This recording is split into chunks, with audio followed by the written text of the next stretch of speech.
appeal to your sense of service and duty to our nation and to the oath we all swore to uphold. Before we are Democrats and Republicans, we are Americans. Let us come together to fulfill our oath by voting for the resolution before us and by defending, preserving, and honoring our democracy. I yield back. The gentlewoman yields. Gentleman from Massachusetts reserves. Gentleman from Oklahoma is recognized. Thank you very much, Mr. Speaker. Mr. Speaker, I yield 2 minutes to one of our new members, distinguished gentlelady from South Carolina, Ms. Mace, and note that this is her first speech on the House floor. Gentlewoman from South Carolina is recognized for 2 minutes. Thank you, Mr. Speaker. And this is not the reason why I wanted to give my first speech in our chambers, in our hallowed halls. This is not what I wanted to do in my first week in office. But after the violent events of last week, watching and witnessing how heartbreaking this was, thank God I sent my kids home on Monday morning because I was worried about the rhetoric leading up to the events and to the rally on January 6th, the violence that could transpire. Not only were our lives in danger, but if my kids were here, their lives would have been in danger too, the two most precious people in my life. Mr. Speaker, the President of the United States, the U.S. House of Representatives has every right to impeach the President of the United States.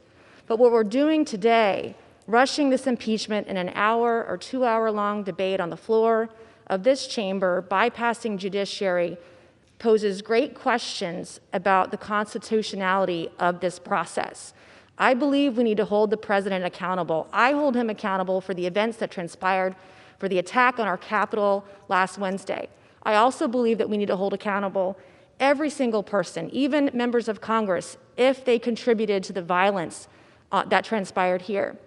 But today I'm asking my colleagues to remember the words of the legendary, the great leader in this country, Dr. Martin Luther King, who once said, "The time is always right to do what is right." And if we're serious about healing the divisions in this country, Republicans and Democrats need to acknowledge this is not the first day of violence we've seen. We've seen violence across our country for the last 9 months. And we need to recognize, number one, that our words have consequences, that there is violence on both sides of the aisle. We've contributed to it. We need to take responsibility for our words and our actions. We need to acknowledge there is a problem, take responsibility for it, and stop being part of the problem and start being part of the solution.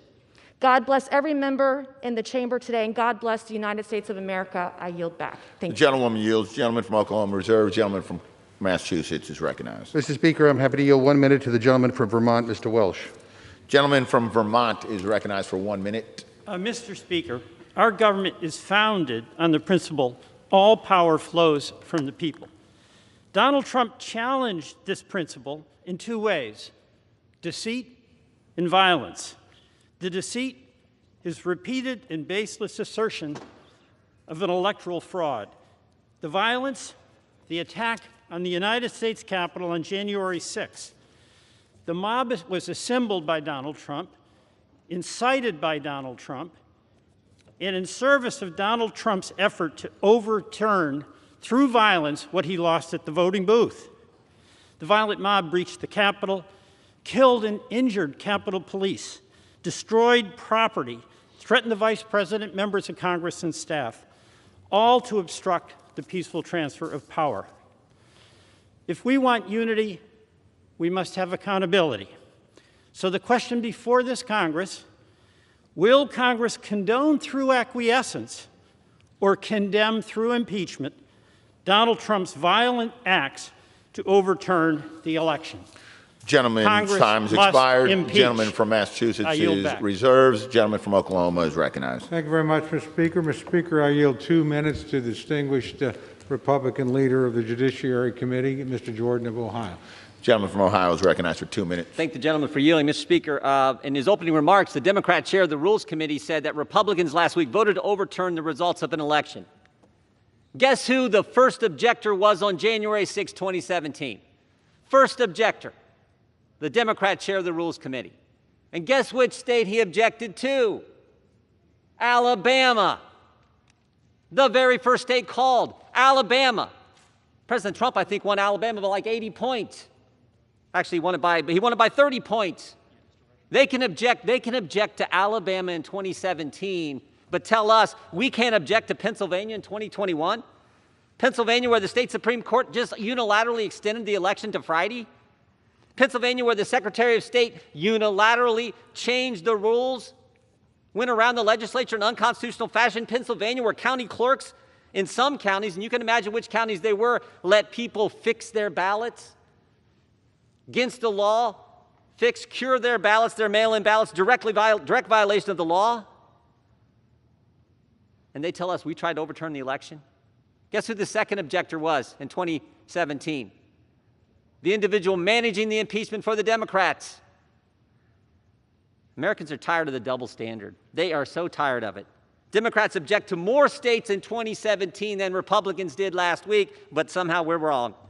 Democrats can raise bail for rioters and looters this summer, but somehow when Republicans condemn all the violence this summer, the violence last week, somehow we're wrong. And Democrats can investigate the President of the United States, as Mr. Hoyer went through, try to impeach him, investigate him for 4 years, but will not look at an election that 80 million Americans, half the electorate, 80 million, Republicans and Democrats have their doubts about. I said this last night. I do not know where all this goes, and this is frightening for the country. We should defeat this rule, and we should defeat the impeachment resolution when it comes up. Gentleman's time's expired. Gentleman from Oklahoma reserved. Gentleman from Massachusetts is recognized. Yeah. Mr. Speaker, some of us objected 4 years ago as a protest vote to raise concerns about what all of our intelligence agencies had stated clearly, that Russia interfered in our election. But what the gentleman fails to acknowledge is that we all acknowledge that Donald Trump was the president the day after the election. Hillary Clinton conceded the day after the election. None of us push conspiracy theories like some of my friends on the other side of the aisle have been doing in this president, that somehow the president won in a landslide. Give me a break. You know, yesterday in the Rules Committee, I asked the gentleman from Ohio if he would just say 5 simple words. And he was talking about healing. I said the 5 simple words that you could say that would help heal this nation are that the election was not stolen. That's it. 5 simple words. He refused. He said he never said the election was stolen. Well, the evidence shows otherwise. And let me quote from this Dana Milbank piece entitled, "5 Pesky Little Words Keep Stumping Jim Jordan." And Mr. Speaker, the bottom line is this. This Capitol was stormed. People died because of the big lies that were being told by this president and by too many people on the other side of the aisle. Enough. People should be outraged as to what happened. It was unforgivable, unconscionable. And coming up on this floor and talking about whataboutism and trying to make these false equivalencies, give me a break. The President of the United States instigated an attempted coup in this country. People died. Everybody should be outraged, whether you're a Democrat or Republican. If this is not an impeachable offense, I don't know what the hell is. This president is not fit to remain in office. With that, I yield 1 minute to the gentleman from Oregon, Mr. DeFazio. Gentleman from Oregon is recognized for 1 minute. I thank the gentleman. This was not a one-off. It was a long time coming. It was a part of a plan to perpetuate Trump in office. Trump's campaign strategy was the election, the only way we can lose is if it's stolen. If it's stolen, it's fake, it's stolen, repeated by many of his fellow travelers on that side more than 150 times by Trump over the summer. Then they litigated to disqualify voters. That didn't work. Then they litigated to throw out ballots. Well, that didn't work. Then they attempted to delay the count and flip state legislatures. Well, that didn't work. Last ditch, the president called down to Georgia and said, "Can't you find me more votes?" And then one last desperate plea: stop the January 6th certification. And the president talked about that on September 26th. He said, "You know, if it goes to Congress, there's 1 vote per state, and we have an advantage." So I think this was part of a plan to disrupt the Electoral College of the United States. Giuliani, trial by combat. Trump, never take back our country with weakness. Gentleman's time's expired. You have to show strength. You have to be strong. Reserves. If you The don't gentleman fight like from hell, you're not Oklahoma gonna have a is country recognized. The anymore. gentleman will suspend. And then he said, "We love The you." gentleman is no longer recognized. Gentleman from Oklahoma is recognized. Thank you very much, Mr. Speaker. Mr. Speaker, I yield 3 minutes to my good friend, the gentleman from Pennsylvania, Mr. Reschenthaler, new member of the Rules Committee. Gentleman from Pennsylvania is recognized for 3 minutes. Thank you, Mr. Chairman. I'm deeply troubled by last week's attack on our Capitol, and I pray for the families of Officer Sicknick and Officer Liebengood. As I have been saying all summer long, violence and rioting has no place in America, and the criminals responsible for last week's rioting must be brought to justice. At a time when our nation is still healing, we must seek out issues to work on that unite us, rather than issues that further divide us. I was greatly encouraged to see our country unite in condemnation of last week's lawlessness and the rioting. I am further encouraged that despite my Democrat colleagues' claims to the contrary, President Trump is committed to a peaceful and uninterrupted transfer of power. But that's not good enough for my colleagues across the aisle. With just 7 days left in President Trump's term, they are fast-tracking impeachment proceedings, a move which will no doubt further divide an already fractured nation.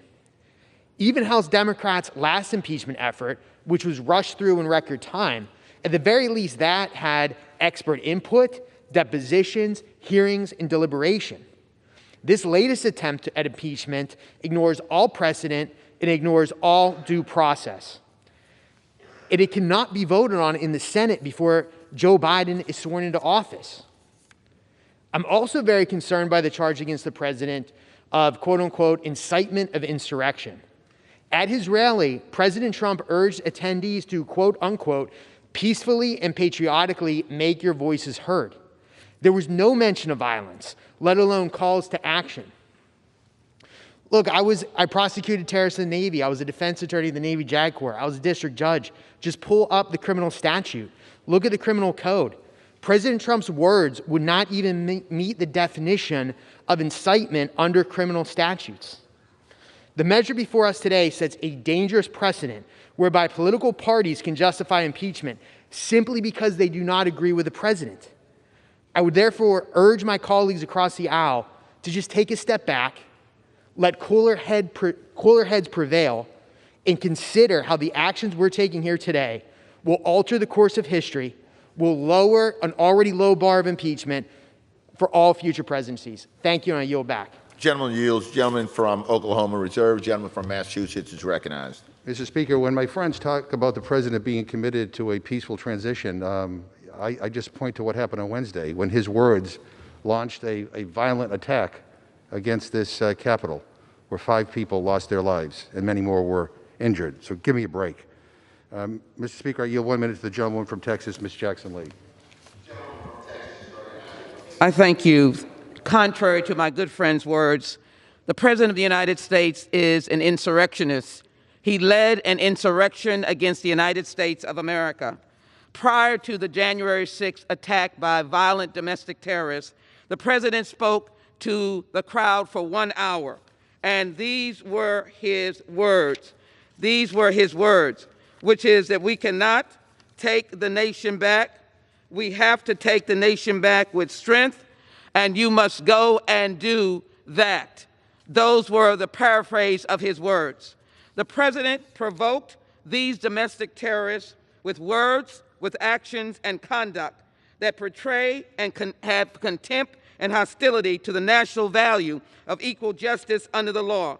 Telling domestic terrorists, nearly all of them were white supremacists, many of them, who support him politically, who stormed the Capitol to derail Congress from completing its constitutionally required duty of counting and verifying the votes. Gentlewoman's time has expired. Gentleman from Massachusetts reserves. The gentleman from Oklahoma is recognized.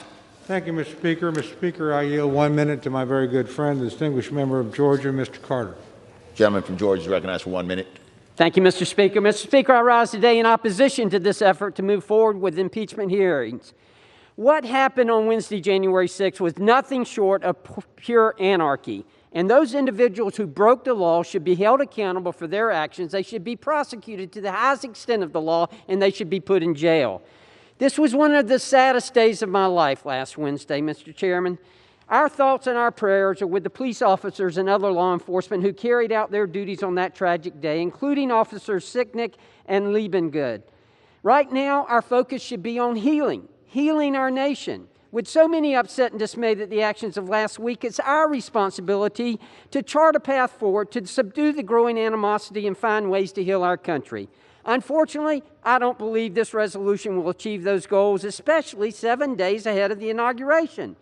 This is very serious and concerning effort during such a tense and fragile time in our country. I urge my colleagues to consider how this will further entrench people during such a tense time. I cannot support this. The gentleman will suspend. All members are reminded to wear face coverings while on the floor. All members and staff should be wearing face coverings while on the floor. Gentleman yields. Gentleman from Oklahoma reserves. Gentleman from Massachusetts is recognized. Mr. Speaker, I yield 1.5 minutes to the gentleman from Texas, Mr. Doggett. Gentleman from Texas is recognized for 1.5 minutes. For years, Donald Trump has honored thugs worldwide who suppress democracy. For months, with a daily diet of lies, he has made clear his refusal to accept any election in which he was not the winner. After failing completely in his repeated attempts to intimidate both Republican election officials into committing fraud and Republican-appointed judges into ignoring our Constitution, he made a desperate attempt last week to block the final election count and prevent the peaceful transition of power essential to democracy. Trump basically attempted to overthrow the government, to violently overthrow the first branch of government, this Congress. Like his deadly reaction to the pandemic, he totally bungled the deadly attack. Both his frenzied, riotous mob and his congressional enablers were defeated. America, we did stop the steal. We stopped Donald Trump from stealing our democracy and imposing himself as a tyrant. Today, we not only demand accountability for his gross misconduct, but more importantly, we declare to the next Trump-like aspiring tyrant, not in America, we love our democracy too much. Our capital is scarred, but our democracy survives. Violating his sworn duty to protect and defend our Constitution by seeking to violently overthrow the government. Gentleman's time's expired. Gentleman from Massachusetts if this is reserves. Not impeachable, the gentleman nothing from is. Oklahoma is recognized. Thank you, Mr. Speaker. I advise the chair I have additional speakers on the way, but they're having a difficult time, so I will reserve my time. Gentleman from Oklahoma reserved. Gentleman from Massachusetts is recognized. Mr. Speaker, I yield 1 minute to the gentlewoman from Connecticut, Ms. DeLauro. Gentlewoman from Connecticut is recognized for 1 minute. Just 1 second.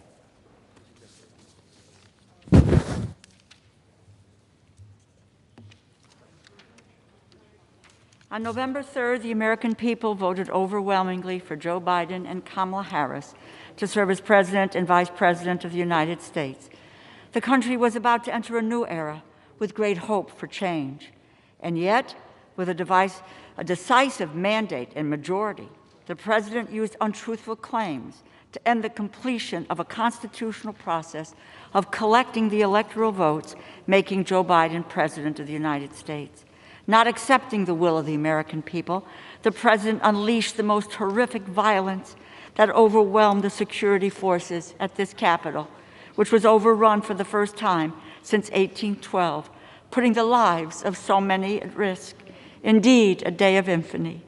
This impeachment will be viewed as a transcendent vote where all will be judged. Vote to impeach the President of the United States, Donald J. Trump, and I yield back. Gentlewoman yields. Gentleman from Massachusetts reserves. Gentleman from Oklahoma is recognized. I continue to reserve, Mr. Speaker. Gentleman from Oklahoma reserved. From Massachusetts is recognized.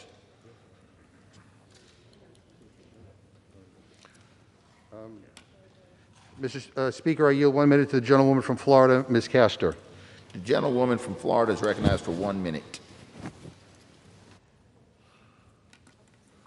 Thank you, Mr. Speaker. I rise today to urge the impeachment of Donald Trump because the attack on the Capitol and the Congress was the single most depraved betrayal of the U.S. Constitution ever committed by a president. The traitorous incitement of an insurrection demands not just impeachment, but removal of office from office immediately.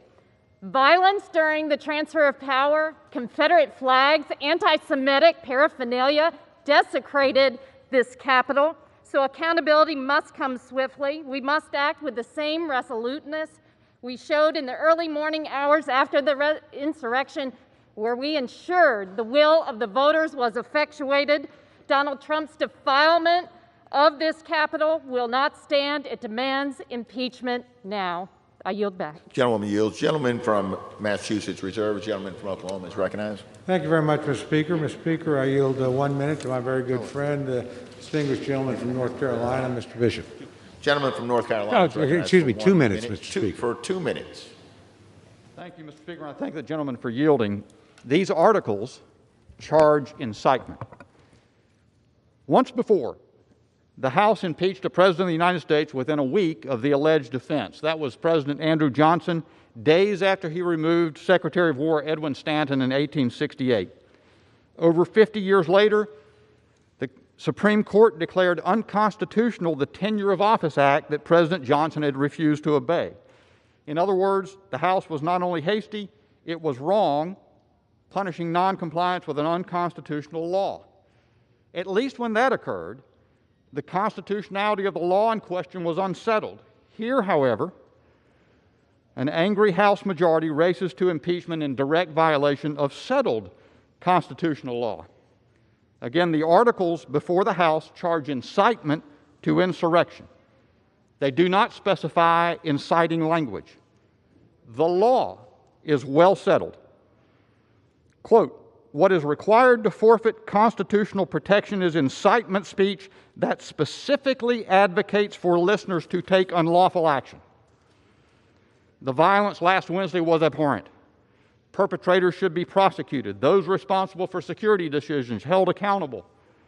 Congress can disapprove, revile, condemn, even censure, but you cannot, consistent with the rule of law, punish that which the Constitution's First Amendment declares protected.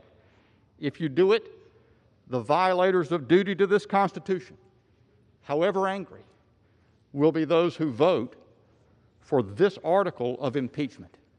It is not Mr. Green's article of impeachment. It is incitement. And the Constitution is settled on that point. Thank you. I yield back. Gentleman from Oklahoma reserves. Gentleman from Massachusetts is recognized. Mr. Speaker, I'm proud to yield 1.5 minutes to the gentlewoman from Minnesota, Ms. Omar. Gentlewoman from Minnesota is recognized for 1.5 minutes. Thank you, Chairman. Mr. Speaker, let us not mince words about what happened last week. It was a violent attempt to interrupt our democratic process. It was a targeted blow at the most essential process that makes us a democracy. It was a direct and specifically incited by the President of the United States. For years, we have been asked to turn a blind eye to the criminality, corruption, and blatant disregard to the rule of law by the tyrant president we have in the White House. We as a nation can no longer look away. The president not only incited an insurrection against our government, but has in word and deed led a rebellion. We cannot simply move past this or turn the page. For us to be able to survive as a functioning democracy, there has to be accountability. We must impeach and remove this president from the office immediately so that he cannot be a threat to our democracy. I stand ready to fulfill my oath of office. And I challenge my colleagues on the other side of the aisle to do the same. I yield back. Gentlewoman yields. Gentleman from Massachusetts reserved. Gentleman from Oklahoma is recognized. Thank you, Mr. Speaker. We continue to reserve. Gentleman from Oklahoma reserved. Gentleman from Massachusetts is recognized. Mr. Speaker, I'd like to ask unanimous consent to insert into the record a New York Times article published January 9th entitled, "Our President Wants Us Here, the Mob That Stormed the Capitol." It's another example of why our country cannot risk even one more day of Donald Trump. Without objection. I now yield 1 minute to the gentleman from California, Mr. Correa. Gentleman from California is recognized for 1 minute. I thank the gentleman for yielding. And Mr. Speaker, last week, Congress was under siege by a mob motivated and directed by the President of the United States. Our Vice President was the target of that mob. Members of Congress, both Democrats and Republicans, were targets of this mob. And I witnessed, for the first time in my life, Americans fighting Americans, all at the behest of our own President of the United States. And as Americans, we can do better. And I will vote for impeachment today for our nation, for our children, and for our grandchildren. And I'll be voting for impeachment so that America will once again be the shining city upon the hill whose beacon light guides freedom-loving people everywhere. I urge my colleagues to join me and vote for impeachment. With that, I yield. The gentleman yields. Gentleman from Massachusetts reserved. Gentleman from Oklahoma is recognized. Thank you, Mr. Speaker. I continue to reserve. Gentleman from Oklahoma reserved. Gentleman from Massachusetts is recognized. May I ask the gentleman how many more speakers he may have?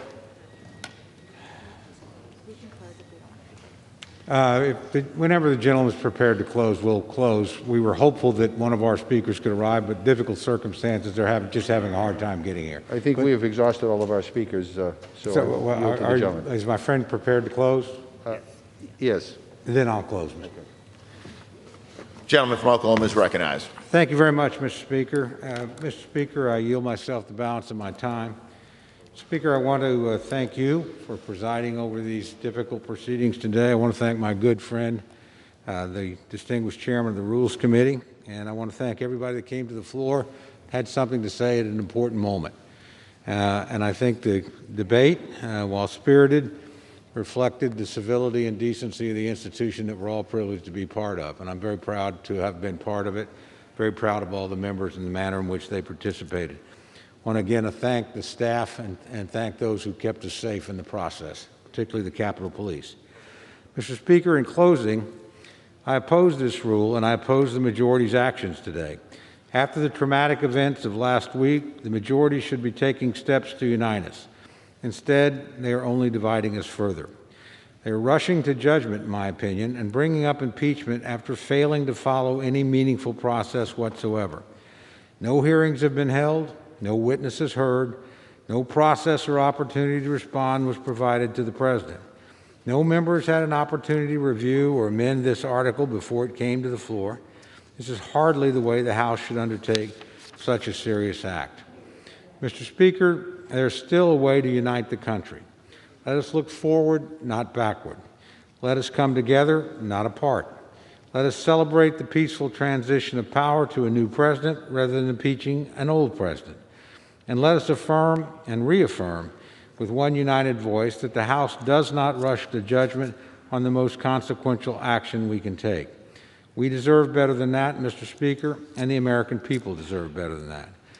Mr. Speaker, I urge my colleagues, as they reflect on this minute and we move into our next stage of debate, to remember that we're all privileged to represent a great and a good people who've gone through a horrifying and tragic time, and that we owe them the opportunity to reflect, and we owe them our best efforts to bring together.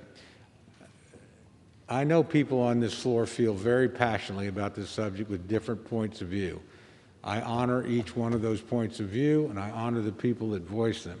And let's remember when we're through this that we're one people, that we have one purpose, that we're free through the grace of God and millions of brave Americans over centuries of time, and we will remain that way, and we will move forward together once we settle this debate.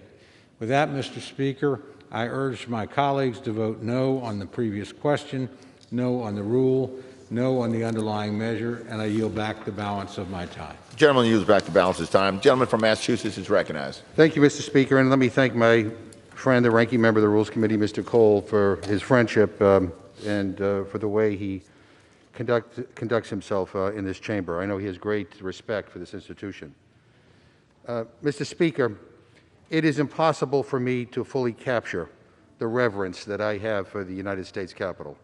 You know, I worked on these grounds starting back when I was a college intern, working for Senator George McGovern back in 1977. No relation. Great last name. But since that time, I have done everything from working as a staffer for Congressman Joe Moakley of Massachusetts to being elected to the United States House of Representatives myself. But that internship will always be a high point of my life. Coming here for the first time, walking these hallowed halls, and seeing the glory of American democracy up close. The idea that someone would incite an out-of-control mob of homegrown fascists and domestic terrorists to desecrate the People's House fills me with a deep sadness for our country. The contempt that these people had for our democracy and our freedom fills me with horror. And what Donald Trump did, encouraging them, fills me with rage. Rage, not just on behalf of all of those serving here, but all of those who work in these halls. And I'm talking about the reporters, the cafeteria workers, the custodians, the clerks, the parliamentarians. I go on and on and on. And the staff, the Democratic staff, the Republican staff, the nonpartisan support staff, who were terrorized, some hiding under their desks and barricading in their offices. I was in the Speaker's chair the day this unfolded, and many of the people who are sitting up there now were present at that time. What a horrifying thing for anybody to have to experience. Now, some of my Republican friends have been trying to lecture us about unity here today. Unity, after they voted to overturn a free and fair election in the United States of America, but also preaching unity and not acknowledging that for 4 years, many of them gave oxygen to Donald Trump's conspiracy theories, to the big lies. They turned the other way in the face of racism and bigotry and how he embraced some of the most intolerant voices in this country. They just let it go. You know, I will remind everybody here that words have consequences. And ignoring words that are wrong also have consequences. You know, what happened would never have happened if everybody stood up in unity and called out the president when he was not telling the American people the truth, when he was pushing a big lie. We will never have unity without truth and also without accountability. This week in Congress, we saw the best of us and the worst of us. Some of my colleagues have shown that they will defend this president no matter what he does. There's nothing that he could do that would dissuade them from all-out support. But some are standing up and doing the right thing under tremendous pressure, and I am proud of that, and I honor them for their courage. This impeachment resolution outlines the truth of what Trump did. It is time that this Congress now holds him accountable for his words and for their devastating impact. Last week, we took an oath to protect this nation. As history calls on us today, I pray that we all have the moral clarity to uphold it here today. With that, Mr. Speaker, I yield back the balance of my time, and I move the previous question on the resolution.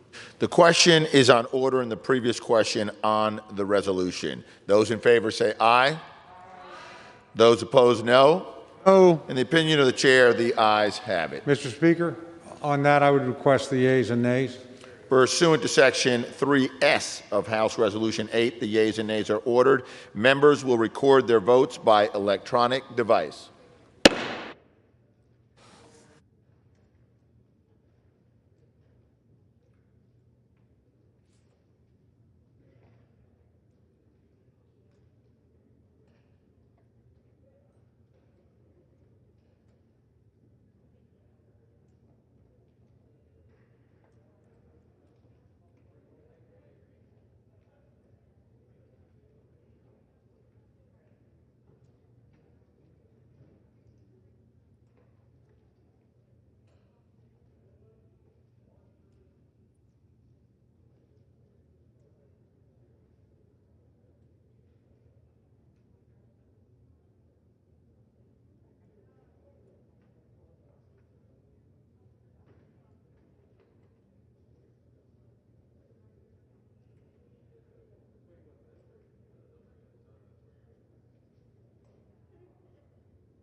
Indiana.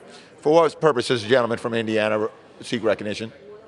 Mr. Speaker, as the member designated by Mr. Baird of Indiana, pursuant to H-Res 8, I inform the House that Mr. Baird will vote no on Rep. McGovern motion to move the previous question on H-Res 41.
The gentleman from California seek recognition.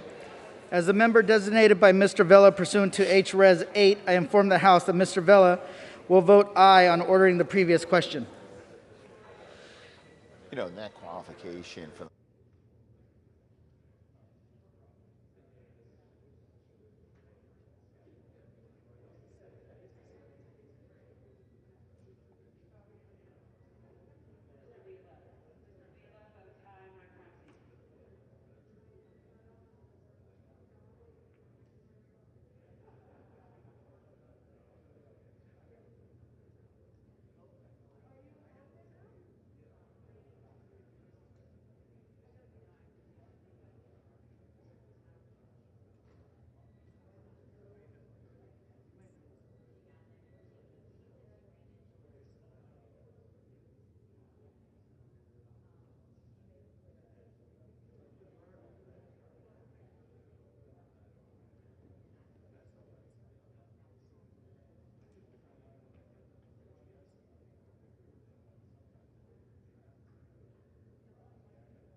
what purpose does the gentlewoman from Illinois seek recognition? As a member designated by Mr. Carson pursuant to H-Res 8, I inform the House that Mr. Carson will vote yes on ordering the previous question.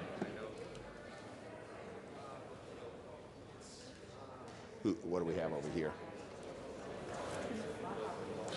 For what purpose does the gentleman from Tennessee seek recognition? Mr. Speaker, as the member designated by Mr. Fleischman of Tennessee pursuant to H-Res 8, I inform the House that Mr. Fleischman will vote nay on the Representative McGovern motion to move the previous question on H-Res 41.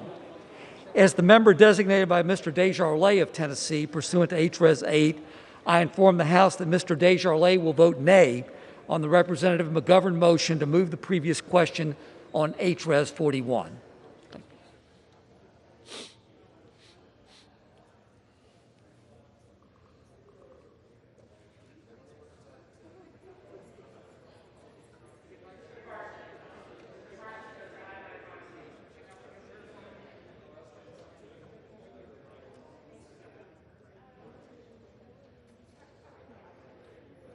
Kansas. For what purpose does the gentleman from Kansas seek recognition? Mr. Speaker, as the member designated by Mr. LaTurner of Kansas pursuant to House Resolution 8, I inform the House that Mr. LaTurner will vote nay on the Rep. McGovern motion to move the previous question on House Resolution 41.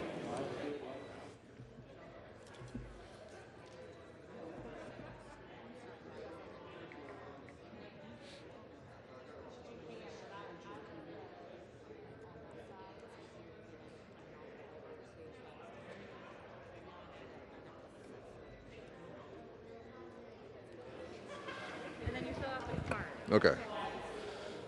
Yep. For what purpose does the gentleman from Texas seek recognition? I'm sorry. Mr. Speaker, as the member designated by Ms. Fletcher, pursuant to HRES 8, I inform the House that Ms. Fletcher will vote yes on ordering the previous question.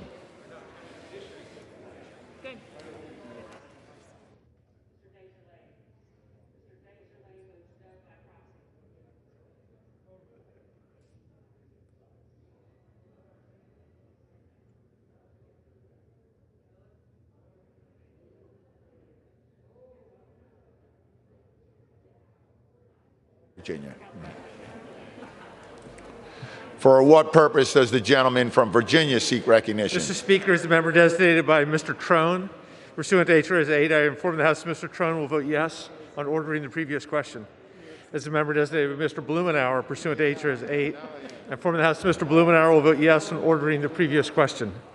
As the member designated by Mr. Peters, pursuant to HRES 8, I inform the House that Mr. Peters will vote yes on ordering the previous question. As the member designated by Dr. Lowenthal, pursuant to HRES 8, I inform the House that Mr. Lowenthal will vote yes on ordering the previous question. As the member designated by Mr. Liu, pursuant to HRES 8, I inform the House that Mr. Liu will vote yes on ordering the previous question.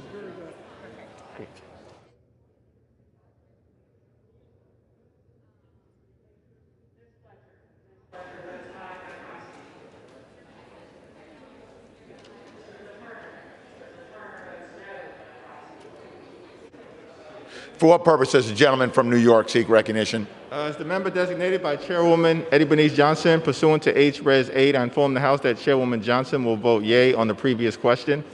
The member designated by Congressman Brendan Boyle, pursuant to HRES 8, I inform the House that Congressman Boyle will vote yea on the previous question.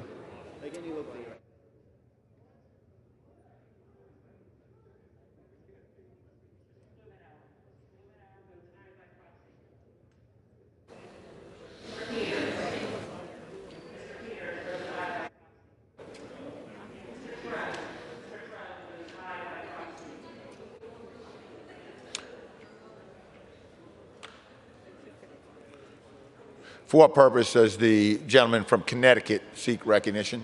Thank you, Mr. Speaker. Mr. Speaker, as the member designated by Mr. Adam Smith of Washington State pursuant to House Resolution 8, I inform the House that Mr. Smith will vote yes on ordering the previous question.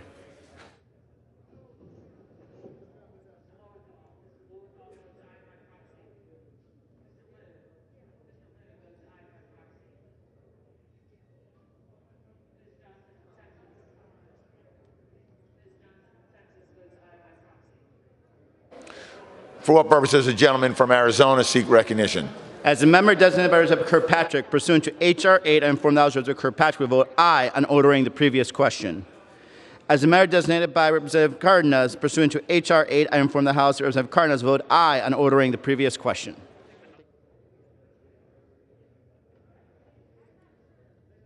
For what purpose does the gentleman from Illinois seek recognition? Mr. Speaker, as a member designated by Mr. Grijalva of Arizona pursuant to HRES 8, I inform the House that Mr. Grijalva will vote yes on ordering the previous question, and as the member designated by Ms. Presley of Massachusetts pursuant to HRES 8, I inform the House that Ms. Presley will vote yea on ordering the previous question.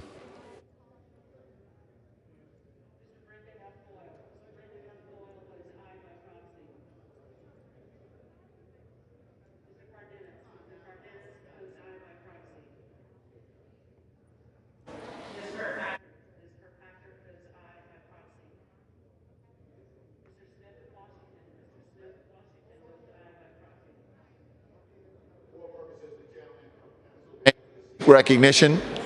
Mr. Speaker, as a member designated by Mr. Lawson of Florida 5th Congressional District, pursuant to House Resolution 8, I inform the House that Mr. Lawson will vote yes on the motion ordering the previous question on the rule.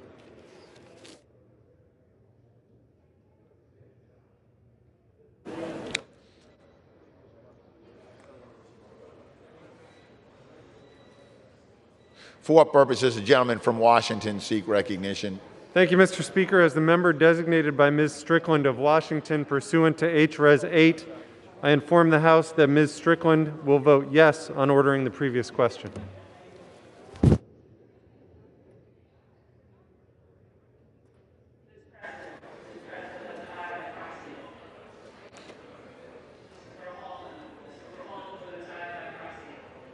You said 10. For what purposes the gentleman from Michigan seek recognition? Mr. Speaker, as the member designated by Mr. Bergman, pursuant to House Resolution 8, I inform the House that Mr. Bergman will vote no on ordering the previous question. Mr. Speaker, as the member designated by Mr. Lamborn, pursuant to House Resolution 8, I inform the House that Mr. Lamborn will vote no on ordering the previous question.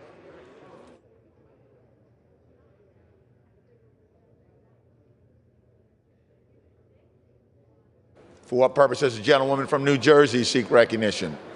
Mr. Speaker, as the member designated by Mr. Schneider pursuant to H-Res 8, I inform the House that Mr. Schneider will vote yes on ordering the previous question.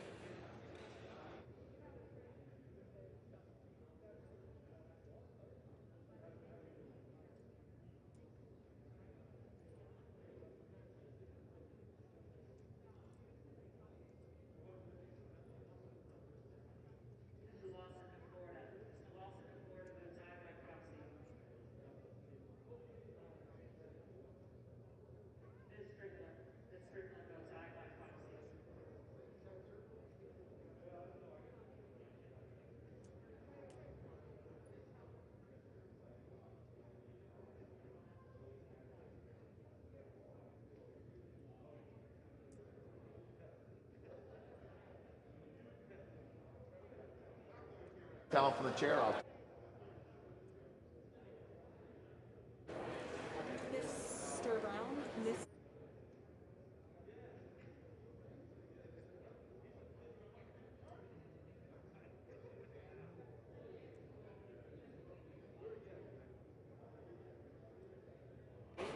For what purposes the gentlewoman from Maine seek recognition? Mr. Speaker, as the member designated by Ms. Custer of New Hampshire pursuant to H-Res 8, I will inform the House that Ms. Custer will vote yea on ordering the previous question.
For what purpose does the gentleman from Nebraska seek recognition? Mr. Speaker, as a member designated by Mr. Bill Rockus of Florida, pursuant to H-Res 8, I inform the House that Mr. Bill Rockus will vote nay on the Representative McGovern motion to move the previous question on H-Res 4.1.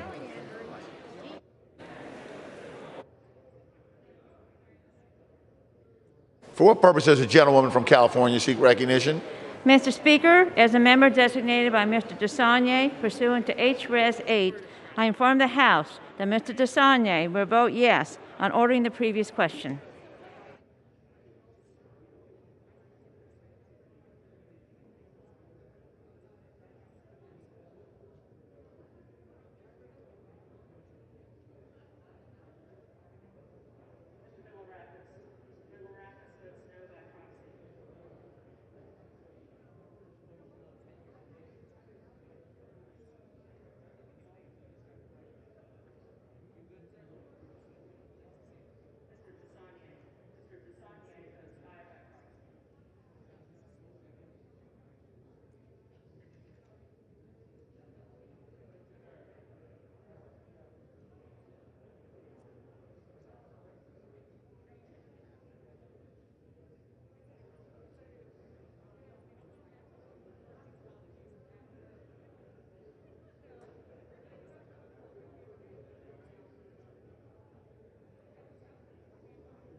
California seek recognition.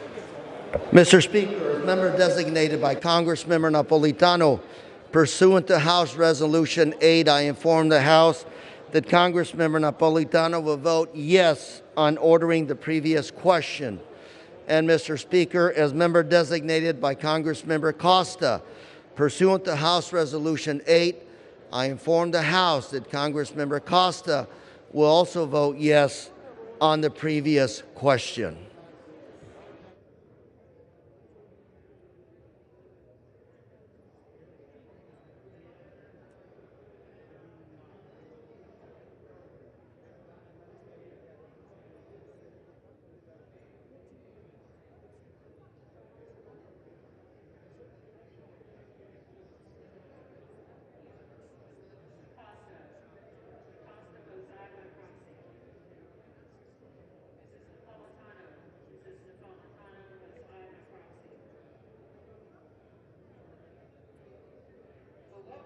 Does the gentleman from Maryland seek recognition? Madam Speaker, as the member designated by Ms. Alma Adams pursuant to House Resolution 8, I inform the House that Ms. Adams will vote yes on ordering the previous question.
For what purpose does the gentlewoman from New York seek recognition? Ms. Speaker, as the member designated by Mr. Young of Alaska pursuant to House Resolution 8, I inform the House that Mr. Young will vote nay on the motion to move the previous question on House Resolution 41. Thank you.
Purpose does the gentlewoman from Michigan seek recognition? Madam Speaker, as the member designated by Ms. Lee of Nevada pursuant to H-Res 8, I will inform the House that Ms. Lee will vote yea on ordering the previous question. As the member designated by Mrs. Dingle pursuant to H-Res 8, I will inform the House that Mrs. Dingle will vote yea on ordering the previous question. As the member designated by Ms. Axney pursuant to H-Res 8, I inform the House that Ms. Axney will vote yea on ordering the previous question. As the member designated by Ms. Capter pursuant to H-Res 8, I will inform the House that Ms. Capter will vote yea on ordering the previous question.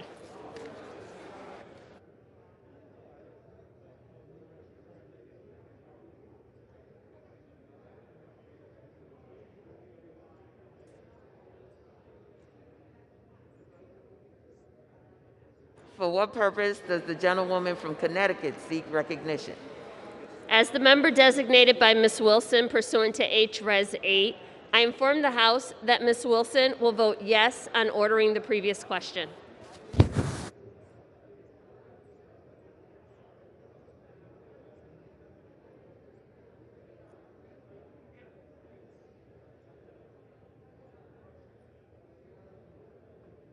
Purpose does the gentlewoman from Massachusetts seek recognition?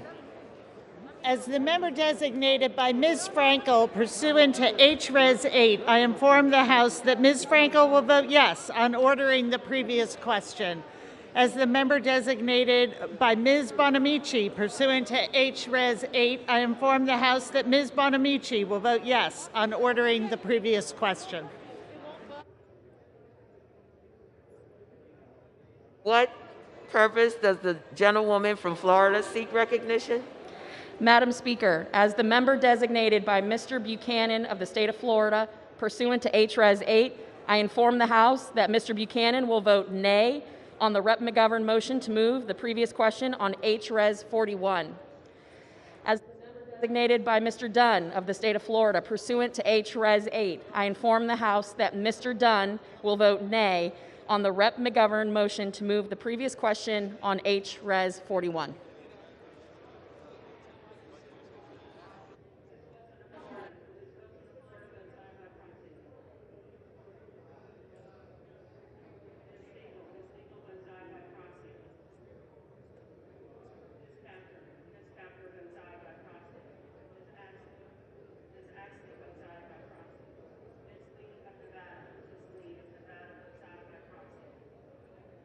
For what purpose does the gentlewoman from Virginia seek recognition? Thank you, Madam Speaker. As the member designated by Mr. McEachin pursuant to H-Res 8, I inform the House that Mr. McEachin will vote yes on ordering the previous question. And as the member designated by Ms. Porter pursuant to H-Res 8, I inform the House that Ms. Porter will vote yes on ordering the previous question.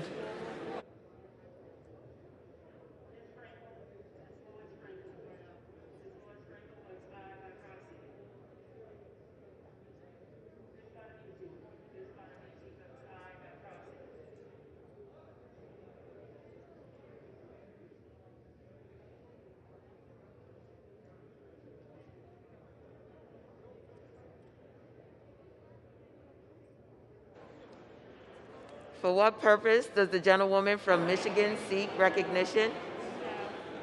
As the member designated by Ms. Ocasio-Cortez pursuant to H-Res 8, I inform the House that Ms. Ocasio-Cortez will vote yes on ordering the previous question.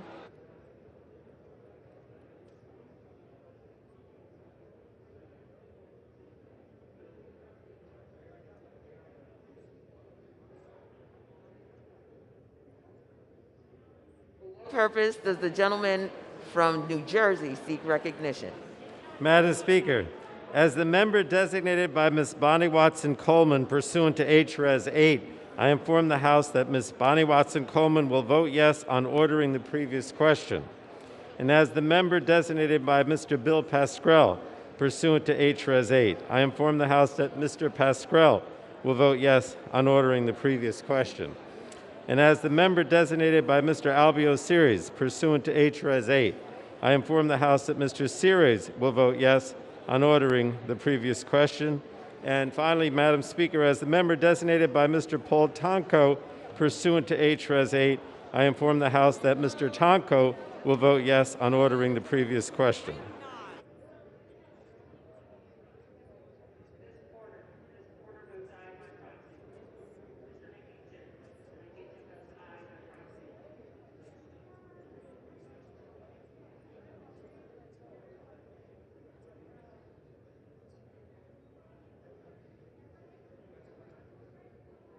For what purpose does the gentleman from California seek recognition? Madam Speaker, as the member designated by Representative Jerry McNerney pursuant to H-Res 8, I inform the House that Mr. McNerney will vote yes on ordering the previous question.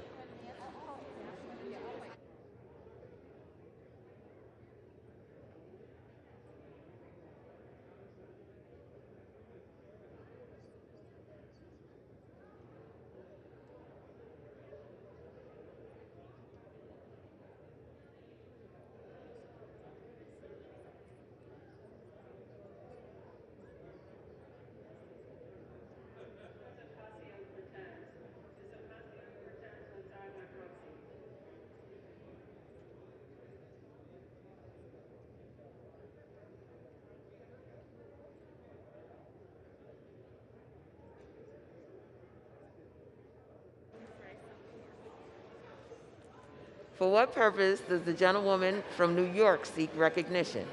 Madam Speaker, as the member designated by Mr. Deutsch of Florida pursuant to H-Res 8, I inform the House that Mr. Deutsch will vote yes on ordering the previous question. For what purpose does the gentleman from Indiana seek recognition? Madam Speaker, as the member designated for Ms. Walorski pursuant to H-Res 8, I inform the House that Ms. Walorski will vote nay on the motion to move the previous question on H-Res 41.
For what purpose does the gentleman from Virginia seek recognition? Madam Speaker, as the member designated by Ms. Titus of Nevada, pursuant to H-Res 8, I inform the House that Ms. Titus will vote yes on ordering the previous question.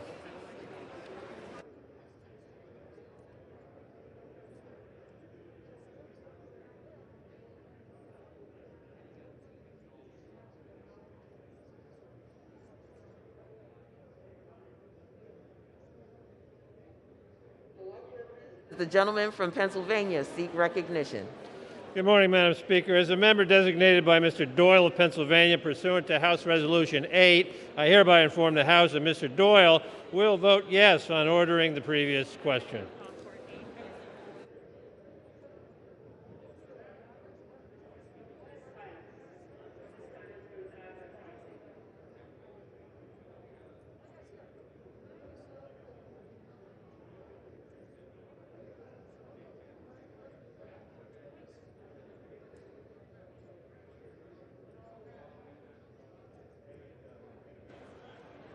For what purpose does the gentlewoman from Florida seek recognition? Madam Speaker, as the member designated by Mr. Payne of New Jersey pursuant to H-Res 8, I inform the House that Mr. Payne will vote yea on ordering the previous question. And Madam Speaker, as the member designated by Mr. Hastings of Florida pursuant to H-Res 8, I inform the House that Mr. Hastings will also vote yea on ordering the previous question.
For what purpose? Oh, we are?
Purpose does the gentleman from Maryland seek recognition?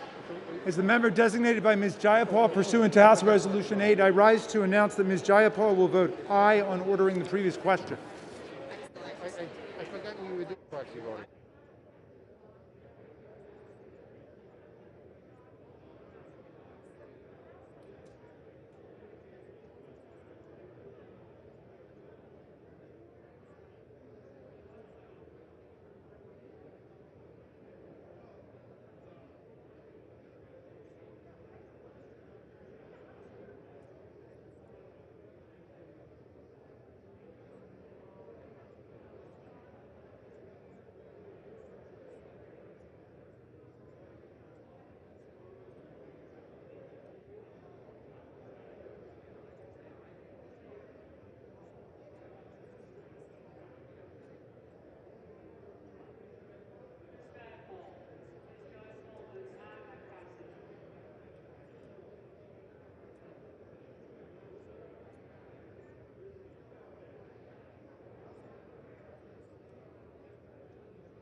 On this vote, the yeas are 221, the nays are 205. The previous question is ordered. The question is on the adoption of the resolution. Those in favor say aye. Those opposed say no. In the opinion of the chair, the yeas have it. Gentleman from Oklahoma. Madam Speaker, on that I would request the yeas and nays. Pursuant to Section 3S of House Resolution 8, the yeas and nays are ordered. Members will record their votes by electronic device.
For what purpose does the gentleman from Pennsylvania seek recognition?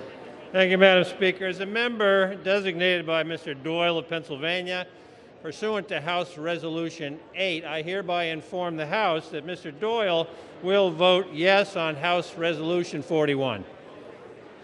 For what purpose does the gentleman from Michigan seek recognition?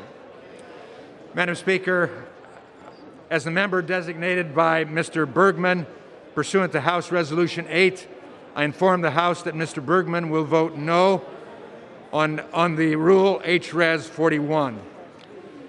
Madam Speaker, as the member designated by Mr. Lamborn, pursuant to House Resolution 8, I inform the House that Mr. Lamborn will vote no on the rule H-Res 41.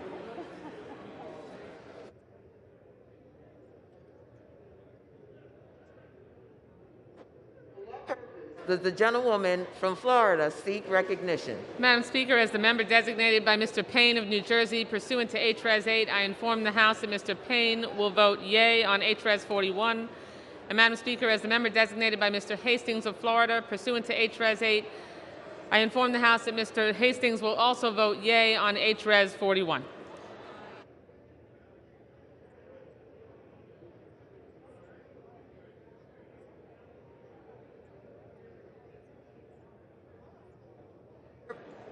For what purpose does the gentleman from Massachusetts seek recognition?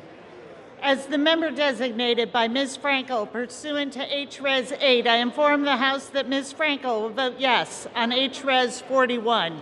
As the member designated by Ms. Bonamici pursuant to H-Res 8, I inform the House that Ms. Bonamici will vote yes on H-Res 41.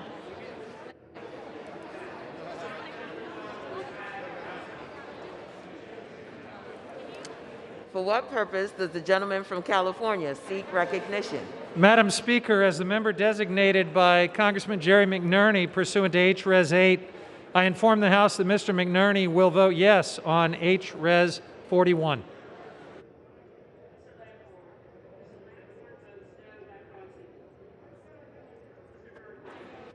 The gentleman from Illinois seek recognition.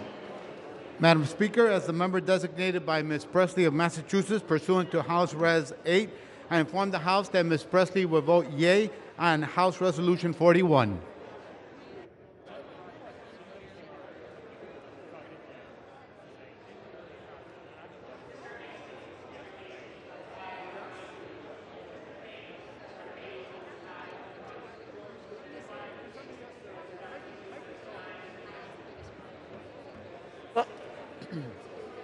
For what purpose does the gentleman from Indiana seek recognition? Madam Speaker, as a member designated by Ms. Walorski pursuant to H-Res 8, I inform the House that Ms. Walorski will vote nay on H-Res 41.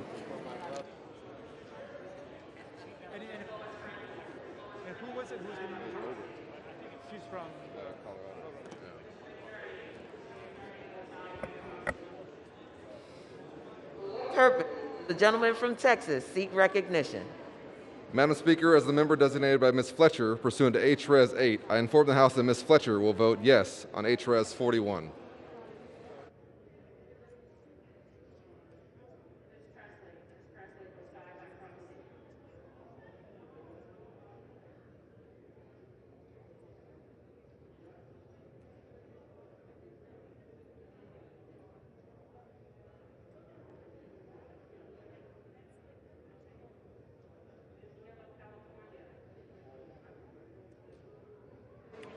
For what purpose does the gentlewoman from New York seek recognition?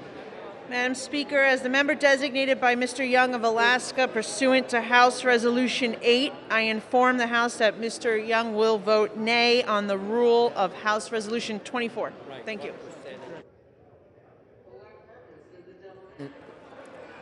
For what purpose does the gentleman from New York seek recognition? As the member designated by Chairwoman Eddie Bernice Johnson pursuant to H-Res 8, I inform the House that Chairwoman Johnson will vote yea on H-Res 41. As the member designated by Congressman Brendan Boyle pursuant to H-Res 8, I inform the House that Congressman Boyle will vote yea on H-Res 41.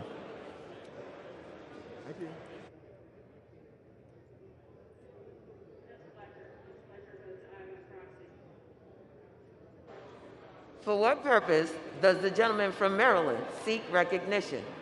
As the member designated by Ms. Jayapal pursuant to House Resolution 8, I inform the House that Ms. Jayapal votes aye on H-Res 41.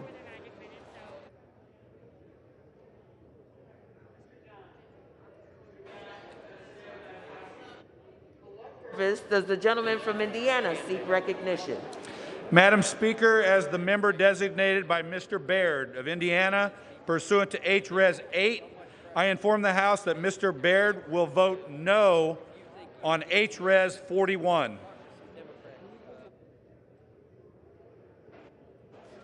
Mr. California. For what purpose does the gentleman from California seek recognition? Madam Speaker, as member designated by Congressmember Napolitano, pursuant to House Resolution 8, I inform the body that Congressmember Napolitano will vote yes on H-Res 41. And Madam Speaker, as member designated by Congressmember Costa, pursuant to House Resolution 8, I inform the body that Congressmember Costa will also vote aye on H-Res 41.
For what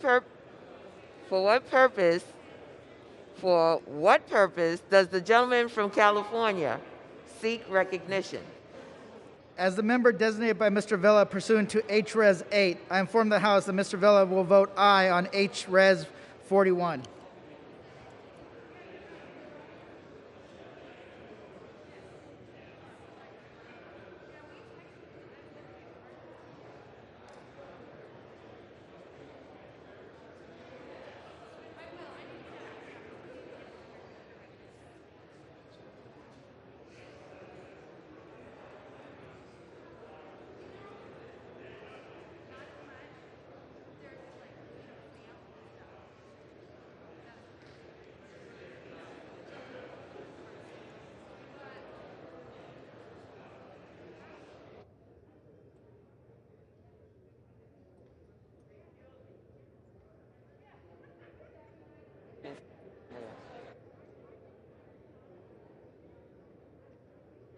What purpose does the gentlelady from Florida seek recognition? Thank you, Madam Speaker.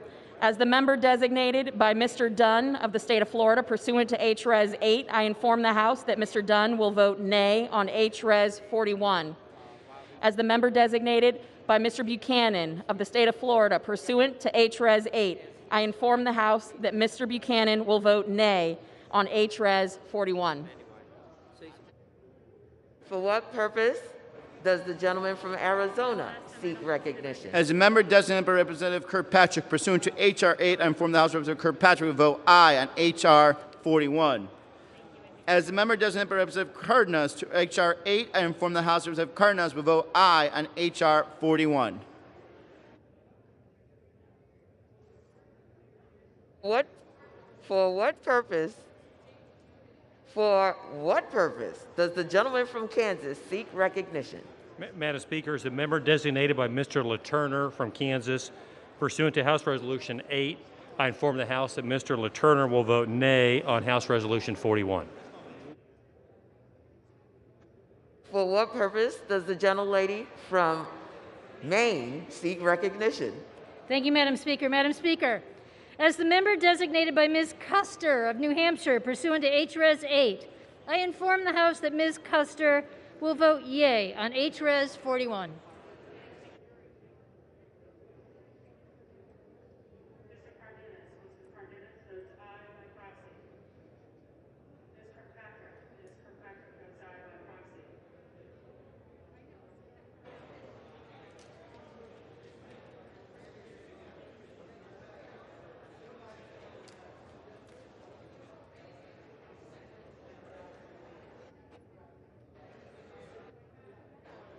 For what purpose does the gentleman from Virginia seek Madam Speaker, as the member designated by Ms. Titus of Nevada, pursuant to H-Res 8, I inform the House that Ms. Titus will vote yes on H-Res 41.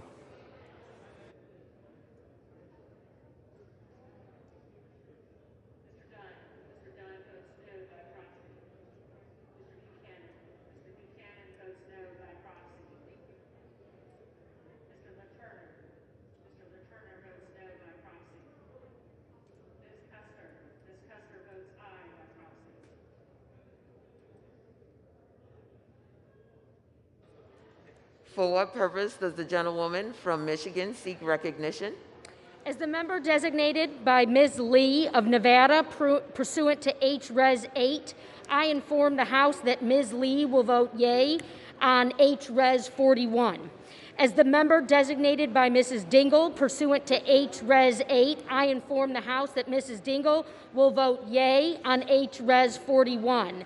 As the member designated by Ms. Axney pursuant to H-Res 8, I inform the House that Ms. Axney will vote yea on H-Res 41.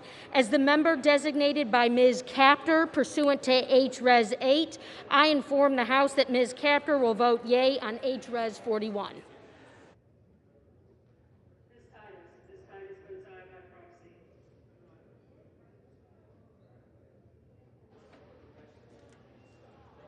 For what purpose does the gentleman from Connecticut seek recognition?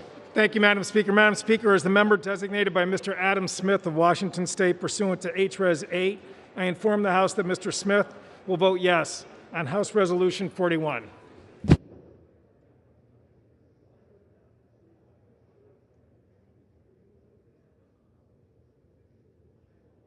For what purpose does the gentleman from Tennessee seek recognition? Madam Speaker, as the member designated by Mr. Fleischman of Tennessee pursuant to H-Res 8, I inform the House that Mr. Fleischman will vote nay on H-Res 41.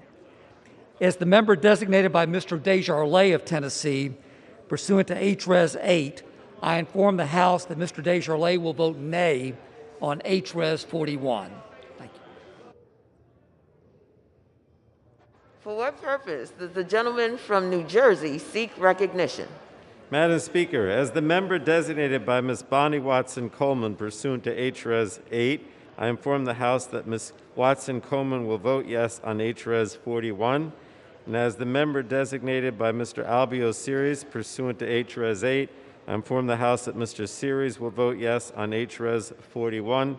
As the member designated by Mr. Bill Pascrell pursuant to H-Res 8, I inform the House that Mr. Pascrell will vote yes on H-Res 41. And finally, Madam Speaker, as the member designated by Mr. Paul Tonko pursuant to H-Res 8, I inform the House that Mr. Tonko will vote yes on H-Res 41.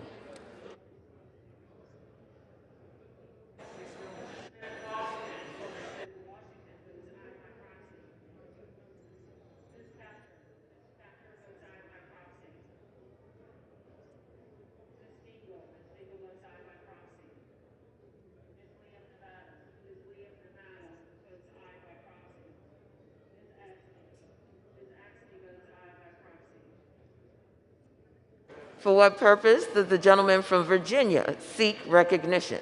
Madam Speaker, as the member designated by Mr. Blumenauer pursuant to H-Res 8, I inform the House that Mr. Blumenauer will vote yes on H-Res 41. As the member designated by Mr. Liu pursuant to H-Res 8, I inform the House that Mr. Liu will vote yes on H-Res 41.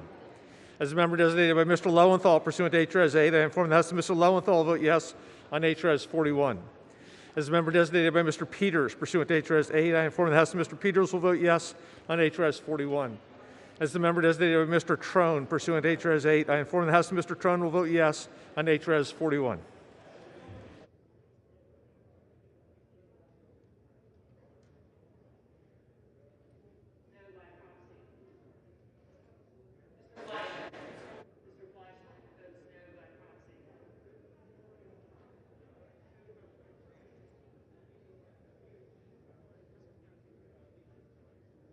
For what purpose does the gentlewoman from California seek recognition?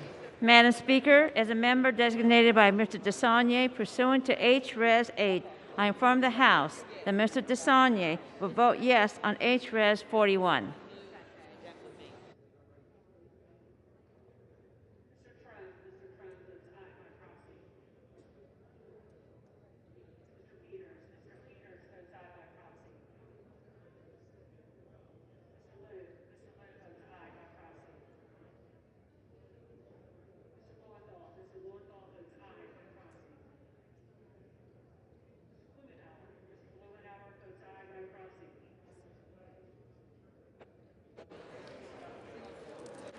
For what purpose does the gentleman from Pennsylvania seek recognition? Madam Speaker, as the member designated by Mr. Lawson of Florida 5th Congressional District pursuant to House Resolution 8, I inform the House that Mr. Lawson will vote yea on H.R. Resolution 41.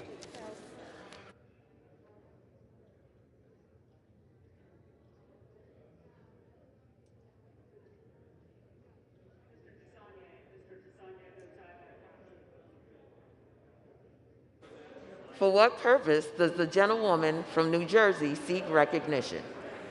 Madam Speaker, as the member designated by Mr. Schneider pursuant to H-Res 8, I inform the House that Mr. Schneider will vote yes on H-Res 41.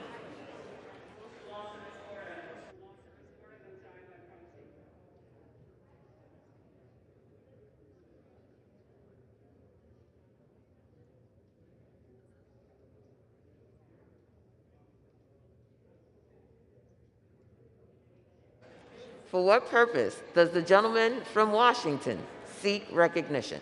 Thank you, Madam Speaker. As the member designated by Ms. Strickland of Washington pursuant to H-Res 8, I inform the House that Ms. Strickland will vote yes on H-Res 41.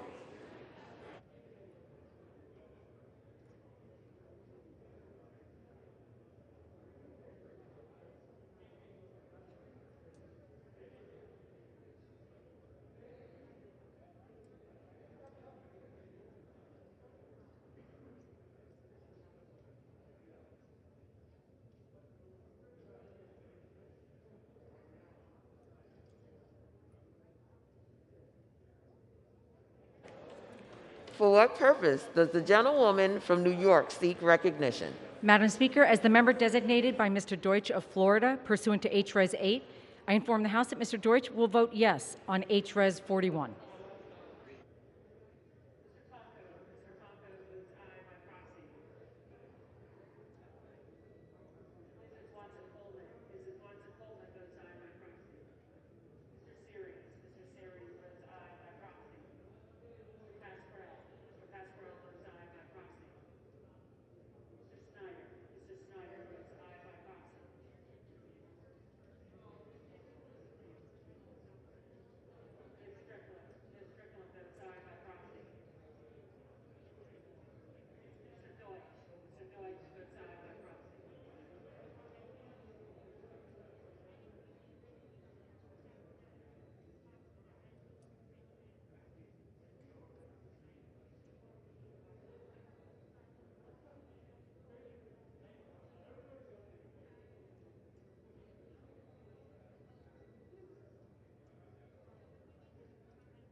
For what purpose does the gentlewoman from Connecticut seek recognition? As the member designated by Ms. Wilson pursuant to H-Res 8, I inform the House that Ms. Wilson will vote yes on H-Res 41.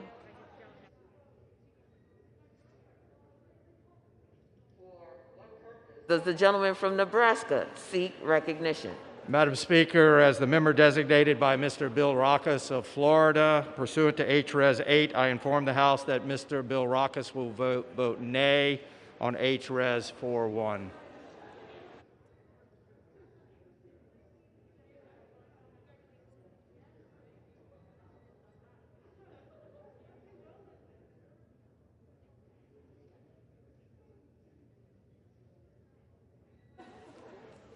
For what purpose does the gentlewoman from Virginia seek recognition?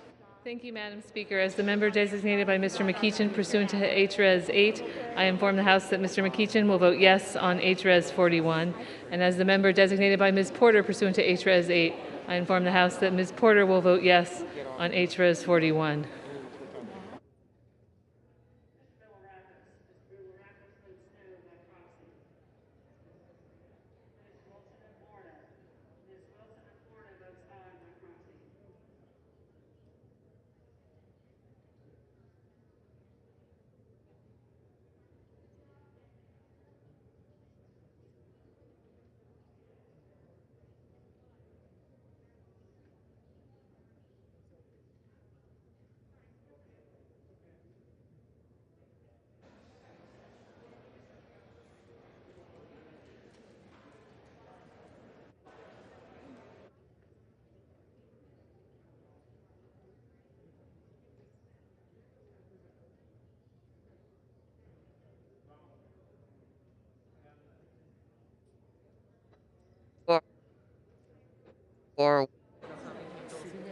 For what purpose does the gentlelady from Michigan seek recognition?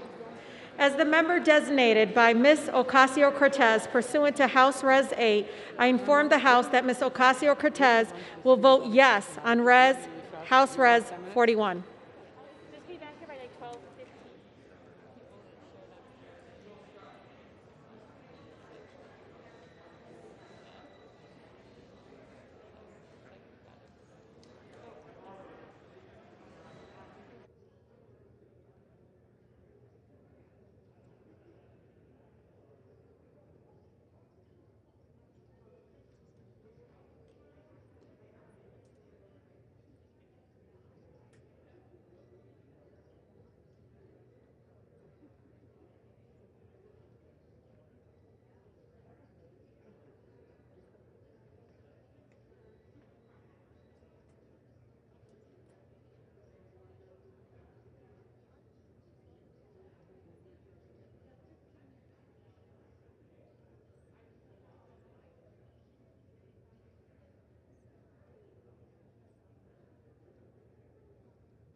For what purpose does the gentlewoman from Illinois seek recognition? As the member designated by Mr. Carson pursuant to H-Res 8, I inform the House that Mr. Carson will vote yes on H-Res 41.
For what purpose does the gentleman from Maryland seek recognition? Madam Speaker, as a member designated by Ms. Alma Adams of North Carolina, pursuant to House Resolution 8, I inform the House that Ms. Adams will vote yes on H.Res. 41.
The yeas are 221, the nays are 203. The resolution is adopted. Without objection, the motion to reconsider is laid on the table.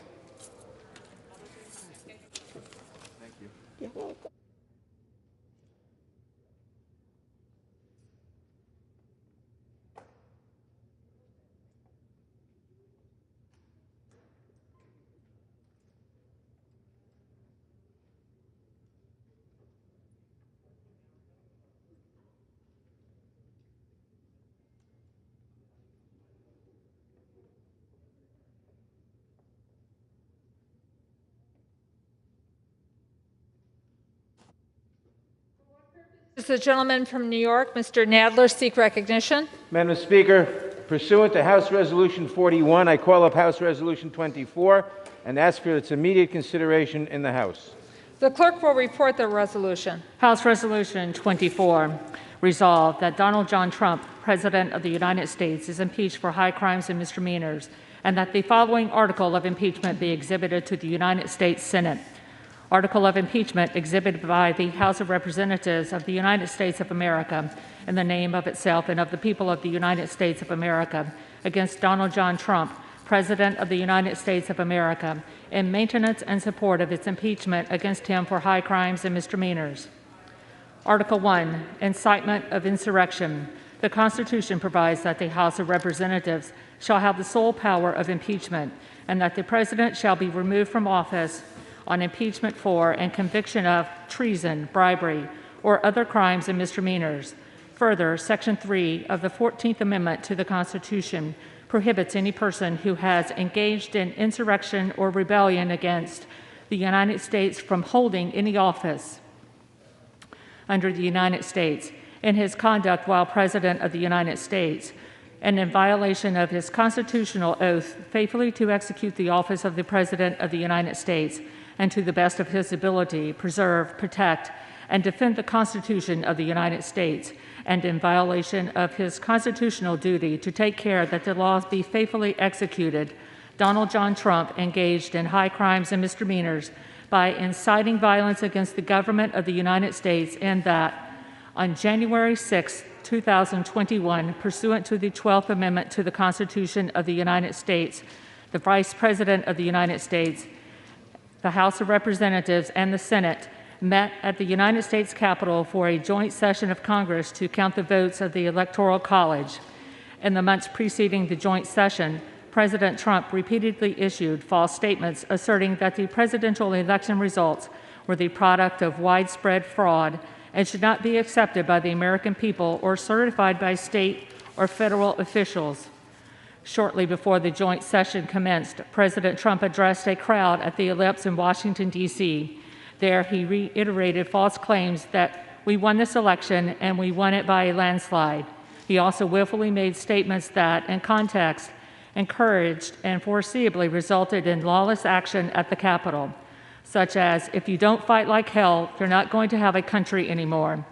Thus incited by President Trump, members of the crowd he had addressed, in an attempt to, among other objectives, interfere with the joint session's solemn constitutional duty to certify the results of the 2020 presidential election, unlawfully breached and vandalized the Capitol, injured and killed law enforcement personnel, menaced members of Congress, the Vice President, and congressional personnel, and engaged in other violent, deadly, destructive, and seditious acts. President Trump's conduct on January 6, 2021 followed his prior efforts to subvert and obstruct the certification of the results of the 2020 presidential election. Those prior efforts included a phone call on January 2, 2021, during which President Trump urged the Secretary of State of Georgia, Brad Raffensperger, to find enough votes to overturn the Georgia presidential election results, and threatened Secretary Raffensperger if he failed to do so. In all of this, President Trump gravely endangered the security of the United States and its institutions of government. He threatened the integrity of the democratic system, interfered with the peaceful transition of power, and imperiled a co-equal branch of government. He thereby betrayed his trust as president to the manifest injury of the people of the United States. Wherefore, Donald John Trump, by such conduct, has demonstrated that he will remain a threat to the national security, democracy, and the Constitution if allowed to remain in office, and has acted in a manner grossly incompatible with self-governance and the rule of law. Donald John Trump thus warrants impeachment and trial, removal from office, and disqualification to hold and enjoy any office of honor, trust, or profit under the United States. The resolution shall be debatable for 2 hours, equally divided and controlled by the chair and the ranking minority member of the Committee on the Judiciary. The gentleman from New York, Mr. Nadler, and the gentleman from Ohio, Mr. Jordan, will each control 1 hour. The chair recognizes the gentleman from New York, Mr. Nadler. Madam Speaker, I ask unanimous consent that all members may have 5 legislative days in which to revise and extend their remarks and insert extraneous material on HRES 224. Without objection. Madam Speaker, I yield 1 minute to the distinguished Speaker of the House, the gentlelady from California, Ms. Pelosi. The gentlewoman from California is yielded 1 minute. Thank you, Madam Speaker. I thank the gentleman for yielding and for his leadership. Madam Speaker, in his annual address to our predecessors in Congress in 1862, President Abraham Lincoln spoke of the duty of the patriot in an hour of decisive crisis for the American people. Fellow citizens, he said, we cannot escape history. We will be remembered in spite of ourselves. No personal significance or insignificance can spare one or another of us. The fiery trial through which we pass will light us down in honor or dishonor to the latest generation. Even we here, he said, hold the power and bear the responsibility. In the Bible, St. Paul wrote, think on these things. We must think on what Lincoln told us. We, even us here, hold the power and bear the responsibility. We, you and I, hold and trust the power that derives most directly from the people of the United States. And we bear the responsibility to fill that oath that we all swear before God and before one another. The oath to defend the Constitution against all enemies, foreign and domestic, so help us God. We know that we faced enemies of the Constitution. We know we experienced the insurrection that violated the sanctity of the people's capital and attempted to overturn the duly recorded will of the American people. And we know that the President of the United States incited this insurrection, this armed rebellion against our common country. He must go. He is a clear and present danger to the nation that we all love.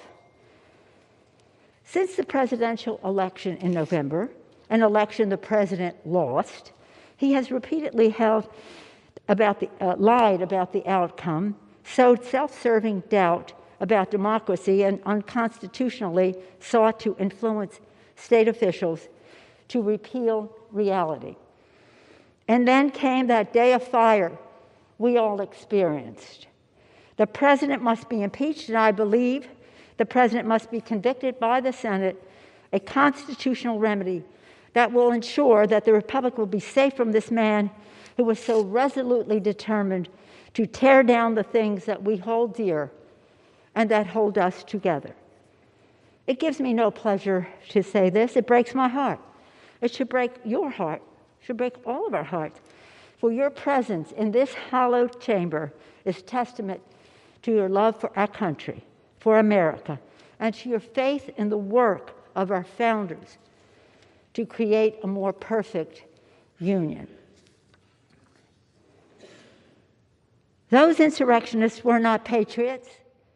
They were not part of a political base to be catered to and managed. They were domestic terrorists, and justice must prevail. But they did not appear out of a vacuum. They were sent here by the president with words such as a cry to fight like hell. Words matter. Truth matters. Accountability matters.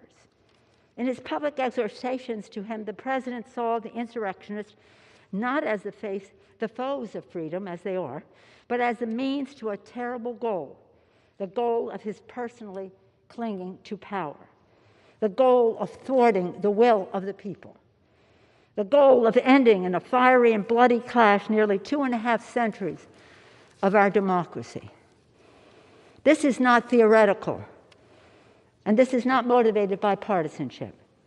I stand before you today as an officer of the Constitution, a Speaker of the House of Representatives. I stand before you as a wife, a mother, a grandmother, a daughter whose father proudly served in this Congress, Thomas D'Alessandro Jr. from Maryland, one of the first Italian Americans to serve in the Congress. And I stand here before you today as the noblest of things, a citizen of the United States of America. With my voice and my vote, with a plea to all of you, Democrats and Republicans, I ask you to search your souls and answer these questions. Is the president's war on democracy in keeping with the Constitution? Were his words an insurrectionary mob a high crime and misdemeanor? Do we not have the duty to our oath to do all we constitutionally can to protect our nation and our democracy from the appetites and ambitions of a man who has self-evidently demonstrated that he is a vital threat to liberty, to self-government, and to the rule of law? Our country is divided. We all know that. There are lies abroad in the land spread by a desperate president who feels his power slipping away. We know that too. But I know this as well, that we here in this House have a sacred obligation to stand for truth, to stand up for the Constitution, to stand as guardians of the Republic. In a speech he was prepared to give in Dallas on Friday, November 22nd, 1963, President John F. Kennedy was to say, "We in this country, in this generation, are, by destiny rather than choice, the watchmen on the walls of world freedom. We ask, therefore, that we may be worthy of our power and responsibility." That we may be worthy. President Kennedy was assassinated before he could deliver those words to the nation, but they resonate more even now, in our time, in this place. Let us be worthy of our power and responsibility, that what Lincoln thought was the world's last best hope, the United States of America, may long survive. My fellow members, my fellow Americans, we cannot escape history.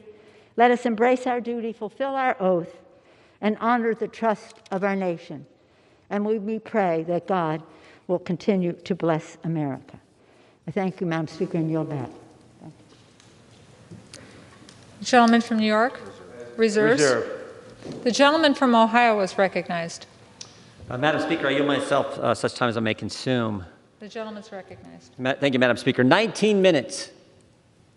19 minutes. 4 years ago on Inauguration Day, January 20th, 2017, 19 minutes into President Trump's administration, at 12:19 p.m., the Washington Post headline was, "Campaign to impeach President Trump has begun." And now, with just 1 week left, they're still trying. In 7 days, there will be a peaceful transfer of power, just like there has been every other time in our country. But Democrats are going to impeach President Trump again. This doesn't unite the country. There's no way this helps the nation deal with the tragic and terrible events of last week that we all condemn. And Republicans have been consistent. We've condemned all the violence all the time. We condemned it last summer. We condemned it last week. We should be focused on bringing the nation together. Instead, Democrats are going to impeach the president for a second time 1 week before he leaves office. Why? Why? Politics and the fact that they want to cancel the president. The president who cut taxes, the president who reduced regulations, the president prior to COVID had the greatest economy, lowest unemployment in 50 years, the president who got us out of the Iran deal, put the embassy in Jerusalem, brought hostages home from North Korea, put 3 great justices on the Supreme Court, gave us a new NAFTA agreement, the Abraham Accords, the COVID vaccine, and who built the wall. It's about politics. This is about getting the President of the United States. They spied on his campaign before he was elected. 19 minutes into his presidency, they started the impeachment push. 3-year Mueller investigation, 19 lawyers, 40 agents, 500 witnesses, 2,500 subpoenas, $40 million to find nothing. Impeachment round 1 based on an anonymous whistleblower with no firsthand knowledge who was biased against the president and who worked for Joe Biden. And now it's impeachment round 2. It's always been about getting the president no matter what. It's an obsession that is now broadened. It's not just about impeachment anymore, it's about canceling, as I've said. Canceling the president and anyone that disagrees with them. The Ayatollah can tweet, the president can't. Democrats can object on January 6, 2017, but Republicans aren't allowed to object on January 6, 2021. Democrats say Antifa is a myth. Republicans condemn all violence all the time. The double standard has to stop. And frankly, the attack on the First Amendment has to stop. And stop and think about it. Do you have a functioning First Amendment when the cancel culture only allows one side to talk? When you can't even have a debate in this country, this great country, the greatest country ever? It needs to stop, because if it continues, it won't just be Republicans who get canceled. It won't just be the President of the United States. The cancel culture will come for us all. Right. America's a great country, the greatest country ever. It seems to me that we need to think about how great the people of this nation really are. Think about what we've accomplished in the past and begin to come together as leaders who represent so many great folks across our districts. Think about this. Think about this. In 1903, in Kitty Hawk, North Carolina, 2 guys fly this thing they called a plane 100 feet. Barely got off the ground. Barely got off the ground. Amazing thing. 44 years later, Chuck Yeager breaks the sound barrier. In 44 years, we go from 2 guys flying a contraption they called a plane a few hundred feet to Chuck Yeager breaking the sound barrier. And 22 years after that, another American steps on the moon. Think about it. In one lifetime, in 66 years, 2 guys flying 100 feet to putting a man on the moon. That's what this country is capable of. That's what we can do. And we, as the Congress who represent the people who did that, should start leading. should start understanding what really is going on here. So I hope we defeat this. I hope we can begin to come together and recognize the greatness of the American people and focus on the things they want us to focus on. I yield back our time. Gentleman reserves. The gentleman from New York is recognized. Madam Speaker, I yield myself 3 minutes. Gentleman from New York is recognized for 3 minutes. Madam Speaker, we all saw it coming. Months in advance, President Trump was baselessly and deliberately whipping his supporters into a frenzy.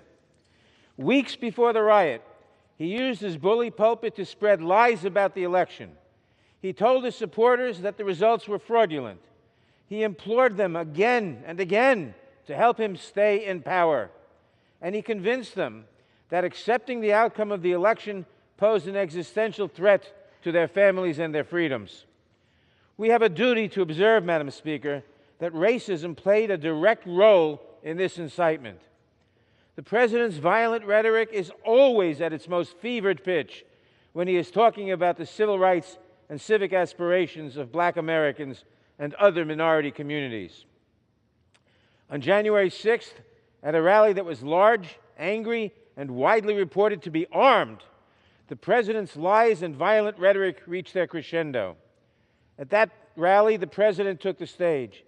After reiterating the falsehood that we won this election, and we won it by a landslide, he told the crowd that if you don't fight like hell, you're not going to have a country anymore.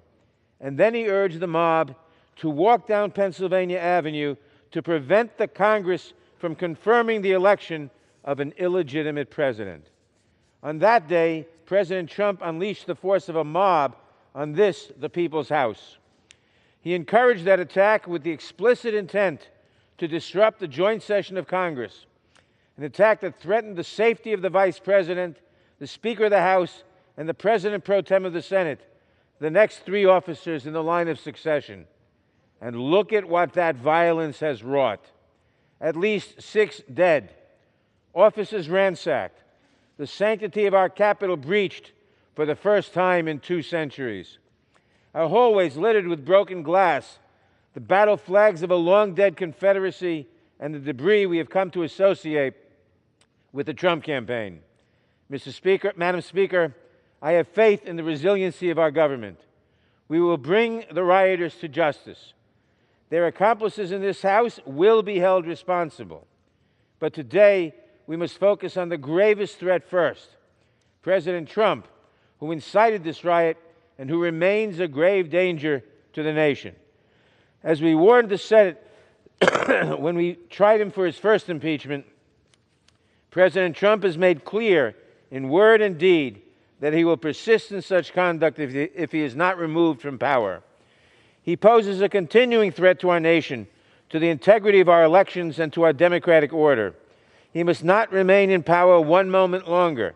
Not 1 moment longer. The danger is too great. We must impeach. I reserve the balance of my time. Gentleman reserves the balance of his time. The gentleman from Ohio is recognized. Thank you, Madam Speaker. I would yield 2 minutes to the gentleman from California, Mr. McClellan. The gentleman from California is recognized for 2 minutes. The gentleman from California is recognized for 2 minutes. We'll go 4 minutes. Excuse me.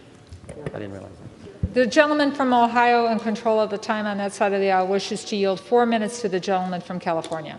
Correct? Yes. The gentleman from California is recognized for 4 minutes. Thank you, Madam Speaker. You know, I didn't like the President's speech on January 6th either. I thought he was wrong to assert that the Vice President in Congress can pick and choose which electoral votes to count. He was wrong to set such a confrontational tone in a politically tense situation. But what did he actually say? His exact words were, quote, "I know that everyone here will soon be marching over to the Capitol building to peacefully and patriotically make your voices heard," unquote. That's impeachable? That's called freedom of speech. Now, he also threatened to oppose candidates in future elections. And by the way, that was directed at Republicans like me who'd resolved to uphold the constitutional process and protect the Electoral College. Well, so what? That's called politics. If we impeached every politician who gave a fiery speech to a crowd of partisans, this Capitol would be deserted. That's what the president did. That is all he did. He specifically told the crowd to protest peacefully and patriotically, and the vast majority of them did. But every movement has a lunatic fringe. Suppressing free speech is not the answer. Holding rioters accountable for their actions is the answer. And we are. And if we'd prosecuted BLM and Antifa rioters across the country with the same determination these last 6 months, this incident may not have happened at all. Now, short of declaring war, the power of impeachment is the most solemn and consequential act that Congress can take. To use it in this manner, in the heat of the moment, with no hearings, no due process, many members phoning in their votes after a hastily called debate, exactly 1 week before a new president is to take office, trivializes this power to the point of caricature. The Democrats have won everything in sight: the House, the Senate, and the presidency. In a republic, that calls for magnanimity by the victors. Only in a banana republic does it call for vengeance. Benjamin Franklin warned us that passion governs, and she never governs wisely. In our passions this week, we've set some dangerous new precedents that will haunt us for years to come. Yesterday, we redefined intemperate speech as a physical incapacity requiring removal from office. Today, we define it as a high crime and misdemeanor. Well, the moment any member of this body gives an impassioned speech and the lunatic fringe of their movement takes license from it, be prepared to answer to this new precedent that we established today. Now, I could cite plenty of provocative speeches made by Democrats that directly preceded violence this summer, but we've already had enough of that. You know, after 600,000 Americans had perished in the Civil War, Abraham Lincoln appealed to the better angels of our nature. He said, "With malice toward none, with charity for all, let us bind up the nation's wounds."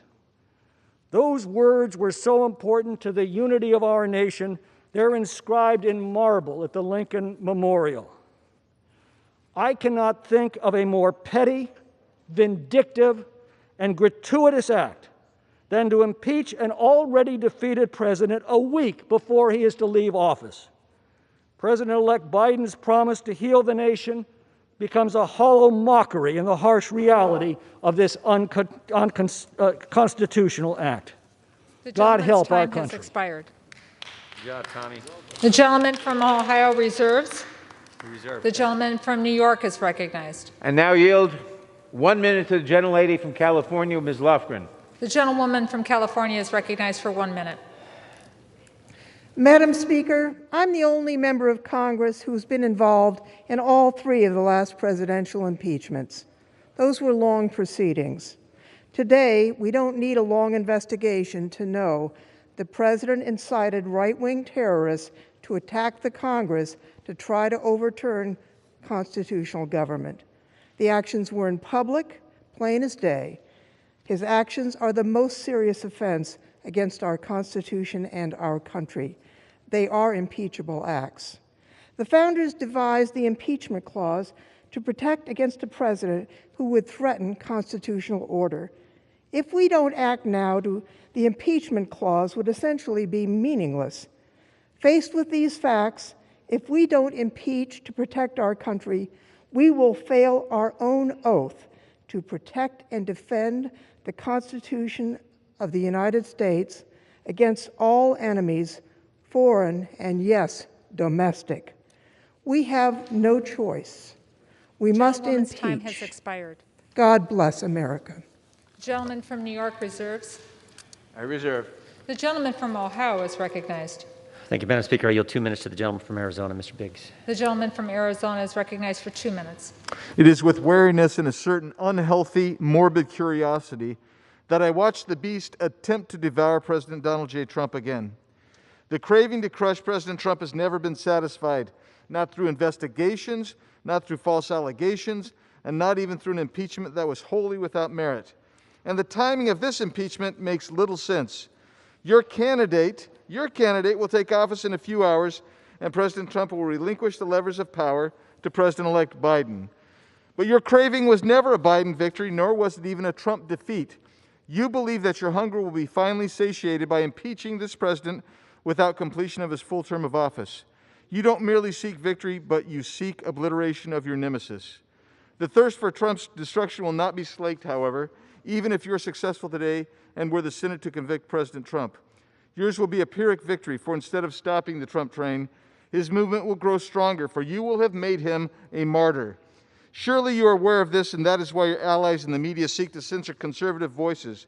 Your chums that sit on the boards of corporate America, yes, the same companies that the left vilifies, promise to starve Republicans from receiving their PAC donations.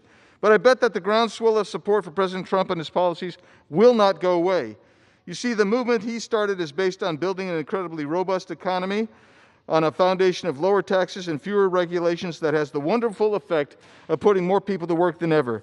It is built upon a strong military that is extricated from endless wars. It provides border security, America First trade agreements, Mideast peace and stability. Those are the things the American people want. Your four-year appetite will be temporarily assuaged, while you will no doubt continue to chase after leaders of this movement. But your appetite will be unfulfilled. I urge you, please do not, and I'm mixing metaphors here, attempt to douse the remaining burning embers of this movement with gasoline. No one wants that. I urge you, please, to reconsider the reckless action in which you engaged today. The gentleman's time has I yield. expired. The gentleman from Ohio reserves. The gentleman from New York is recognized. Madam Speaker, I now yield 1 minute to the gentleman from California, Mr. Schiff. The gentleman from California is recognized for 1 minute. 1 week ago, the President incited an insurrection against Congress to prevent the peaceful transition of power. It was the most dangerous moment for our democracy in a century. Today, we invoke the remedy the founders provided for just such a lawless president, impeachment. More important, today we begin the long road to restoration. America has been through a civil war, world wars, a Great Depression, pandemics, McCarthyism, and now a Trumpist and white nationalist insurrection. And yet our democracy endures. It endures because at every juncture, every pivotal moment, when evil threatened to overtake good, patriotic Americans step forward to say enough. This is one of those moments. To preserve this sacred place, this citadel of democracy for ourselves and for posterity, let us say enough. Enough. I yield back. Gentleman yields back. The gentleman from New York reserves. The gentleman from Ohio is recognized. Thank you, Madam Speaker. I yield 2 minutes to the gentleman from Texas, Mr. Gomer. The gentleman from Texas is recognized for 2 minutes. Here's a quote. I just don't even know why there aren't more uprisings all over the country, and maybe there will be. Or, sadly, the domestic enemies of our voting system and honoring our Constitution are right at 1600 Pennsylvania Avenue with their allies in Congress of the United States. We were called enemies of the state. Those are all quotes from our speaker. Now, on our side, we didn't take those to be impeachable because we didn't believe she surely meant that. But by the Democrats taking this action, you're telling me, no, when we say those, we actually mean to incite violence. That's what this action is saying. Look, I just looked on the History Channel. It says these words: if the Judiciary Committee, talking about impeachment, finds sufficient grounds, its members write and pass articles of impeachment, which then go to the full House for a vote. Half of all the impeachments ever conducted, ever voted for, occurred under this speaker. You're setting a precedent that says very clearly, because this impeachment isn't going to work, but it is setting the precedent. Unlike a year ago when we said, look, it shouldn't go through Intel, it should go through Judiciary Committee. Forget that. Now the message is, if you have a whim and you want to just go after a president, just go straight to the floor. No investigation, no judiciary committee. Go straight to the floor. Use it as a political weapon as you wish. This is so dangerous, what you're doing. Forgetting all the precedents. Yes, we can argue back and forth, but you're using this as a weapon, and you're destroying this little experiment in self-government. In a year's time, The gentleman's time has expired. it needs The to gentleman stop. I yield back. The gentleman from Ohio reserves. The gentleman from New York is recognized. Madam Speaker, I now yield 1 minute to the distinguished gentlelady from Massachusetts, Ms. Clark. The gentlewoman from Massachusetts is recognized for 1 minute. Suffragist and abolitionist Lucy Stone stated, "If we speak the truth fearlessly, we shall add to our number those who will turn the scale to the side of equal and full justice in all things." The truth is, President Trump incited a violent attack against the United States government. The truth is, President Trump spent his presidency inflaming hate, white supremacy, anti-Semitism, and violence. The truth is, he was enabled by all those who perpetuated the lie that the most secure election in our nation's history was stolen. The truth is that these seditious actions left 5 dead, our Capitol besieged, our security threatened, and our democracy hanging in the balance. And the truth is, a vote to impeach is our resounding declaration that the government of the people, by the people, for the people, shall not perish from the earth. The gentleman from New York wishes to reserve. Reserve. The gentleman from Ohio is recognized. Thank you, Madam Speaker. I yield 1 minute to the gentleman from California, Mr. Rice. The gentleman from California is recognized for 1 minute. Thank you, Madam Speaker. The last speaker said that for 4 years, the president did all these terrible, insightful things, including anti-Semitism. I take exception with that, but I think it's important that we embrace one thing that was said. Yes, the president has been consistent for the last 4 years.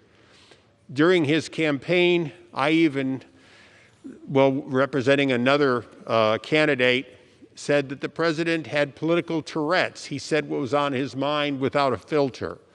I don't think that's being debated here today. We all know that's true. What's being debated is whether, with 167 hours left until he leaves office, is he a clear and present danger? And he clearly isn't.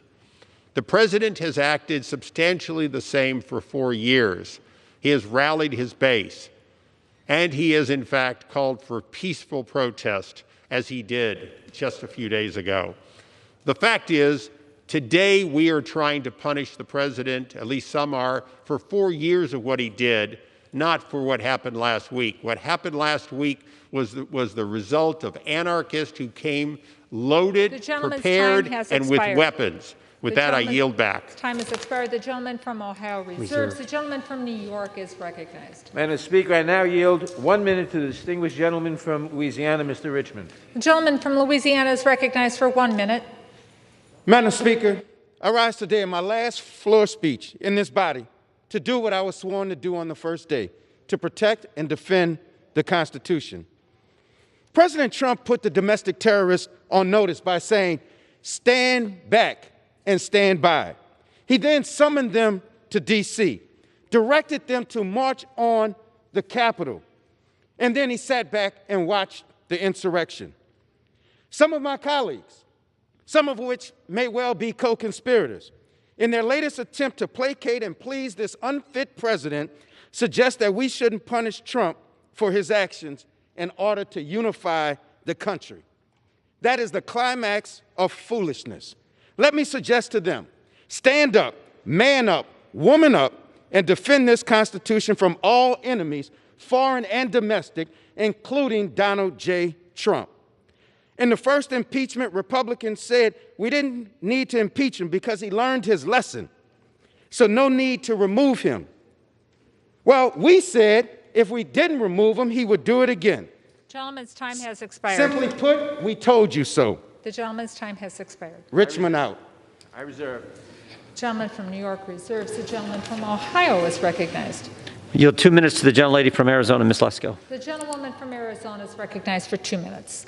Thank you, Madam Speaker. I rise in opposition to the resolution.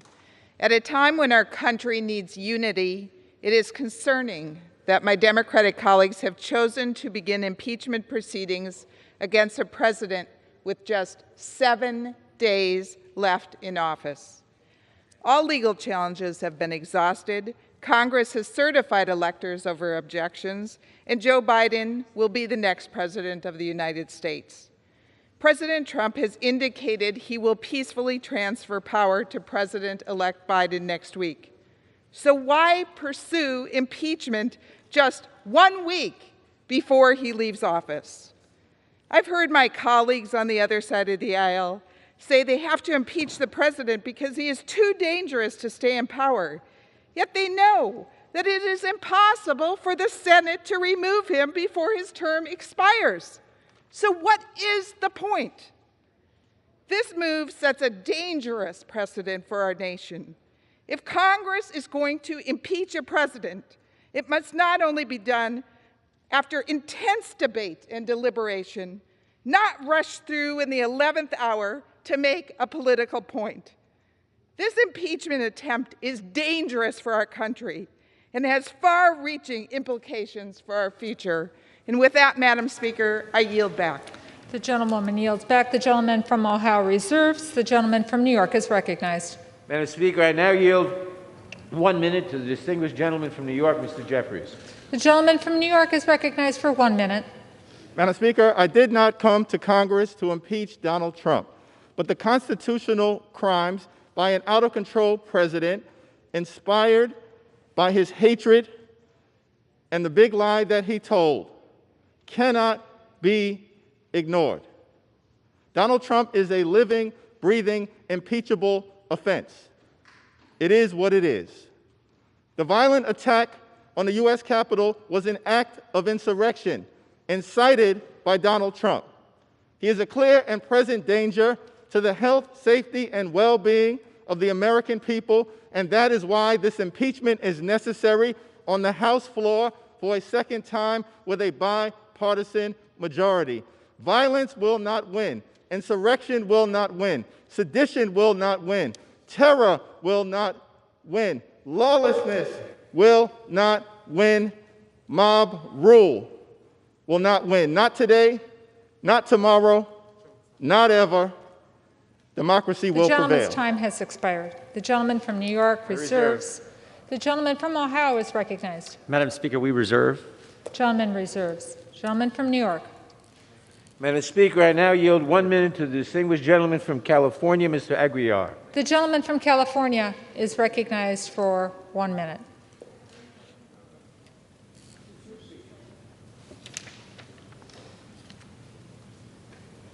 Thank you, Madam Speaker.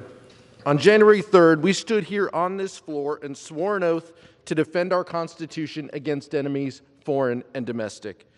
3 days later, that oath was put to the test when a violent mob tried to break down those doors to stop us from performing our constitutional duty. This mob was not without a leader. On that day, the president told them to walk to this Capitol 16 blocks from where he stood. They were radicalized by his lies and conspiracy theories he spent months fueling, many of which I've heard on this floor the last week. He needed to say only 2 words to end the violence: I concede, because that's what leaders do in a democracy, because that's what we do in the United States. They put politics aside and put country first.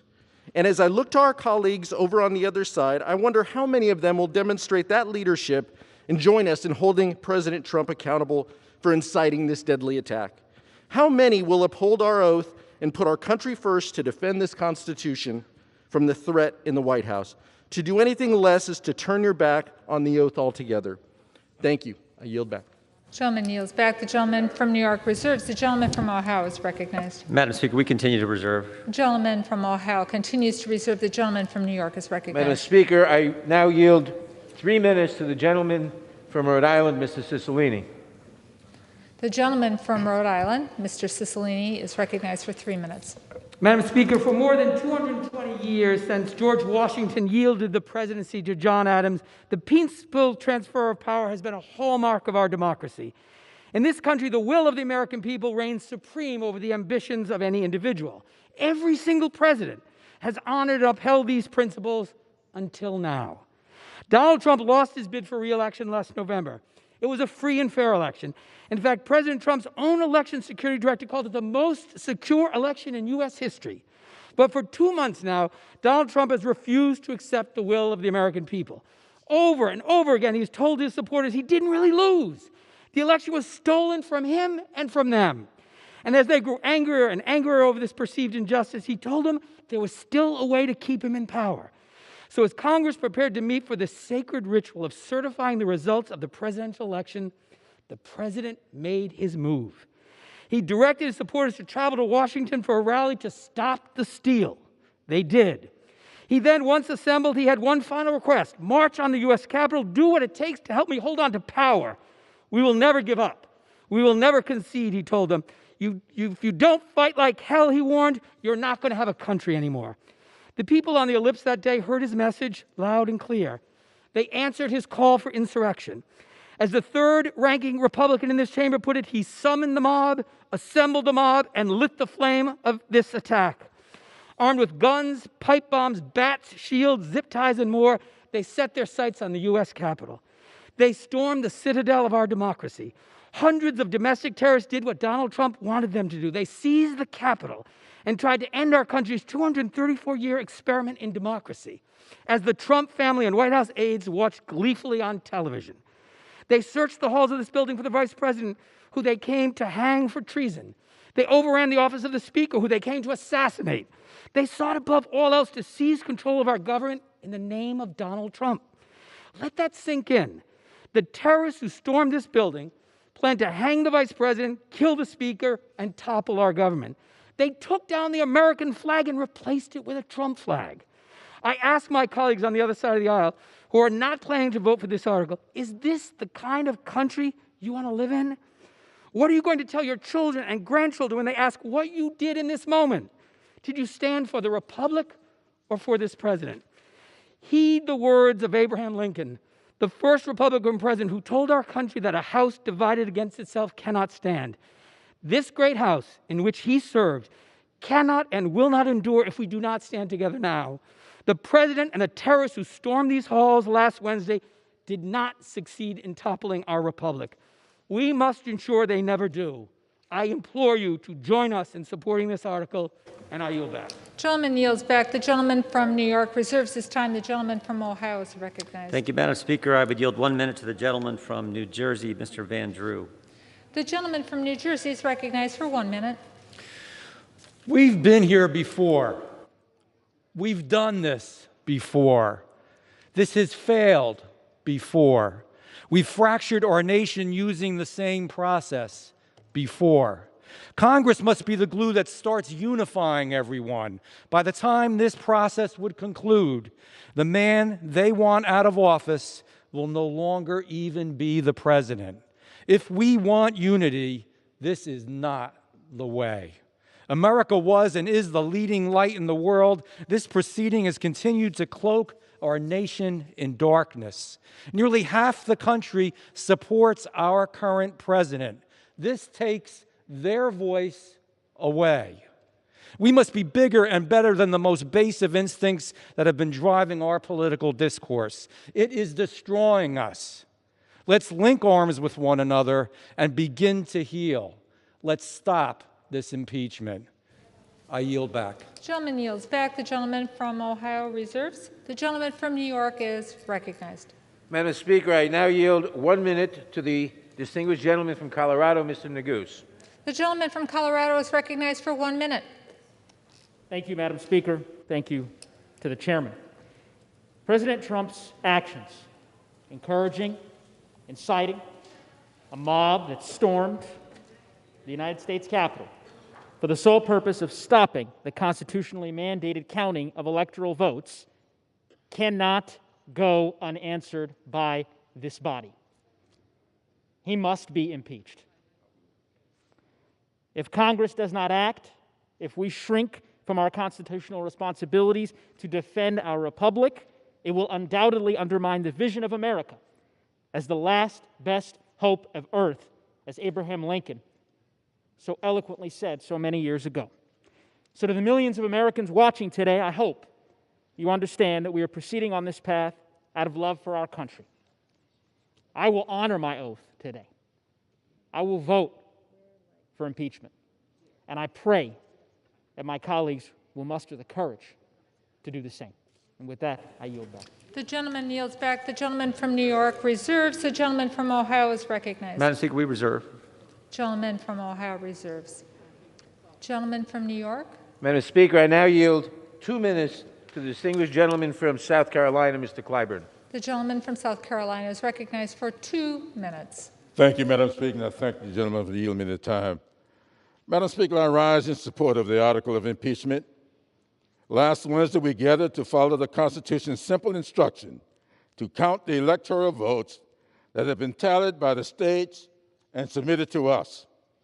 This president refused to accept those results. Instead, he sought to overturn them by inciting a violent insurrection. But we were not deterred from doing our constitutional duty. Today, we must do our constitutional duty once again.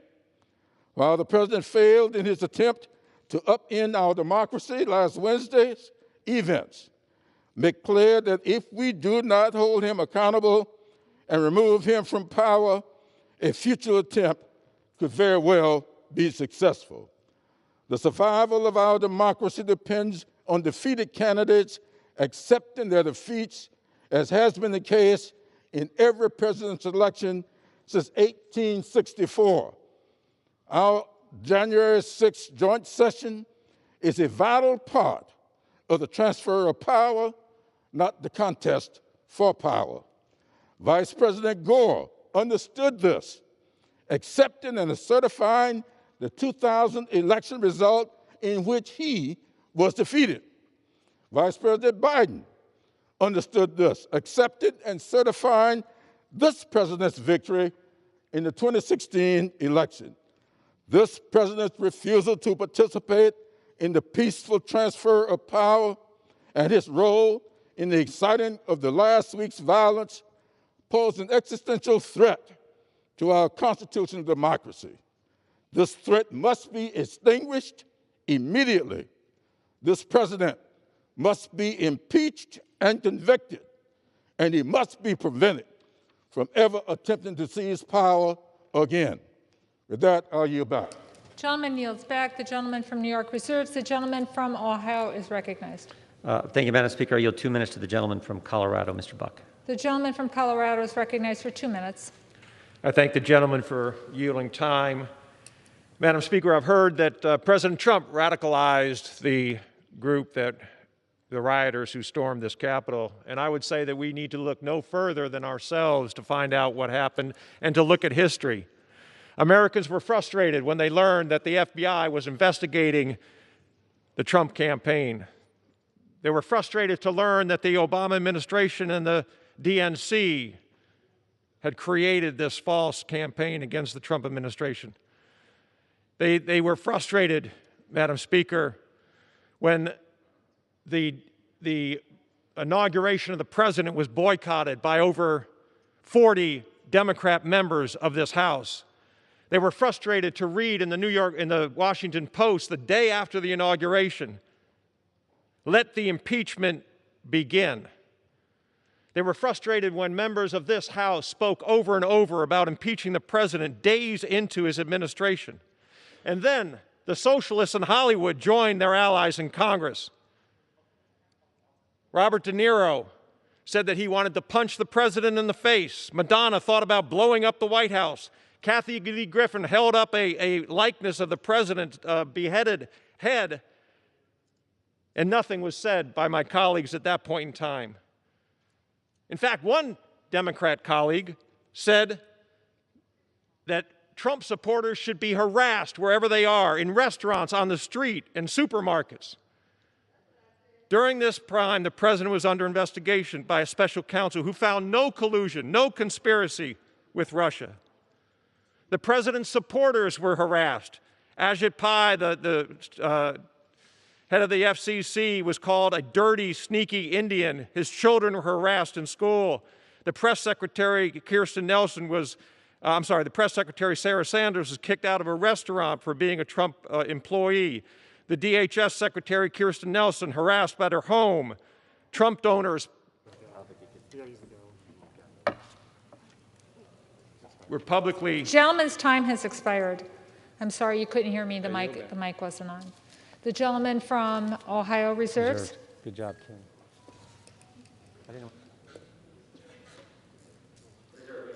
The gentleman from Ohio reserves. The gentleman from New York is recognized. Madam Speaker, I now yield 2 minutes to the distinguished gentleman from Maryland, Mr. Raskin.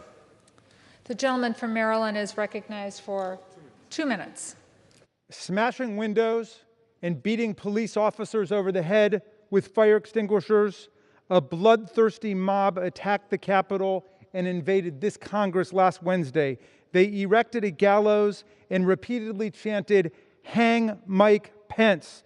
They stormed Speaker Pelosi's office yelling, "Where's Nancy?" They brandished the Confederate battle flag and occupied the Senate chamber. They wounded dozens of people, hospitalizing dozens of people, killed 5 of our people. For 6 hours, they shut down the counting of electoral college votes, our sacred process under the Constitution for peaceful transfer of power in the United States. They may have been hunting for Pence and Pelosi to stage their coup, but every one of us in this room right now could have died. As Senator Lindsey Graham said, the mob could have blown the building up. They could have killed us all.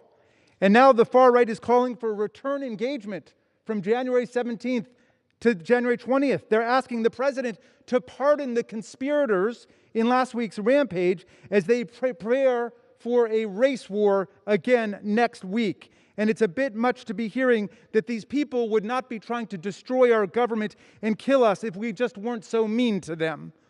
Well, despite the floor leader's desperate effort to polarize this body and this nation along party lines, it is the chair of the Republican conference who best articulated what happened in a statement yesterday, and I recommend every American read this. Liz Cheney of Wyoming, the elected chair of the Republican conference, wrote, "The president summoned this mob, assembled this mob, and lit the flame of this attack. Everything that followed was his doing. None of this would have happened without the president. The president could have immediately and forcefully intervened to stop the violence. He did not. There has never been a greater betrayal by a president of the United States of his office." Request 10 seconds. Gentleman from New York. I yield an additional 10 seconds. An additional 10 seconds to the gentleman from Maryland. Cheney says there's never been a greater betrayal by a president of the United States of his office and his oath to the Constitution. Read Ms. Cheney's statement. Let's come together and impeach the president for this high crime against the republic. We don't have a minute to spare. He is a clear and present danger to the people. The gentleman from New York reserves. The gentleman from Ohio is recognized. Madam Speaker, I yield 2 minutes to the gentleman from Florida, Mr. Gates. The gentleman from Florida is recognized for 2 minutes. It seems to me that impeachment is an itch that doesn't go away with just one scratch. It also seems that President Trump may be most likely to be impeached when he is correct. Before the last presidential impeachment, President Trump rightly pointed out the improper activities of the Biden crime family, and subsequently he's been proven right. And don't think for a moment, Madam Speaker, that we're going to drop that or stop our pursuit for the truth. Before that, we had the Russia hoax, where you had the president rightly making claims that Hillary Clinton and the DNC were colluding with Russians to disorient our democracy. How right he turned out to be. And then we have the 2020 presidential election, where the president correctly pointed out unconstitutional behavior, voting irregularities, concerns over tabulations, dead people voting, and now impeachment again. When they go low, we kick them. Eric Holder, former Attorney General under Barack Obama, breaching the Capitol was as low can be. We all denounce it. But who is it that they're kicking? The president, who created soaring highs for our economy, rising wages before the pandemic, 400 miles of wall to stop the caravans, who drew down troops in the Middle East and showed empathy for the forgotten men and women of our country. It's why so many people love him so much, and it's why they're kicking all of us. This president has faced unprecedented hatred and resistance from big media, big tech, and big egos, from congressional leaders on both sides of the aisle. Before the rioters tore through that glass, Speaker Pelosi stood at that rostrum and tore through the president's State of the Union speech, inciting anger, resentment, division. Some believe that truly these true colors are being shown now through this divisive partisan impeachment. The Speaker of the House, I would request an additional 40 seconds. Go through the Speaker, please. The gentleman from Ohio. Madam Speaker, I yield the gentleman an additional 40 seconds. 4 seconds or 40 seconds? Yep, 40 seconds. 45 seconds. I thank the gentleman. The Speaker said to us just moments ago, words matter. But apparently those words don't matter when they're uttered by Democrats. When the gentlelady from Massachusetts calls for unrest in the streets. When the gentlelady from California brazenly brags that she called for people to get in the faces of those who serve and support the president. I denounced political violence from all ends of the spectrum, but make no mistake, the left in America has incited far more political violence than the right. For months, our cities burned, police stations burned, our businesses were shattered, and they said nothing. Or they cheerled for it, and they fundraised for it, and they allowed it to happen in the greatest country in the world. Now, some have cited the metaphor that the president lit the flame. Well, they lit actual flames, actual fires, and we Time put them out. expired. There will be order in the House. I yield back. The gentleman from Ohio, do you wish to reserve your time? The gentleman from New York is recognized. Madam Speaker, I now yield 1 minute to the distinguished gentleman from California, Mr. Swalwell. The gentleman from California is recognized for 1 minute. America has been attacked before, but not like this. On January 6th, Donald Trump incited thousands of radicalized terrorists to attack the Capitol to stop a transition of power. Let that sink in. Our president incited our citizens to attack our Capitol. America was not attacked in the past sense. This president has inspired future plots. America is still under attack, and that's why Donald Trump must be impeached. I've read many of my GOP colleagues know what the president did was wrong, but are afraid for their lives if they cross the president.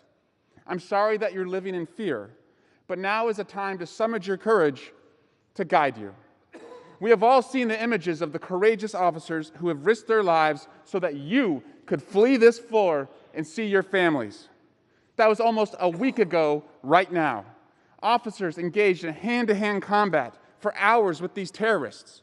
Capitol Police were spit on, beaten, stampeded, and one of them lost their lives. I'm not asking you to summon the courage that they did. I'm just asking you to do your job and hold this president accountable. The gentleman's time has expired. The gentleman from New York reserves. Yeah, Madam Speaker, we reserve. The gentleman from Ohio is recognized. Yeah, Madam Speaker, we reserve. The gentleman reserves. The gentleman from New York is recognized. The gentleman from New York is recognized. Madam Speaker, I now yield 1 minute to the distinguished gentleman from Texas, Mr. Castro. The gentleman from Texas is recognized for 1 minute. Thank you, Madam Speaker. Donald Trump is the most dangerous man to ever occupy the Oval Office. I want to take you back 1 week ago today, when people were barging through these doors, breaking the windows with weapons, armed, pipe bombs, coming here to harm all of you, to harm the Speaker, to harm the Senate. Let me ask you a question. What do you think they would have done if they had gotten in? What do you think they would have done to you? And who do you think sent them here? The most dangerous man to ever occupy the Oval Office. If inciting a deadly insurrection is not enough to get a president impeached, then what is? All of us must answer that question today. The Constitution requires us to impeach and remove Donald John Trump. Gentleman's time has expired. Gentleman from New York reserves. I reserve. The gentleman from Ohio is recognized. Madam Speaker, we reserve. Gentleman from Ohio reserves his time. The gentleman from New York is recognized. Madam Speaker, I now yield 1 minute to the distinguished gentlelady from Pennsylvania, Ms. Dean. The gentlelady from Pennsylvania is recognized for 1 minute. Madam Speaker, 1 week ago today, I was trapped in this House chamber as the banging on the doors began. I feared for colleagues, reporters, and staff. I feared for myself. The attack on the Capitol will never be forgotten. The President and many in this chamber have shamelessly peddled dangerous untruths about the election, despite the warnings of where those lies would lead. And last Wednesday, those lies and dangers found themselves inside this Capitol. This hateful rhetoric is another deadly virus. It is time to remove it from its host. To heal, we need accountability and truth. That begins by acknowledging the President's dangerous lies and their deadly consequences. Removing Donald Trump is the beginning of restoring decency and democracy. What happened last week will not be forgotten, and what we do this week will long be remembered. Vote yes on impeachment, and I yield back. Gentlelady yields back. The gentleman from New York reserves his time. The gentleman from Ohio is recognized. Thank you, Madam Speaker. It's my pleasure to yield 1 minute to the Republican leader. Gentleman from California, Mr. McCarthy. The gentleman from California is recognized for 1 minute. Thank the gentleman for yielding. Madam Speaker, let me be clear. Last week's violent attack on the Capitol was undemocratic, un-American, and criminal. Violence is never a legitimate form of protest. Freedom of speech and assembly under the Constitution is rooted in nonviolence. Yet the violent mob that descended upon this body was neither peaceful nor democratic. It acted to disrupt Congress's constitutional responsibility. It was also an attack on the people who work in this institution, members, staff, and the hundreds who work behind the scenes so that we can serve the American people. The greatest statesman in the history of our country understood that the most dangerous threat to freedom is lawlessness. A young lawyer named Abraham Lincoln famously said, "There is no grievance that is a fit object of redress by mob law." Yet for several hours last week, mob law tried to interfere with constitutional law. Some say the riots were caused by Antifa. There is absolutely no evidence of that. And conservatives should be the first to say so. Conservatives also know that the only thing that stops mob violence is to meet it with force rooted in justice and backed by moral courage. And last week we saw mob violence met by courage, sacrifice, and heroism from the brave men and women who protect this institution every day. But for the bravery of the Capitol Police, the destruction and loss could have been much greater. We owe them a tremendous debt of gratitude. The loss of Officer Brian Sednick and Officer Howard Lindmagood is tragic and heartbreaking. We mourn their loss, remember their lives, and continue to pray for their families and loved ones. The officers of the Capitol Police deserve our eternal thanks. We will never forget the dangers they faced, the determination they showed, or the sacrifices they made. And make no mistake, those who are responsible for Wednesday's chaos will be brought to justice. Which brings me to today's debate. I believe impeaching the president in such a short time frame would be a mistake. No investigations have been completed. No hearings have been held. What's more, the Senate has confirmed that no trial will begin until after President-elect Biden is sworn in. But here is what a vote to impeach would do. A vote to impeach would further divide this nation. A vote to impeach will further fan the flames of partisan division. Most Americans want neither inaction nor retribution. They want durable, bipartisan justice. That path is still available, but is not the path we are on today. That doesn't mean the president is free from fault. The president bears responsibility for Wednesday's attack on Congress by mob rioters. He should have immediately denounced the mob when he saw what was unfolding. These facts require immediate action by President Trump. Accept his share of responsibility, quell the brewing unrest, and ensure President-elect Biden is able to successfully begin his term. And the president's immediate action also deserves congressional action, which is why I think a fact-finding commission and a censure resolution would be prudent. Unfortunately, that is not where we are today. Truly, this past week was one of the most difficult for Congress and our nation. Of all the days here, last Wednesday was the worst day I've ever seen in Congress. Our country is deeply hurt. So where do we go from here? After all the violence and chaos of the last week, is it important to remember that we're still here to deliver a better future for all Americans. It does not matter if you are liberal, moderate, or conservative. All of us must resist the temptation of further polarization. Instead, we must unite once again as Americans. I understand for some, this call for unity may ring hollow. But times like these are when we must remember who we are as Americans and what we as a nation stand for. And as history shows, unity is not an option, it's a necessity. It is as necessary today as it was at the start of our country. I want us all to think back to how John Adams and the Federalist Party handed power over to Thomas Jefferson and his party after the election of 1800. That election, and indeed that era, was one of the most divisive ever. Partisans used every dirty trick in the book.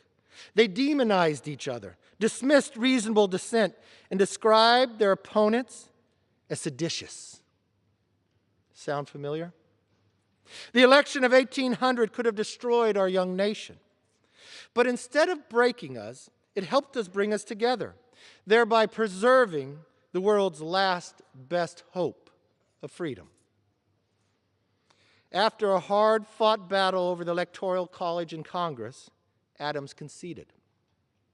And a peaceful transfer of power, the first in American history, took place. Jefferson, for his part, put aside the division of the era and preached forgiveness, yes, unity. In his first inaugural address, he famously said, "Every difference of opinion is not a difference of principle." Jefferson and Adams did not end every difference of opinion that existed in America, nor did they try. In a free country as big and diverse as ours, that would be impossible. What they did was more important. They recognized a deeper unity, a unity rooted in the famous proposition both men helped to write. At a critical moment in history, our founders chose peace, liberty, partnership over tension, division, and partisanship. For the sake of our country, we must make the exact same choice. We have already begun. Last week, despite the lingering shock and amid the windows still broken, we did what all healthy democracies do. We debated and we voted. In this country, we solve our disputes at the ballot box and through debates and votes on the floor of this exact chamber. We did our duty then, and we must do more.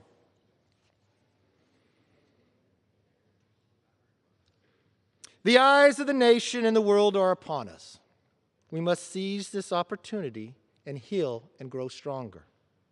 As leaders, Our place in history depends on whether we call on our better angels and refocus our efforts to work directly for the American people. United, we can deliver peace, strength, and prosperity our country desperately needs. Divided, we will fail. What we saw last week was not the American way. Neither is the continued rhetoric that Joe Biden is not the legitimate president. Let's be clear. Joe Biden will be sworn in as President of the United States in 1 week because he won the election. And the presidency and this Congress will face immediate challenges that must be addressed. I stand ready to assist in that effort with good faith, goodwill, and an open hand. The United States remains exceptional. We remain extraordinary. In the coming weeks and months, we must work together, all of us, to recharge the light of our shining city on the hill. History has shown us a way. History has given us a path. Just as Adams and Jefferson has shown, now is the moment that we should do the exact same. In these trying times, may God continue to bless America.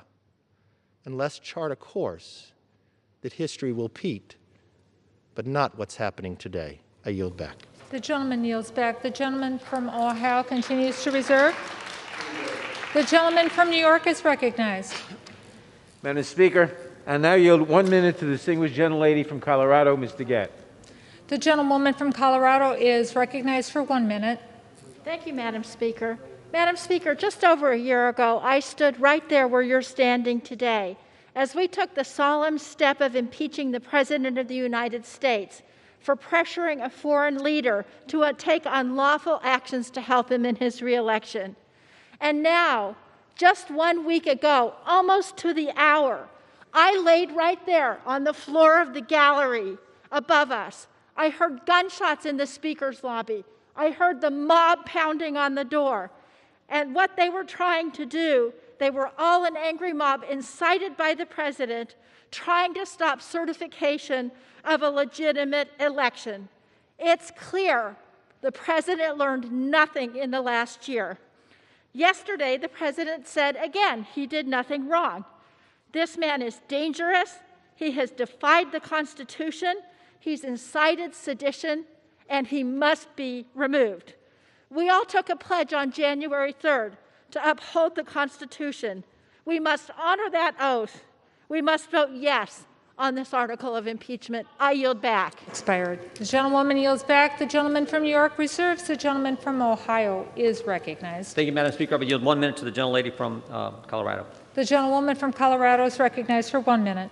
Glory to God. Madam Speaker, I rise today to oppose this impeachment and denounce the recent violence on the Capitol, just as I oppose the previous impeachment and the violence we've all witnessed all summer long across our great country. Make no mistake here, the hypocrisy of the left is on full display. Quote, go to the Hill, get in the face of some Congress people. We've got to fight in Congress, fight in the courts, fight in the streets. Take him behind the gym and beat the hell out of him. Go and take Trump out tonight. Sound familiar? What about the gentlewoman from New York who defended the looting by saying looters just wanted loaves of bread? Well, the last I checked, Best Buy and Teslas and stores of the like do not produce baked goods. Where's the accountability for the left after encouraging and normalizing violence? Rather than actually helping American people in this time, we start impeachments that further divide our country. I call bullcrap when I hear the Democrats demanding unity. Sadly, they are only unified in hate. Expired. Thank you. I yield.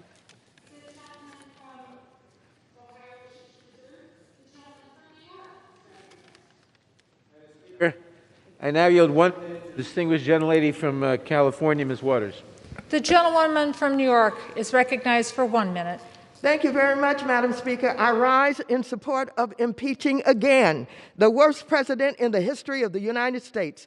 Since his first day in office, this president has spent 4 years abusing his power, lying, embracing authoritarianism, radicalizing his supporters against democracy.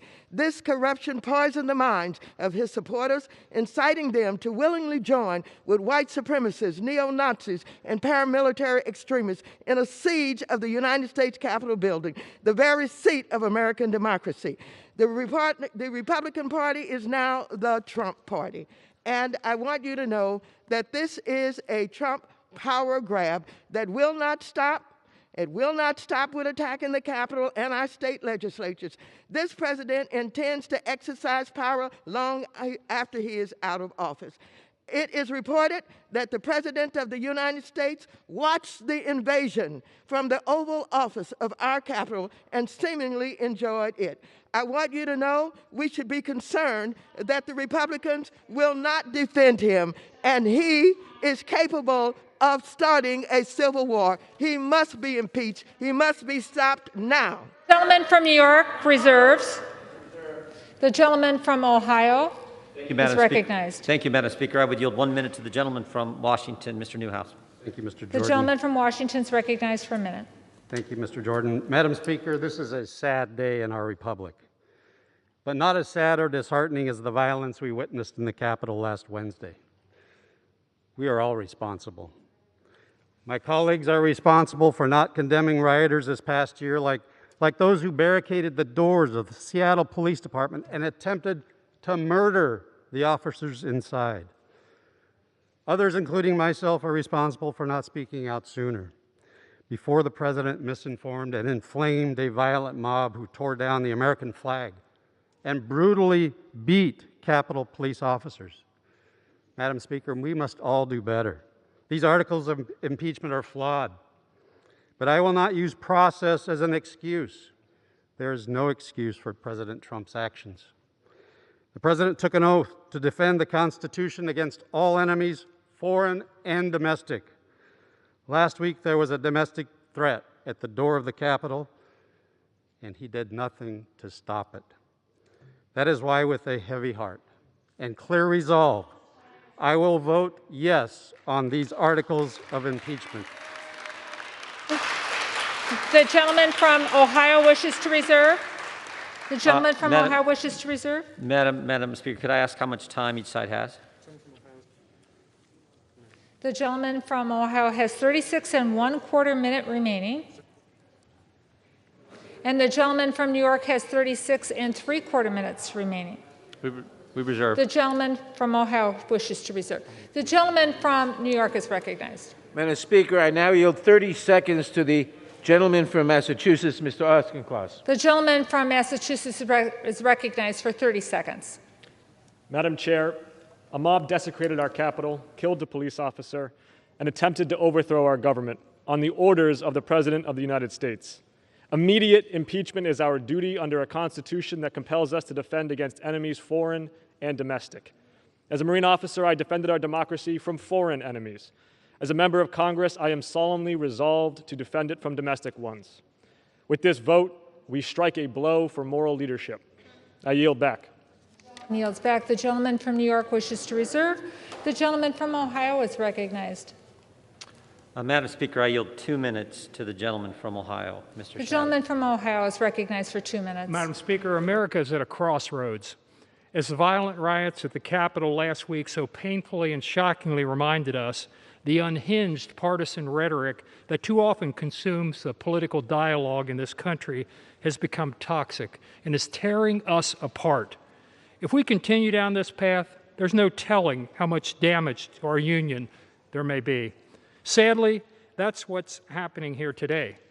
The majority is rushing through yet a second impeachment of President Trump, who has but 7 days remaining in office.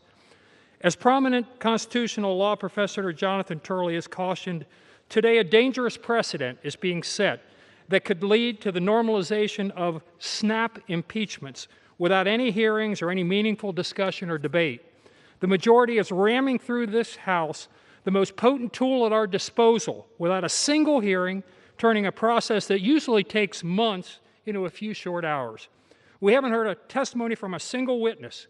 We haven't heard from any experts on the nature of these charges, nor the damage this effort could inflict on our republic. We didn't even know how this debate would unfold until 9 o'clock this morning. This is truly an unprecedented situation, and one which could cause irrevocable harm to our nation. But, Madam Speaker, it doesn't have to be this way. We don't have to continue down this misguided path. We could instead follow the wisdom provided by none other than Abraham Lincoln during another divisive time in our nation's history and listen to the better angels of our nature. We could choose a more positive, constructive path and vote down this ill-conceived effort. We should tone down the political rhetoric. We should work together to solve the problems that face our nation. We should put aside our differences and find common ground. And we should bring Americans back together, because there's no crisis we can't overcome if we stand united. And I yield back. Gentleman from Ohio yields back. The gentleman from Ohio wishes to reserve. The gentleman from New York is recognized. Speaker, I now yield 1 minute to the distinguished gentlelady from Washington, Ms. Herrera Butler. The gentlewoman from Washington is recognized for 1 minute. My fellow Americans, I rise today to stand against our enemy and to clarify our enemy isn't the president or the president-elect. Fear is our enemy. Fear tells us what we want to hear. It incites anger and violence and fire. But it also haunts us into silence and inaction. What are you afraid of? I'm afraid of what people will say or think. I'm afraid of being devalued. I'm not afraid of losing my job, but I am afraid that my country will fail. I'm afraid patriots of this country have died in vain. I'm afraid my children won't grow up in a free country. I'm afraid injustice will prevail. But truth sets us free from fear. Truth doesn't guarantee bad things won't happen, but it does promise to always prevail in the end.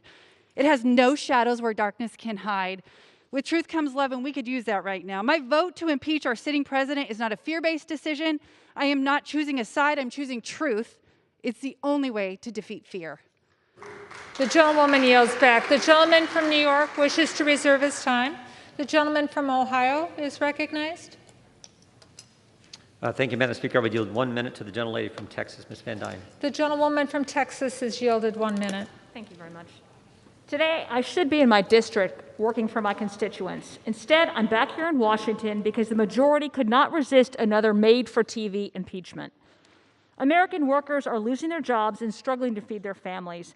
Small businesses are being forced to lay off workers and close their doors. Families are tragically losing loved ones to the coronavirus. Instead of creating or even saving American jobs or negotiating additional COVID relief, we're debating an impeachment that's been preceded by no inquiry, no meaningful debate, and no due process. In 1 week's time, Joe Biden will be the president. The American people need us to rise above the heat of the moment, to focus on their needs and deliver real solutions.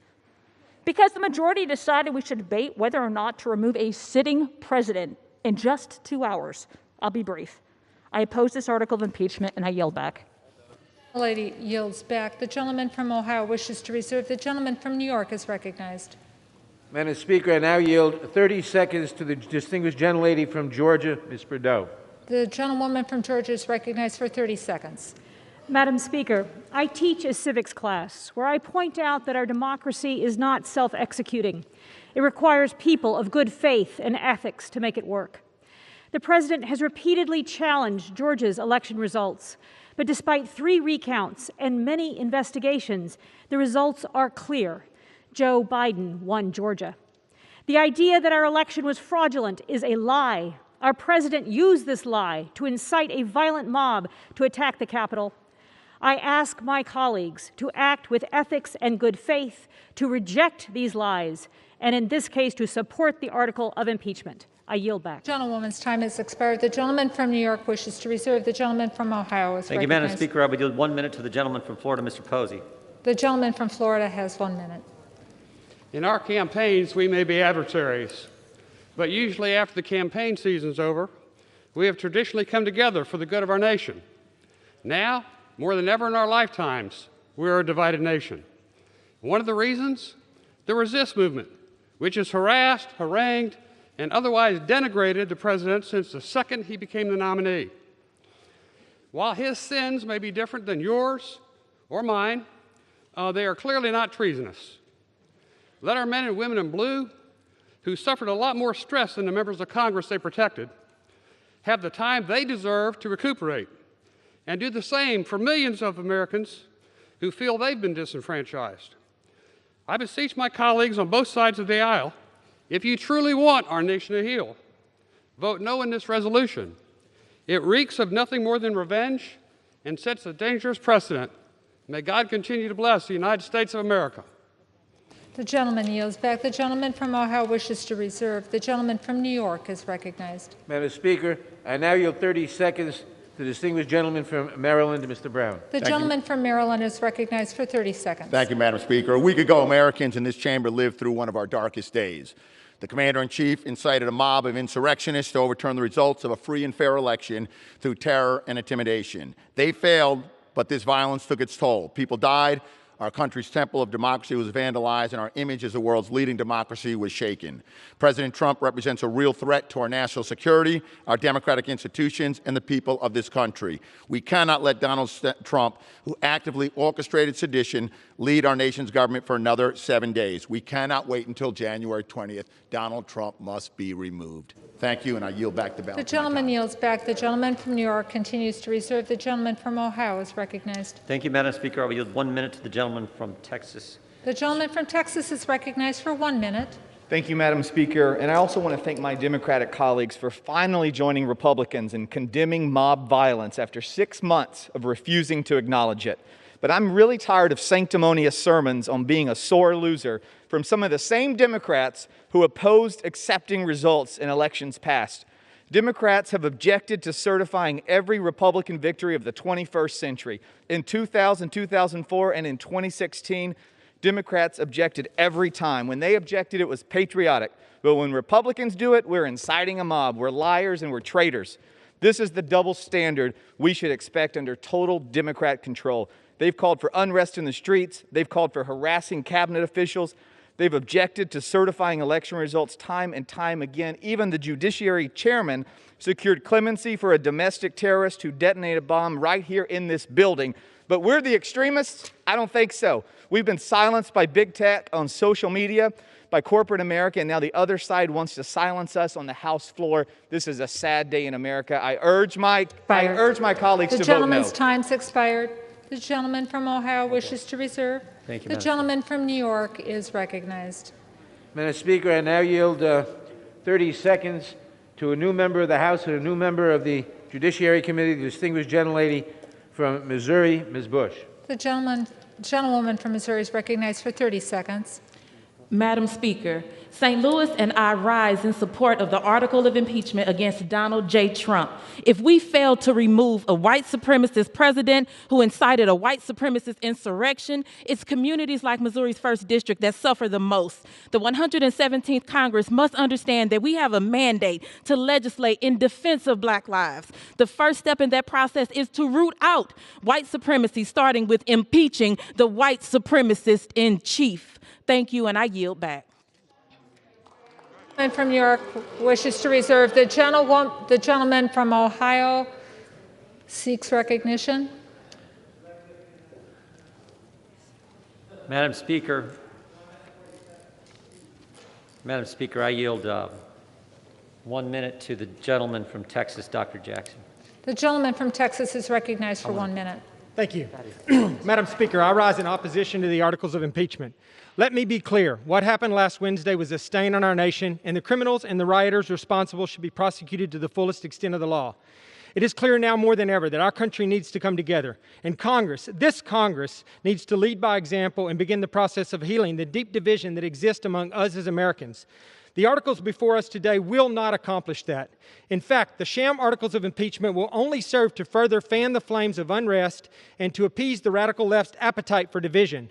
We should be focusing on restoring communities devastated by lockdowns, working on America's vaccine rollout, aiding a bipartisan investigation into these attacks, and ensuring election integrity, not impeaching a president who has promised a peaceful transition and who has less than 7 days left in office.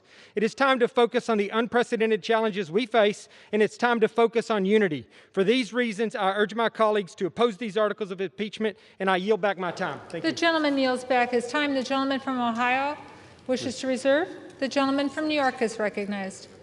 Madam Speaker, I now yield 30 seconds to the distinguished gentlelady from New York, Ms. Clark. The gentlewoman from New York is recognized for 30 seconds.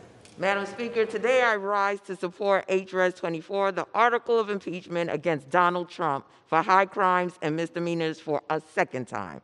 Let us be very clear. What took place on January 6, 2021 was an act of domestic terrorism by right-wing, sycophantic white supremacists promoted, instigated, and advanced by the man in the White House, Donald Trump. Reverend Dr. Martin Luther King Jr. once said, "The ultimate weakness of violence is that it is a descending spiral, begetting the very thing it sets to destroy. Instead of diminishing evil, it multiplies it." Time has expired. The gentleman from New York wishes to reserve. The gentleman from Ohio is recognized. Thank you, Madam Speaker. I will yield 2 minutes to the gentleman from Wisconsin, Mr. Tiffany. The gentleman from Wisconsin is recognized for 2 minutes. Thank you, Madam Speaker. My father once said to me, just because you can do something doesn't mean you should. In the short time I've served in this body, one thing is clear. This is not a serious place. Last year, we watched as the other side delayed COVID relief for months to inflict maximum pain and sway the outcome of the election. The Speaker said as much. And yet these last 2 days, we have seen just how fast they can move when they want to exact political retribution on their opponents. My friends on the other side now have complete control of both houses of Congress, and in a few days, they will control the entire executive branch as well. Madam Speaker, Joe Biden has talked about unity and healing. Is that what this is today? Is accusing Republican lawmakers of sedition and calling for their expulsion the plan for healing? Is working with Silicon Valley to digitally disappear those with whom they disagree with the plan for reconciliation? I was among the first to condemn the riots in Madison months ago, and I condemn what happened last week. But where were the swift accusations of incitement and insurrection from the other side last year? Is today's political theater a preview of what the American people can expect from single-party rule? 2 years of double standards and punishing those who voted for someone else? Madam Speaker, I hope Mr. Biden is watching today, and he will rise to the moment and call off this effort to rub salt in the wounds of millions of Americans. It is now time for all of us, Democrats and Republicans alike, to turn down the temperature. Thank you. The gentleman yields back. The gentleman from Ohio wishes to reserve. The gentleman from New York is recognized. Madam Speaker, I now yield 30 seconds to the distinguished gentleman from Missouri, Mr. Cleaver. The gentleman from Missouri is recognized for 30 seconds. Madam Speaker, it would be an error to suppose that men and women can be courageous every day. It would be unfair to anticipate that I or any member of this body could be a lion every day. No one is expected to be a lion day after day after day. But on this day, lions are required. The gentleman yields back his time. The gentleman from New York reserves. The gentleman from Ohio is recognized. We reserve. The gentleman from Ohio wishes to reserve. The gentleman from New York is recognized. Madam Speaker, I now yield 30 seconds to the distinguished gentleman from Tennessee, Mr. Cohen. The gentleman from Tennessee is recognized for 30 seconds. Thank you very much. After President Trump was not impeached, Susan Collins said he's learned a pretty big lesson. He was impeached. Then he brought his It Will Be Wild, riotous television show that he produced for one person, individual one. Intelligence reports indicate that the people he said he loves and are special are going to attack this city and attack this Capitol next week. He has not asked them not to do it. He has not told them to stand down. I most fear January 20, because I think he will try to go out with a bang and take attention away from Joe Biden. The gentleman's time has expired, and there will be order in the House. The gentleman from New York reserves. The gentleman from Ohio is recognized. Madam Speaker, statement from the President. I urge that there must be no violence, no lawbreaking, no vandalism of any kind. This is not what I stand for. is not what America stands for. I call on all Americans to help ease tensions and calm down. Just put out that statement by the President of the United States. I yield 2 minutes to the gentleman from Virginia, Mr. Klein. The gentleman from Virginia is recognized for 2 minutes. Thank you, Madam Speaker, and I thank the President for his words. Above the entrance to the House of Representatives is a sculpture called the Apotheosis of Democracy. It depicts allegorical peace, dressed in armor and protecting the genius of America. Last week, that piece was tragically torn apart as our U.S. Capitol was invaded for the first time since the War of 1812. A violent mob, including many with the most hostile of intentions, broke past security barriers and unleashed destruction and chaos throughout the Capitol. When it was over, 6 individuals were dead, including 2 Capitol Police officers. I've always supported the rights of citizens to peaceably assemble, but those who breached the Capitol and assaulted and killed Capitol Police should be prosecuted to the fullest extent of the law. If their intent was to stop the constitutional requirement of this body to count electoral votes, they should be charged and prosecuted for insurrection against the government. But we are a nation of laws, not of men, and the legal standard for incitement to violence has not been met. Now, a week since the riots threatened the People's House, and a week until a new president takes office, we are rushing through an impeachment without all of the facts and evidence and without due process. We don't know what kind of information the offenders have, what evidence will come out during their trials, whether it bolsters the majority's claims or the minority's views, or whether it implicates other individuals, groups, or other officials in the attack on this hallowed institution. We just don't know.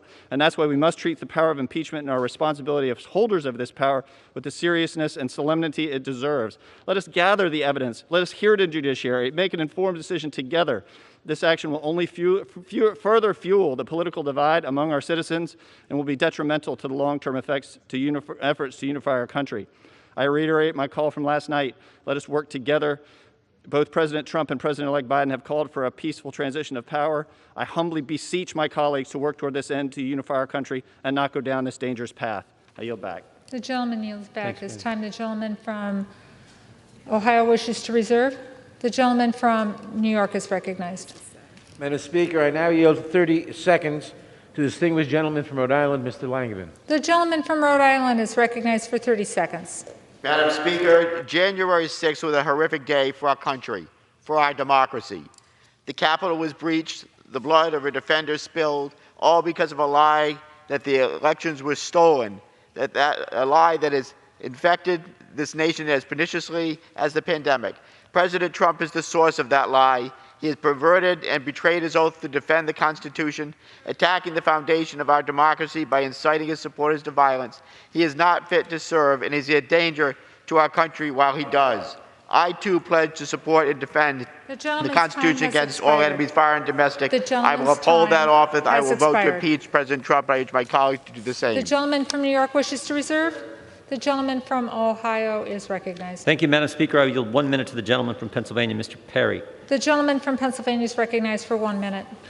What did the Speaker know, and what did other legislative leaders know, and when did they know it? Maybe that's a rush to impeach the president, because so we'll never know what legislative leaders here knew. The FBI knew about a number of individuals that were planning a war on the Capitol, including killing police officers, and they shared the information. But nothing happened. The chief federal prosecutor in Washington stated he is pursuing conspiracy charges. The fact that IEDs were constructed in place informs me that there was pre-planning for portions of the tragic events last week. How does the president incite an attack that was pre-planned and already underway before his speech concluded? Now, I know my colleagues on the left want America to believe that the president incited a spontaneous riot that they'd like to call an insurrection, but the facts are stubborn things, even if you choose to ignore them. The truth is the multiple lawless and violent events last summer, including months-long siege of a federal courthouse, burning, looting, physical violence in so-called sanctuary cities, more closely fits the definition of insurrection the gentleman's than time anything has the president said last week. The gentleman's time has expired. The gentleman from it. Ohio wishes to reserve. The gentleman from New York is recognized. Madam Speaker, I yield 30 seconds to the distinguished gentleman from Virginia, Mr. Connolly. The gentleman from Virginia is recognized for 30 seconds. I thank my friend. The American people are asking, is there any depravity too low? Is there any outrage too far? Is there any blood and violence too much to turn hearts and minds in this body? Instead of the usual justification, rationalization, and enabling and false equivalence we have to hear. This is a moment of truth, my friends. Are you on the side of chaos and the mob, or on the side of constitutional democracy and our freedom? It's that simple. That's what this vote for impeachment represents. I yield back. The gentleman's time has expired. The gentleman from New York reserves. The gentleman from Ohio is recognized. Madam Speaker, could I inquire how much time each side has? Yes, you may. The gentleman from Ohio has 25 minutes remaining. 21? The gentleman has 25 minutes thank remaining. you. The gentleman from New York has 31 1/4 remaining. The gentleman from Ohio? We would reserve. The gentleman from Ohio wishes to reserve. The gentleman from New York is recognized. Madam Speaker, I yield 30 seconds to the gentleman from Colorado, Mr. Crow. The gentleman from Colorado is recognized for 30 seconds. Madam Speaker, last week I stood in that gallery to defend this chamber against a violent mob called here by Donald Trump. I have dedicated my life to the defense of our nation, and Donald Trump is a risk to all that I love. Some of my Republican colleagues are afraid of the consequences of an impeachment vote, but this Congress sends our young men and women to war every day.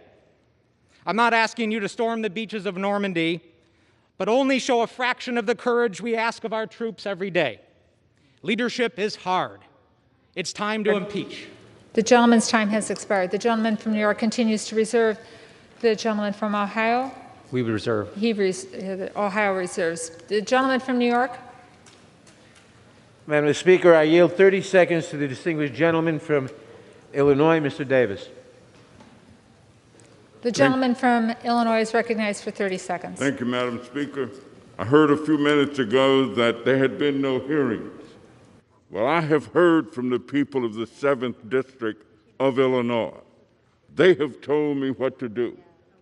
They have said, impeach this president. Impeach this president, and do it now. I will follow their instructions and vote yes to impeach this president, and I yield back. The gentleman yields back. The gentleman from New York reserves. The gentleman from Ohio is recognized. Yeah, we continue to reserve. The gentleman from Ohio continues to reserve. The gentleman from New York is recognized. Madam Speaker, I now yield 30 seconds to the distinguished gentlelady from Texas, Ms. Escobar. The gentlewoman from Texas is recognized for 30 seconds. Thank you, Madam Speaker. On January 6th, terrorists attacked the United States of America. It was an attempted coup and an insurrection, but what I hope Americans understand is that it was a terrorist attack against our country. Those who came and participated must be found and prosecuted.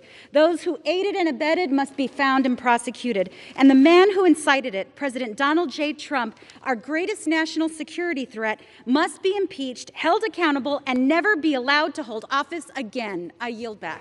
Gentlewoman yields back. The gentleman from New York reserves. The gentleman from Ohio? Yeah, Madam Speaker, we reserve. Reserves. The gentleman from New York is recognized. Madam Speaker, I now yield 30 seconds to the distinguished gentlelady from California, Ms. Eshu. The gentlewoman from California is recognized for 30 seconds.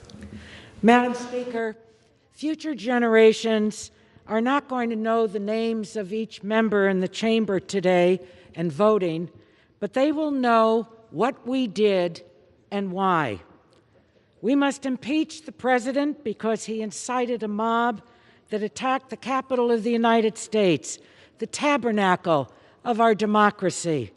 He is incapable of honoring his oath and our Constitution, and he has proven to be unfit and dangerous. I will vote to impeach this traitor to our country. The gentlewoman yields back. The gentleman from New York reserves. The gentleman from Ohio Reserve. reserves his time. The gentleman from New York is recognized. Madam Speaker, I now yield 30 seconds to the distinguished gentleman from New York, Mr. Espaillat. The gentleman from New York is recognized for 30 seconds. Madam Speaker, today I cast my vote for the second time to impeach Donald J. Trump. He is unfit to hold office. He summons and dispatches mob to kidnap and hurt many of us. He is unfit to hold office. He summons and dispatches mob to assassinate Vice President Pence, to assassinate Speaker Pelosi. He is unfit to hold office. He summons and dispatched a mob that waved the racist Confederate flag and assaulted this Capitol, resulting in the death of 5 Americans, including 2 Capitol police officers. He is unfit to hold office. We must The gentleman's time has expired. The gentleman from New York reserves the balance of his time. The gentleman from Ohio is recognized. Reserve. The gentleman from Ohio continues to reserve. The gentleman from New York.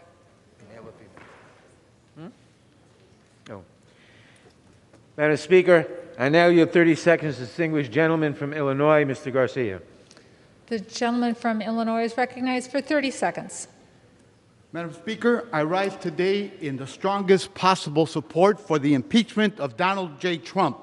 When Trump made a last desperate attempt to steal the presidency, to reject the will of the people by encouraging insurrection, he became the first president to incite an attempted overthrow of the institutions he is sworn to protect. That is a horrifying first, and his actions necessitate another. He should be the first president impeached and removed from office in the history of our country. I voted to impeach him once, and I'm ready to do it again. I yield back. The gentleman's time has expired. The gentleman from New York reserves. The gentleman from Ohio. One more, and then we'll go to you. Reserve. The gentleman from Ohio continues to reserve. The gentleman from New York is recognized. Madam Speaker, I now yield 30 seconds to the distinguished gentlelady from Texas, Ms. Garcia. The gentlewoman from Texas is recognized for 30 seconds. Madam Speaker, this president took an oath to protect and defend the Constitution. Instead, he has chosen to betray and attack our sacred democracy. This president violated his oath. He abused the power of his office, attempted to betray the will of the American people, and incited insurrection against this very House. During the last impeachment trial, I reminded all Americans that democracy is a gift that each generation gives to the next. We must do all to protect it. For our children and our future, we must impeach him. Thank you. The gentleman from New York reserves. The gentleman from Ohio is recognized. Thank you, Madam Speaker. I yield 2 minutes to the gentleman from Florida, Mr. Stubbe. The gentleman's yielding 2 minutes, is that correct? 2 minutes. 2 minutes to the gentleman from Florida. Thank you, Madam Speaker. For 3 years, Democratic members of this body and the mainstream media lied to the American people that the Trump campaign colluded and conspired with Russia. For years, after an exhaustive investigation, it was found that there was no evidence that the Trump campaign colluded with Russia. Should Democratic members of this body resign for lying to the American people repeatedly and sowing division and dissension all across America? And it was all a lie. You have brought one article of impeachment to the floor, and your one allegation alleges, and I quote, Donald John Trump engaged in high crimes and misdemeanors by inciting violence against the government of the United States. In D.C., it's a crime to, quote, intentionally or recklessly act in such a manner to cause another person to be in reasonable fear and to incite or provoke violence when there's a likelihood that such violence will ensue. There was no language in the president's speech that incited or provoked violence. In fact, at around the 18-minute mark, he stated, and quote, peacefully and patriotically make your voices heard. You may think that he's inciting violence because he believes there was election fraud. That's his opinion, and he's entitled to that opinion, just like all of you were entitled to your false and fraudulent opinion that the Trump campaign colluded with Russia. The legal elements of incitement are based on the Supreme Court case Brandenburg v. Ohio, in which the Supreme Court set the standard for speech that could be prosecuted without violating the First Amendment. Brandenburg's speech called for violence against groups of Americans, and the court found that Brandenburg's comments were not directed to inciting or producing imminent lawless action. The court found that it was protected speech, and he was calling for violence. That's the current law of the land. The president didn't even mention violence last Wednesday, much less provoke or incite it. There was no crime committed, and therefore no basis for impeachment, as you need a high crime or misdemeanor for a basis. You have created a mockery out of the impeachment process, and I urge all my colleagues to stand against it and fight the latest fraud being perpetrated against the American people by the radical left. The gentleman yields Nice job. back. The gentleman from Ohio wishes to reserve. Yes. The gentleman from New York is recognized. Madam Speaker, I now yield 30 seconds to the distinguished gentleman from Nevada, Mr. Hursford. The gentleman from Nevada is recognized for 30 seconds. Madam Speaker, I rise in support of the article of impeachment. Last Wednesday's events were not just a breach of a building, but a breach of our democracy, a threat to our republic and to who we are as Americans. Donald Trump incited insurrection against America and attempted to overturn the will of the people. We must send a clear message that committing sedition disqualifies a president from serving another day in office. I urge this body to vote for impeachment. I will. And I yield back. The gentleman yields back his time. The gentleman from New York reserves. The gentleman from Ohio is recognized. Madam Speaker, we reserve. The gentleman from Ohio continues to reserve. Madam Speaker, I now yield 30 seconds to distinguished gentlelady from Pennsylvania, Ms. Houlihan. The gentlewoman from Pennsylvania is recognized for 30 seconds. Madam Speaker, last evening an 11-year-old girl joined our telephone town hall. Her question shook me to my core. She was worried about the future of this great nation, and I am too. That is why I must move forward with impeachment of this president. He has endangered this nation. He has betrayed his oath. I do this now for all of us, for our Constitution and for this republic. I do this to tell the world that this great democracy will stand and no one is above the law. And I do this for our future generations. I urge us all to unite and to vote yes on impeachment. I yield back. The gentlewoman yields back. The gentleman from New York reserves. The gentleman from Ohio is recognized. Madam Speaker, we reserve. The gentleman from Ohio reserves. The gentleman from New York is recognized. Madam Speaker, I now yield 30 seconds to the distinguished gentleman from California, Mr. Huffman. The gentleman from California is recognized for 30 seconds. Madam Speaker, history is watching and saving the receipts. Today, my colleagues across the aisle must choose which side of a very bright line they want to be recorded on for all time. On one side, lies, sedition, inciting and supporting insurrection, and domestic terrorism. The other side, your oath of office, the Constitution, democracy, decency. There is no middle ground. Today we make history forever. So choose well. A vote to impeach Donald Trump means years from now you can look your grandchildren in the eye and say, I did the right thing. The gentleman's time has expired. The gentleman from New York continues to reserve. The gentleman from Ohio is recognized. We reserve, Madam Speaker. The gentleman continues to reserve. The gentleman from New York is recognized. Madam Speaker, I now yield 30 seconds to the distinguished gentlelady from California, Ms. Jacobs. The gentlewoman from California is recognized for 30 seconds. Madam Speaker, the response to political violence must always be accountability. Without accountability, more violence will follow. I learned that working at the United Nations and the State Department in conflict settings around the world, and the United States Congress is now a conflict setting. A violent mob threatened our lives in this chamber and almost succeeded, incited by the president who broadcasted lies about the outcome of our election. We must hold this president accountable. It's the only way to protect our democracy. I yield back. Gentlewoman yields back. The gentleman from New York continues to reserve. The gentleman from Ohio is recognized. Madam Speaker, we reserve. The gentleman from Ohio reserves. The gentleman from New York is recognized. Madam Speaker, I now yield 30 seconds to the distinguished gentleman from Georgia, Mr. Johnson. The gentleman from Georgia is recognized for 30 seconds. Thank you, Madam Speaker.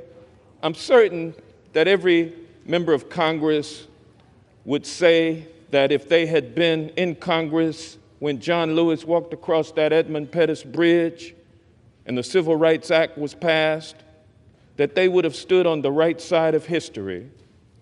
Well, Madam Speaker, today we're going to see exactly what side of history you all are going to be on. And with that, I yield back. The gentleman yields back. The gentleman from New York continues to reserve. The gentleman from Ohio is recognized. Thank you, Madam Speaker. I would yield 1 minute to the gentleman from North Carolina, Mr. Cawthorn. The gentleman from North Carolina is recognized for 1 minute. Madam Speaker, today represents a unique opportunity in our nation's history. An opportunity to put America first, to put her people first. Today is a moment for members of Congress to put aside partisan politicking and place people over power. I urge my colleagues to vote against this divisive impeachment and realize that dividing America will not save this republic. I urge my colleagues to not simply vote for what feels good. Of course, it feels good for the Democrats to have a united constituency for a few more days. But I was elected to come here and vote for things that actually do good, to bring much needed help to the American people. I am willing to take the first step and extend my hand across the aisle to say, vote against impeachment. Vote in favor of a unified nation, and I will forsake partisanship and work with you, no matter who you are or what party you come from. Madam Speaker, I urge that we all vote to finally put America first. And with that, I yield back. The gentleman yields back. The gentleman from Ohio wishes to reserve. The gentleman from New York is recognized. Madam Speaker, I now yield 30 seconds to a new member of the House and a new member of the Judiciary Committee. The gentleman from New York, Mr. Jones. The gentleman from New York is recognized for 30 seconds. Madam Speaker, I rise in support of the impeachment of Donald J. Trump, the disgraced, defeated President of the United States. There must be consequences for last week's treason and sedition. Hundreds, if not thousands, of Donald Trumps in today's Republican Party aim to run for higher office, and we must send a message that no one in the United States of America is above the law. The world is watching, Madam Speaker. I yield back. The gentleman yields back. The gentleman from New York wishes to reserve. The gentleman from Ohio is recognized. Gentleman from Ohio reserves. The gentleman from New York. Madam Speaker, I now yield 30 seconds to the distinguished gentleman from Michigan, Mr. Kildee. The gentleman from Michigan is recognized for 30 seconds. Madam Speaker, 1 week ago, the President of the United States incited a deadly attack on the United States Capitol while a couple of dozen members of this House and I covered ourselves in that gallery away from the Trump mob. 5 dead, including Capitol Police. If inciting an insurrection does not warrant impeachment, nothing does. I took an oath to uphold the Constitution against all enemies, foreign and domestic. Today, I vote to uphold my oath. The gentleman from New York wishes to reserve his time. The gentleman from Ohio is recognized. Excuse me, Madam Speaker, I yield 1 minute to the gentleman from Wisconsin. The gentleman from Wisconsin is recognized for 1 minute. I rise today to strongly object to the articles of impeachment proposed against President Trump, which make the preposterous claim that President Trump wanted or expected the riots that took place last week.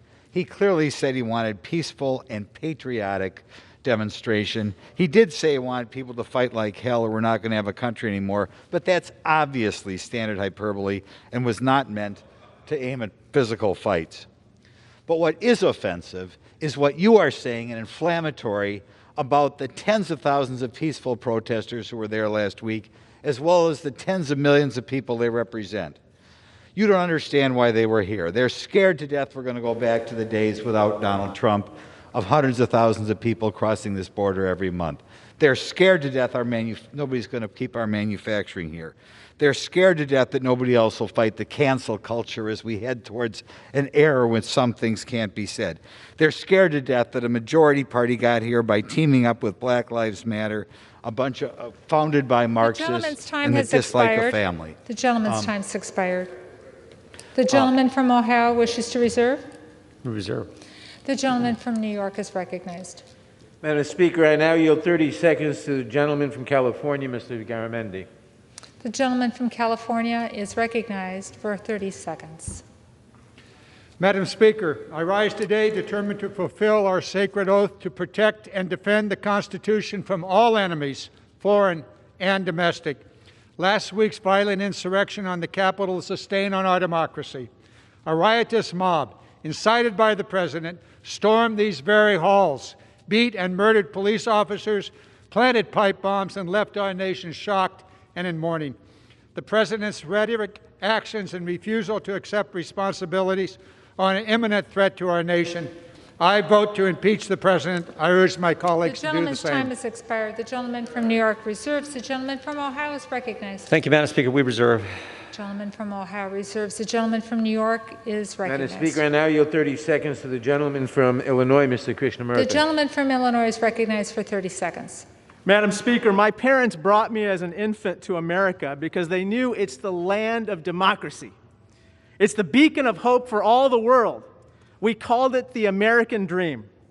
When Donald Trump told rioters to go to the Capitol and, quote unquote, fight like hell, he incited an attack on the Capitol and the ideals comprising the American dream. I'm voting for impeachment because I know we're still the country my parents believed in, and I will fight like hell for it. I yield back. The gentleman yields back. The gentleman from New York reserves. The gentleman from Ohio is recognized. Reserve. The gentleman from Ohio reserves. The gentleman from New York. Madam Speaker, I now yield 30 seconds to the gentlelady from Michigan, Ms. Lawrence. The gentlewoman from Michigan is recognized for 30 seconds. Madam Chair, on Wednesday the 6th, Democrats and Republicans hid on the floor, put on gas masks, and was ushered out of this room. We in this country cannot begin healing in unity without accountability and justice. The President of the United States incited a violent insurrection against Congress, you, me, and the Vice President of the United States. This cannot be ignored. Impeach now. Thank you, Madam Chair. The gentlewoman yields back. The gentleman from New York continues to reserve. The gentleman from Ohio is recognized. Reserve. The gentleman from Ohio wishes to reserve. The gentleman from New York is recognized. Madam Speaker, I now yield 30 seconds to the distinguished gentlelady from California, Ms. Lee. The gentlewoman from California is recognized for 30 seconds. Madam Speaker, on January 6, Donald Trump incited his white nationalist supporters to initiate an attempted coup against the heart of our democracy, the United States Capitol. This heinous act of domestic terrorism demands that Congress act to remove this president. Donald Trump has been and remains a threat to our national security and our democracy, and wholly unfit to serve as president. He and his supporters must be held accountable for inciting violence against the government of the United States. Congress must act immediately to remove this clear and present danger to our country. It's time to impeach Donald Trump again. The gentleman's time has expired. The gentleman from New York reserves. The gentleman from Ohio is recognized. Thank you, Madam Speaker. I would yield 1 minute to the gentlelady from Georgia, Ms. Taylor Greene. The gentlewoman is recognized for 1 minute. Madam Speaker, I am against the impeachment effort by the Democrats. President Trump has held over 600 rallies in the last 4 years. None of them included assaulting police, destroying businesses, or burning down cities. Democrats have spent all this time endorsing and enabling violent riots that left billions in property damage and 47 dead across the United States. Democrats are on record supporting violence when it serves their cause, in their own words, on social media, on interviews, and on fundraising platforms. Act Blue. Democrats support defunding the police when it's someone else's city, someone else's home, and someone else's business. Democrats will take away everyone's guns just as long as they have guards with guns. Democrats' impeachment of President Trump today has now set the standard that they should be removed for their support of violence against the American people. I yield back. Thank you. The gentlewoman yields back. The gentleman from Ohio wishes to reserve. The gentleman from New York is recognized. Madam Speaker, I now yield 30 seconds to the distinguished gentleman from Michigan, Mr. Levin. The gentleman from Michigan is recognized for 30 seconds. Madam Speaker, for 2 months, Donald Trump used the biggest megaphone in the world to organize a campaign of outright lies to overturn a free and fair election. On January 6th, he summoned and incited a mob of domestic terrorists to fight like hell and sent them to ransack this Capitol in order to prevent us from formalizing his election loss. It was a grotesque orgy of deadly white supremacism, anti-Semitism, and strongman rule. Today, we will do our duty and vote to remove the author of this horrifying chapter and banish him from public service. I yield back. The gentleman from New York reserves. The gentleman from Ohio is recognized. Can I inquire, Madam Speaker, can I inquire on the time again? The gentleman from Ohio has 20 minutes remaining. And the gentleman from New York has 21 3/4 minutes remaining. We reserve. The gentleman from Ohio reserves. The gentleman from New York is recognized. Madam Speaker, I now yield 30 seconds to the distinguished gentleman from California, Mr. Levin. The gentleman from California is recognized for 30 seconds. Madam Speaker, what each of us chooses to do today, whether we vote to hold this president to account or look the other way, will we be remembered by history, by our children and their children. The facts are clear. The evidence of Trump's insurrection overwhelming. History calls on us to do what's right rather than just politically expedient. Let us look back on this day with honor, not disgrace, knowing we were up to the oath we all took. Thank you, and I yield back. The gentleman yields back. The gentleman from New York reserves. The gentleman from Ohio is recognized. Madam Speaker, we reserve. The gentleman from Ohio wishes to reserve. The gentleman from New York is recognized. Madam Speaker, I now yield 30 seconds to the gentlelady from Virginia, Ms. Luria. The gentlewoman from Virginia is recognized for 30 seconds. Thank you. Madam Speaker, the perpetrators of this heinous attack on our nation's democracy were Americans, encouraged and emboldened by President Trump because he could not accept the outcome of a free and fair election. His actions are seditious, and the president has proven that he is not fit to serve. History will look back on this moment to see who stood strong in support of American democracy. As my colleagues have said, we must come together, but our nation cannot begin to heal until there is accountability. The gentlewoman's time has expired. For the atrocity. The gentlewoman's time has expired. I yield back. The gentlewoman. The gentleman reserves. The gentleman from Ohio is recognized. Thank you, Madam Speaker. I would yield 1 minute to the gentleman from Georgia, Mr. Clyde. The gentleman from Georgia, is it? Yep, gentleman from Georgia, 1 minute. Is recognized. Madam Speaker, I rise today in opposition to the effort to impeach President Trump. This course of action will only increase dissent and disunity across our country, and it flies in the face of all efforts to heal our nation.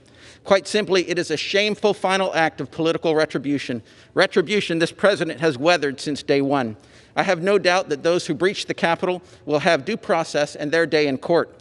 However, there will be no investigation in the People's House into whether the allegation against the president meets the criteria for a crime worthy of impeachment. No evidence was presented, no witness testified, no cross-examination was conducted, no due process was afforded, and that sets an extremely dangerous precedent for the future. If my Democratic colleagues were serious in their efforts to get to the truth, they would convene the House Judiciary Committee and investigate, but they are not. And so I am proud to stand before you today to defend our president from the injustices my Democratic colleagues are so giddy to pursue. I oppose this effort to impeach the president and ask all members of the House to do the same. I yield back. The gentleman yields back. The gentleman from Ohio wishes to reserve. The gentleman from New York is recognized. Madam Speaker, I yield 30 seconds to the distinguished gentlelady from Georgia, Ms. McBath. The gentlewoman from Georgia is recognized for 30 seconds. Thank you, Madam Speaker. I rise with a heavy heart for what our nation has endured. All those who've incited an attack on these halls of freedom must never forget that in every generation, Americans of all colors and creeds have laid down their lives in the struggles against tyranny, the fight against fascism, and the defense against those who would betray the values upon which this nation was founded. It is our duty to shoulder that defense of our democracy here today. The president's actions have laid bare his contempt for our Constitution, and he must be removed. Gentlewoman's time has expired. The gentleman from New York reserves. The gentleman from Ohio. The gentleman from Ohio wishes to We reserve. reserve. The gentleman from New York is recognized. Madam Speaker, I now yield 30 seconds to the distinguished gentleman from New York, Mr. Meeks. The gentleman from New York is recognized for 30 seconds. The armed insurrectionists that stormed the Capitol did not emerge out of a vacuum. They were lied to by Republican senators and Republican congressmen and women. But they were incited to violence by one man above all else, Donald J. Trump, who tried to be the ultimate ruler of our democracy. The world is watching. Our allies are watching, and our adversaries are watching. And we must show them that no one will rule this country and be above the law. The cameras of history are rolling. We must act. We must impeach Donald J. Trump to show the world that we will stand for right. The gentleman from New York reserves. The gentleman from Ohio is recognized. Thank you, Madam Speaker. I would yield 1 minute to the gentleman from Utah. The gentleman from Utah is recognized for 1 minute. Thank you, Madam Speaker. Last Wednesday, on my third day, I realized that I can make hard and seemingly unpopular decisions. Voting to strip Electoral College votes from states is a dangerous precedent set by Democrats many years ago, perpetuated by my party as well. I heard nothing in those debates that justified such a high bar. A rushed impeachment will set a similar precedent. Without a single hearing or investigation, I simply cannot reach the high bar of impeachment. To my district, I commit to constantly being objective in all of my decision-making. And And as I abandon the remainder of my remarks, as I listen to this debate, it's no wonder our nation is divided. We are on an absolute race to the bottom. And I was hoping that last week we could have hit rock bottom. I commit to doing better, and I hope that we all can dig in and find a way. Thank you. The gentleman yields back his time. The gentleman from Ohio reserves. The gentleman from New York is recognized. Madam Speaker, I now yield 30 seconds to the gentlelady from Ohio, Ms. Beatty. The gentlewoman from New York is recognized for 30 seconds. Thank you. Domestic terrorists attacked our democracy, urged on by a sitting president. These insurrectionists believe Donald Trump's lies about the stolen election. They obeyed his call to attack. They literally carried his banner while storming the Capitol. Last week's insurrection was shocking and tragic. It was a culmination of 4 years of assaults on our democracy. We must impeach this president, and the Congressional Black Caucus stands ready to join in a bipartisan message to the likes of Donald Trump. The gentleman from New York reserves. The gentleman from Ohio is recognized. Madam Speaker, we reserve. The gentleman from Ohio reserves. The gentleman from New York. Madam Speaker, I now yield 30 seconds to the gentlelady from Wisconsin, Ms. Moore. The gentlewoman from Wisconsin is recognized for 30 seconds. Madam Speaker, the president radicalized American citizens, and as his vice president fled from a lynch mob, the speaker cowered while people died. He watched with glee. That is why, even though it's only 7 days before the end of his term, we have the fierce urgency of now. 7 days is too long for him to be in power. He could declassify state secrets. He could monetize national secrets to foreign adversaries, and he could even pardon. The gentlewoman's time has expired. The person. The gentlewoman's time has expired. The gentleman from Capitol New York reserves. The gentleman from Ohio is recognized. Thank you, Madam Speaker. I would yield 1 minute to the gentleman from Texas, Mr. Arrington. The gentleman from Texas is recognized for 1 minute. Madam Speaker, I rise with great sorrow to oppose this second attempt at a baseless impeachment from my Democrat colleagues. This week's attack on the U.S. Capitol was completely unacceptable, and the people involved should be met with swift accountability. The president didn't incite a riot. The president didn't lead an insurrection, and there are no high crimes and misdemeanors requisite of an impeachment. I'm not saying the president didn't exercise poor judgment, but to criminalize political speech by blaming lawless acts on the president's rhetoric is wrong, Madam Speaker, and a very dangerous precedent. The criminals who stormed the Capitol that day acted on their own volition. They are responsible for their actions. This is an important moment, Madam Speaker, for our nation. We have the opportunity to come together and do what's right for our country. The votes are certified. President Trump has conceded. Let's focus on the future and get back to the people's business. I yield back. Gentleman yields back. The gentleman from Ohio reserves. Yes. The gentleman from New York is recognized. Madam Speaker, I now yield 30 seconds to the distinguished gentlelady from Illinois, Ms. Newman. The gentlewoman from Illinois is recognized for 30 seconds. Thank you, Madam Speaker. It's an honor to speak today. So today I stand with this body to impeach this president. I agree with my Democratic colleagues. I also agree with my Republican colleagues. Let's unite. Let's unite to address this pandemic and start by simply wearing a mask. Let's unite to bring back the economy and start by putting $2,000 checks in people's pockets. And let's unite to hold these domestic terrorists accountable and impeach this president. Thank you, Madam Speaker, and I yield back. The gentlewoman yields back. The gentleman from New York reserves. The gentleman from Ohio is recognized. The gentleman from Ohio reserves. The gentleman from New York is recognized. Madam Speaker, how much time do I have, please? The gentleman from New York has 18 and 1/4 minute, and the gentleman from Ohio, 17 minutes remaining. Thank you very much. I now yield 30 seconds to the distinguished gentleman from New Jersey, Mr. Norcross. The gentleman from New Jersey is recognized for 30 seconds. Thank you, Madam Speaker. I rise today at a time of historical concern. Last week on this very House floor, an attack on democracy, that symbol. But it was an attack from within. This very floor, let's be clear, cause and effect. Rally at the White House, march down Pennsylvania Avenue, a parade in reverse, and an attack to this chamber. A police officer was killed. And what I hear is time to heal. He's not even buried yet. It's clear and present danger. No one is above the law. Not the president if he has 4 years or 4 days. We must do the right thing for all Americans because he must be held accountable. I yield back. The gentleman yields back. The gentleman from New York reserves. The gentleman from Ohio is Thank you, Madam recognized. Speaker. I would yield 1 minute to the gentlelady from Indiana, Ms. Sparks. The gentlewoman from Indiana is recognized for 1 minute.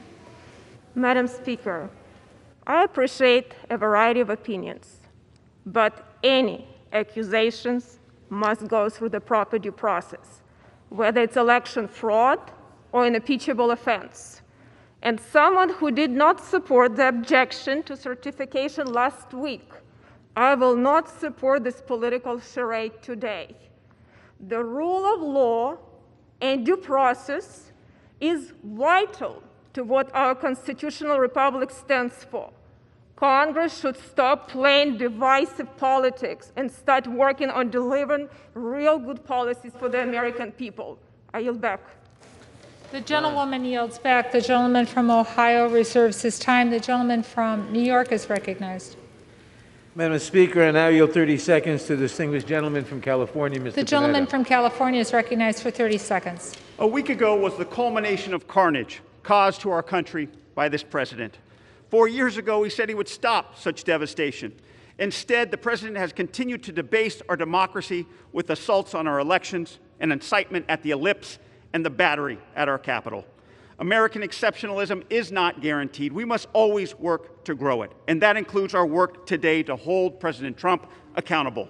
American carnage started with this president. A vote for impeachment will stop it for our posterity. I yield The back. gentleman yields back. The gentleman from New York reserves. The gentleman from Ohio is recognized. We reserve. The gentleman from Ohio reserves. The gentleman from New York. Madam Speaker, I now yield 30 seconds to the distinguished gentleman from Wisconsin, Mr. Pocan. The gentleman from Wisconsin is recognized for 30 seconds. Thank you, Madam Chairman. The U.S. Capitol has not been breached for over 200 years since the War of 1812. That is, until last week, when it wasn't another country that attacked us, but our own president. President Donald Trump asked his supporters to march on the Capitol, inciting domestic terrorism that cost 5 lives, including a Capitol police officer. And we all know, whether you say it aloud or not, Donald Trump is responsible for inciting the attacks in our democracy, that he should have been the one person protecting it the most. And for that, he is unfit to be president, and we must impeach him. The gentleman's time's expired. The gentleman from New York reserves. The gentleman from Ohio is recognized. Madam Speaker, I yield 90 seconds to the gentleman from Texas, Mr. Roy. The gentleman from Texas is yielded 90 seconds. I thank the gentleman from Ohio.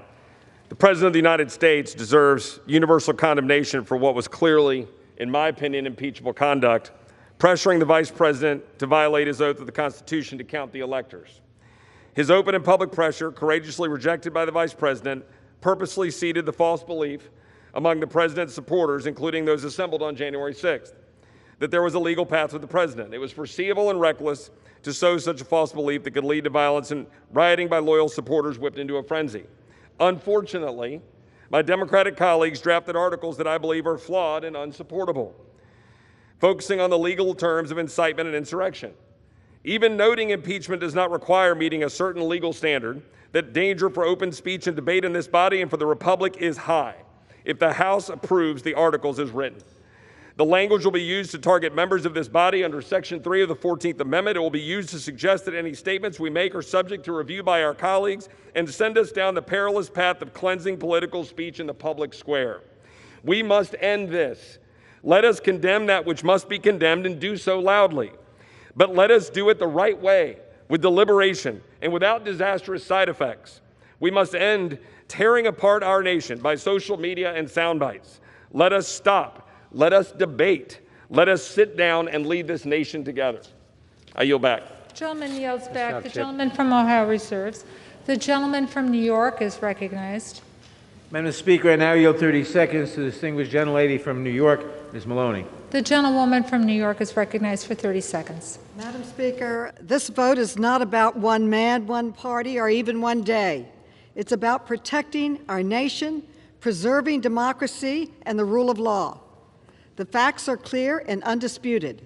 President Trump used a litany of lies about a stolen election and willfully incited an armed insurrection with the intent of stopping the peaceful transfer of power.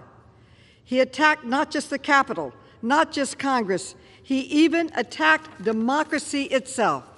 That's why he must be impeached. The gentlewoman's time is and expired. I yield back. The gentleman from New York reserves. The gentleman from Ohio is recognized. Madam Speaker, we reserve. The gentleman from Ohio wishes to reserve. The gentleman from New York is recognized. Madam Speaker, I now yield 30 seconds to the distinguished gentleman from North Carolina, Mr. Price. The gentleman from North Carolina is recognized for 30 seconds. Madam Chairman, the President has engaged in conduct that is criminal, impeachable, and profoundly threatening to our democracy. He pressed state officials and members of this body to overturn an illegitimate election and to keep him in power. And he then invited and activated a violent mob to invade the Capitol and achieve his desired result by insurrection. If that is not impeachable conduct, I don't know what is. The President must be removed from office immediately and never allowed to hold office again. Our democracy The gentleman's requires time it. has expired. The gentleman from New York reserves. The gentleman from Ohio. Thank you, Madam Speaker. I would yield 1 minute to the gentleman from Texas, Mr. Fallon. Thank you, Mr. Chair. The gentleman's recognized for 1 minute. Thank you, Madam Speaker. Last summer, the Antifa and BLM riots swept all over our country. Cities were burnt, businesses destroyed, and lives violently stolen.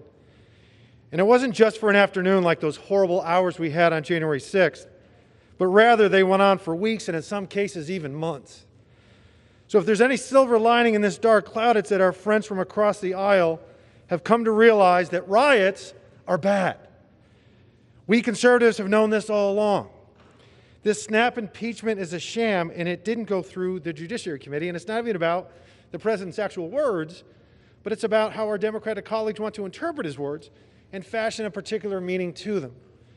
Now, this is just political grandstanding at its worst. The American people desperately want us to move on and tackle the issues and find solutions to them forthwith. Madam Speaker, let's end this obsession and charade, and let's get to work.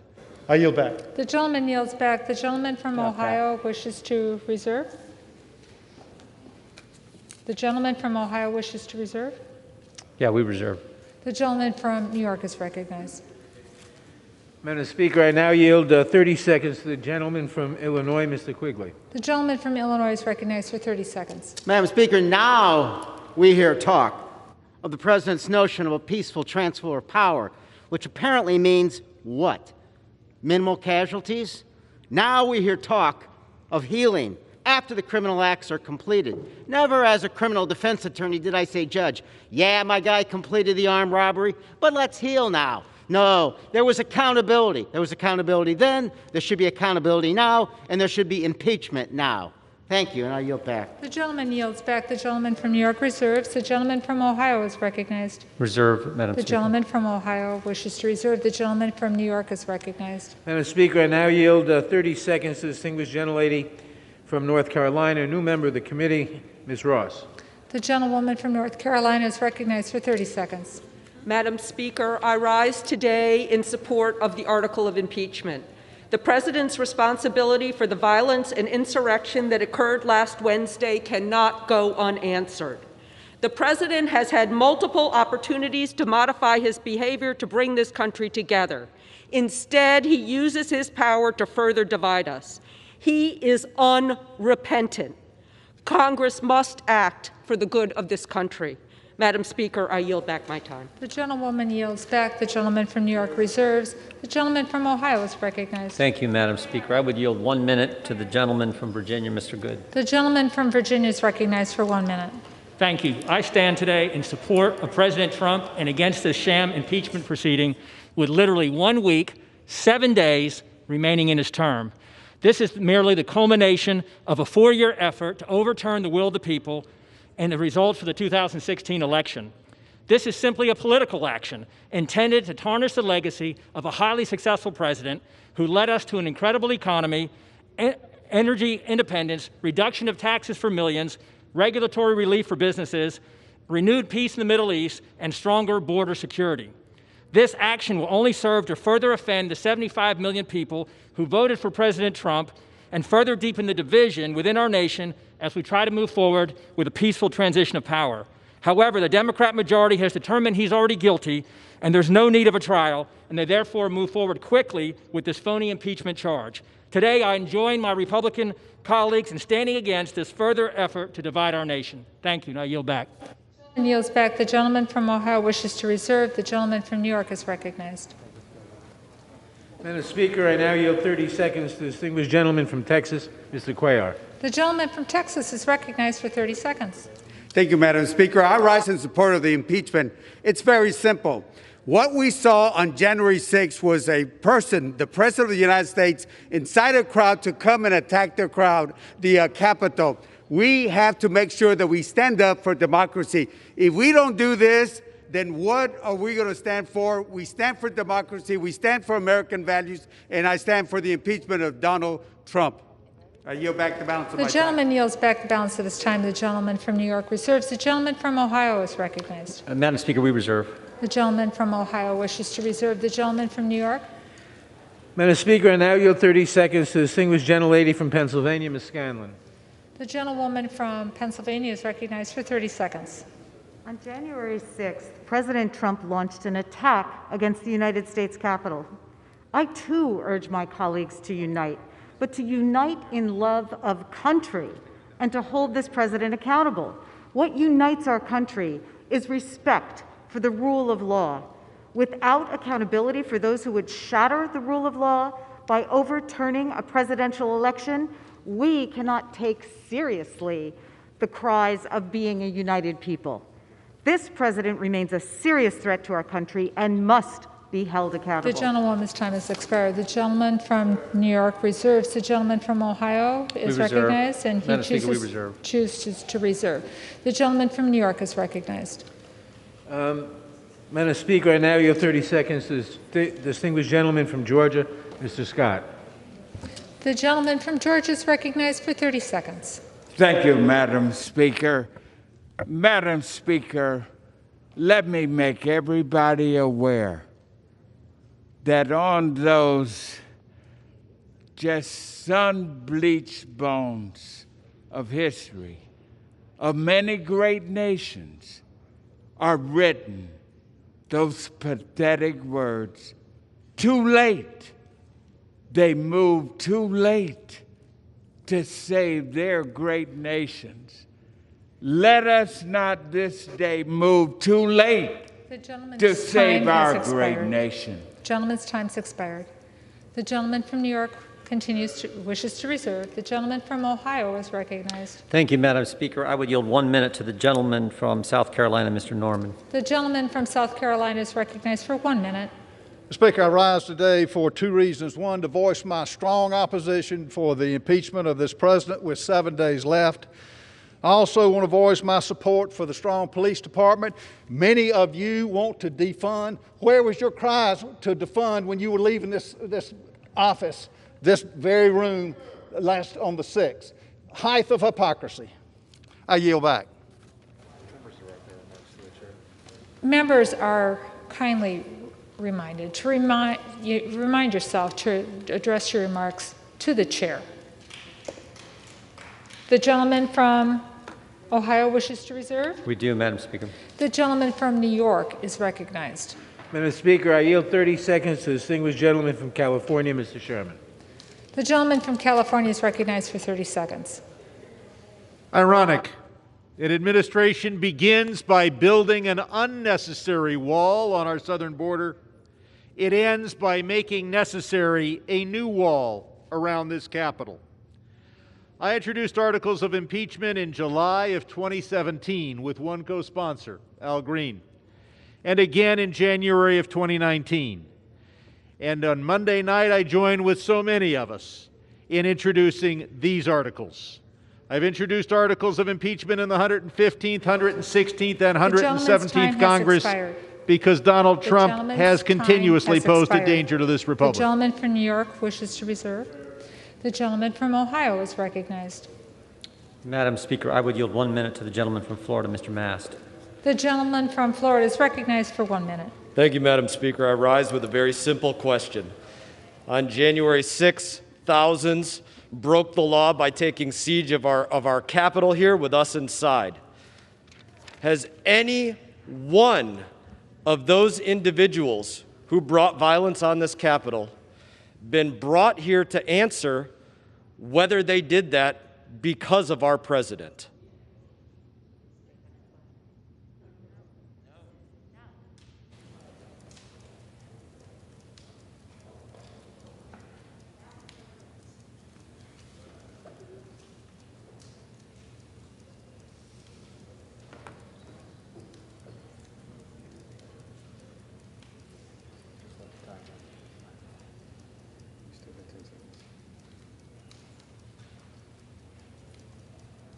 It appears I will receive no answer.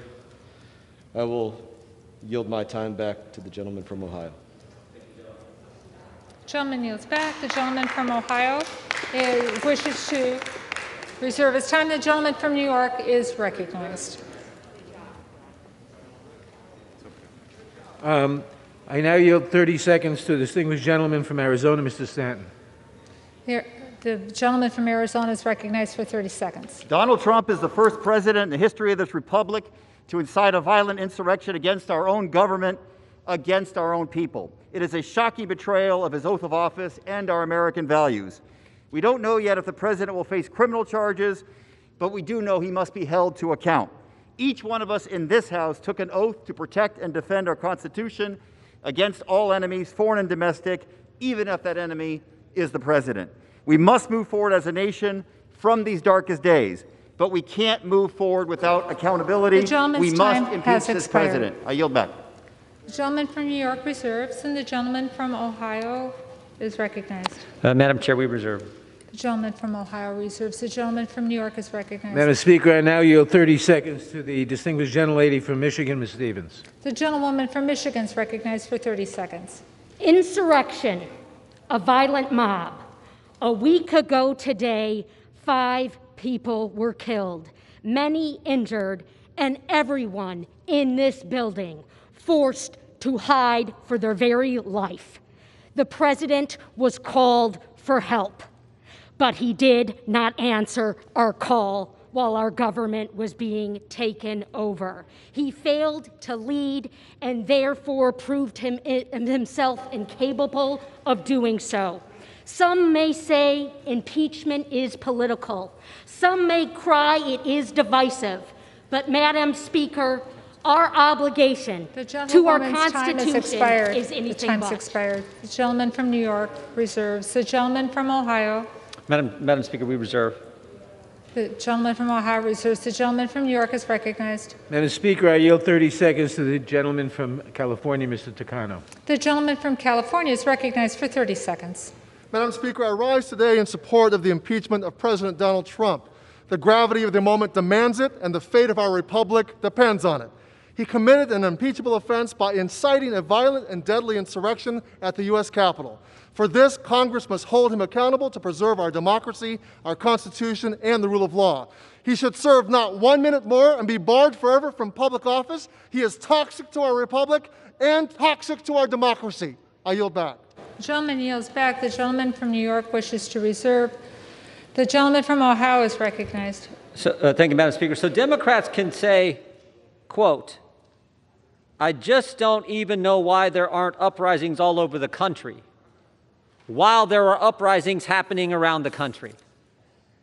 But they impeach the President of the United States for saying peacefully and patriotically, make your voices heard. Democrats can say, quote, you know, there needs to be unrest in the streets, while there is unrest in the streets. But they're going to impeach the president for saying peacefully and patriotically, make your voices heard. Let's be consistent, all of us. All of us need to be consistent and condemn the violence all the time. And with that, I yield 1 minute to the gentlelady from New Mexico. The gentlewoman from New Mexico is recognized for 1 minute. Thank you, Madam Speaker. I rise in opposition to these articles of impeachment. Political violence has no place in our constitutional republic, and those who assaulted police officers and forced their way into the Capitol are responsible for their criminal actions. Leaders in both parties have a responsibility to condemn such violence, whether in the halls of Congress or in the streets of America. I don't believe, Madam Speaker, that the American people have an appetite for this. They are expecting us to do the will of them, those who sent us from each state around the nation. Right now, Madam Speaker, we've seen this body impeach once before, trying to do it a second time. Two wrongs do not make a right. We have got to stand for the American people because we will not get a second chance to get this right the first time. Madam Speaker, I yield back. The gentlewoman yields back. The gentleman from Ohio wishes to reserve. We do. Thank you, Madam Speaker. The gentleman from New York is recognized. Madam Speaker, I now yield 30 seconds to a new member, the distinguished gentleman from New York, Mr. Torres. Gentleman from New York is recognized for 30 seconds. Madam Speaker, the dangerous mob that Donald Trump unleashed on the United States Capitol represents a violent assault on the separation of powers and on the peaceful transfer of power that we have long taken for granted.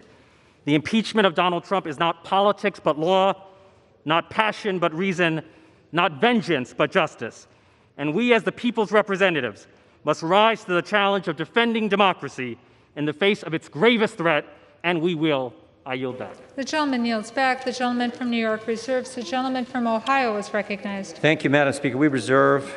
Gentleman from Ohio reserves. The gentleman from New York is recognized. Madam Speaker, I now yield 30 seconds to the distinguished gentlelady from Massachusetts, Ms. Tran. The gentlewoman from Massachusetts is recognized for 30 seconds. Madam Speaker, I stand before you today in disbelief. Disbelief that after the president incited a violent mob to commit an act of insurrection and remained silent as police officers were assaulted, the Capitol was ransacked, and members of this body fled for their lives, that there are still members of his party who refuse to hold him accountable. It's because of that inaction that there is only one path forward to put an end to this presidency. Donald Trump must be impeached, removed from office, and barred from ever holding the office of the presidency again. Thank you, Madam Speaker. I yield back. The gentlewoman yields back. The gentleman from New York reserves his time. The gentleman from Ohio is recognized. Thank you, Madam Speaker. We reserve. The gentleman from Ohio reserves his time. The gentleman from New York is recognized. Madam Speaker, I now yield 30 seconds to the distinguished gentlelady from New York, Ms. Velasquez. The gentlewoman from New York is recognized for 30 seconds. Madam Speaker, I rise in support of this resolution because in America, we hold power to account. In America, we do not succumb to violent insurrections incited by a head of state. In America, we do not turn a blunt eye to high crimes and misdemeanors. No, that is not who we are. So today, as a sworn defender of this nation's Constitution, I will vote in favor of impeaching Donald J. Trump. I yield back. The gentleman from New York reserves. The gentleman from Ohio is recognized. Thank you, Madam Speaker. Could I again inquire the time remaining for each side? The gentleman has 10 minutes remaining, and the gentleman for New York has 9 3/4 minutes remaining. The gentleman from Ohio is recognized. I thank you, Madam Speaker. I would yield 1 minute to the gentleman from California, Mr. Malone. The gentleman from California is recognized for 1 minute. Ladies and gentlemen, welcome to the second annual impeachment show extravaganza, brought to you by the censors and left-wing media, the fact-checked ministers of shutdown and big tech, and the Democrat Party. Today, the second annual impeachment of President Trump isn't really about actual words spoken out of rally. No. This is all about, Madam Speaker, the unbridled hatred of this president. You use any extreme language and any process to oppose the core of what he has really fought for. You hate him because he is pro-life, strongest ever. You hate him for fighting for the freedom of our religions to not be persecuted by unfair mandates and limitations on speech. You hate him for not subscribing and shackling us with the religion of climate change and one-sided Paris Accords. You hate him for Israel. You hate him for defending our borders. You hate him for letting families and small businesses keep what they earn, for trying to keep the agents of government off their back. You hate him for putting America first, which is what I thought we do when we swear the oath. No, this shabby show isn't about a threat to our republic. This is the impeachment and muting of at least half of the American people. This is shameful and abuse of a process. Gentleman's time has expired. The gentleman from New I yield York. the gentleman additional 20 seconds. The gentleman from Ohio yields you Madam another Speaker, 20 seconds. 30. I pray people of all stripes wake up to this spectacle and exercise their rights to put a stop to it through free speech and through fair elections. I yield back. The gentleman yields back his time. The gentleman from Ohio wishes to reserve. The gentleman from New York is recognized. Madam Speaker, I now yield 30 seconds to the gentlelady from Florida, Ms. Wasserman-Schultz. The gentleman from Florida is recognized for 30 seconds. Thank you, Madam Speaker. I rise to support the impeachment of President Donald J. Trump for seditious acts against America. To overturn the 2020 presidential election, Trump incited a violent assault on Congress, a treasonous betrayal of our nation. This criminal incitement left us with 5 dead, including a police officer, a desecrated Capitol, and a second constitutional crisis. His acts show contempt for the rule of law, the Constitution, and the foundation of any democracy, a peaceful transition of power. President Trump is a clear and present danger to American lives and democracy, and he leaves us no choice but to immediately remove him from office. Thank you. I yield back. The gentlewoman yields back. The gentleman from New York reserves. The gentleman from Ohio Thank you, Madam is Speaker. recognized. Yeah, thank you, Madam Speaker. I would yield 90 seconds to the gentlelady from Tennessee, Ms. Hirschberger. The gentlewoman from Tennessee is yielded 90 seconds. Thank you, Madam Speaker. I urge my colleagues to vote against impeachment of our sitting President, Donald J. Trump. You can tell the American people that this is a vote to impeach upon the grounds of inciting violence and insurrection, but the American people see a double standard. They see a standard implied to those on the left who commit violence, and they see a standard to those applied to the right who commit violence. The American people see this, and they understand it. I've been here all of 1 week, and what I see instead of lawmakers who are truth seekers, I see lawmakers who are power seekers. And that's never good, never good. What a shame, what a shame. The American people are watching to see how their elected officials respond at this moment in history. Will you vote to mend, or will you vote to further divide this country? I'm urging you to use this opportunity to be the leaders the American people are seeking for such a time as this. God help us as a nation, and I pray that God will keep his hand upon the greatest nation that the world has ever seen. I yield back. The gentlewoman yields back. The gentleman from Ohio wishes to reserve his time. We do, Madam. The gentleman from New York is recognized. Madam Speaker, how much time do we have, please? The gentleman from New York has 9 1/4 minutes. And Ohio has 8 minutes. The gentleman from Ohio, 8 minutes. Thank you. Gentleman from New York. Thank you. Madam Speaker, I now yield 30 seconds to the distinguished gentleman from North Carolina, Mr. Butterfield. The gentleman from North Carolina is recognized for 30 seconds. Madam Speaker, President Trump's incitement to violently overturn the results of a free and fair election is an attack on our rule of law. Any president, any member of Congress who obstructs the Electoral College or attacks judges and the court system where there's no evidence to support their contentions undermines the public's trust and confidence in the judicial process. How do my Republican colleagues expect ordinary citizens to respect and trust the courts in civil and criminal matters all across this country? Think about that as you make this decision. Vote The yes. gentleman's time has expired. The The gentleman from New York wishes to reserve. The gentleman from Ohio is recognized. Madam Speaker, we reserve.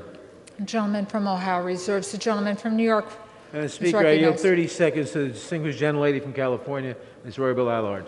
The gentlewoman from California is recognized for 30 seconds. Madam Speaker, I take no joy in voting to impeach President Trump, but this president has blood on his hands in the wake of this attempted coup. The fact remains no president of the United States is above the law, And this president has sadly violated his oath to support and defend the Constitution of the United States against all enemies, foreign and domestic.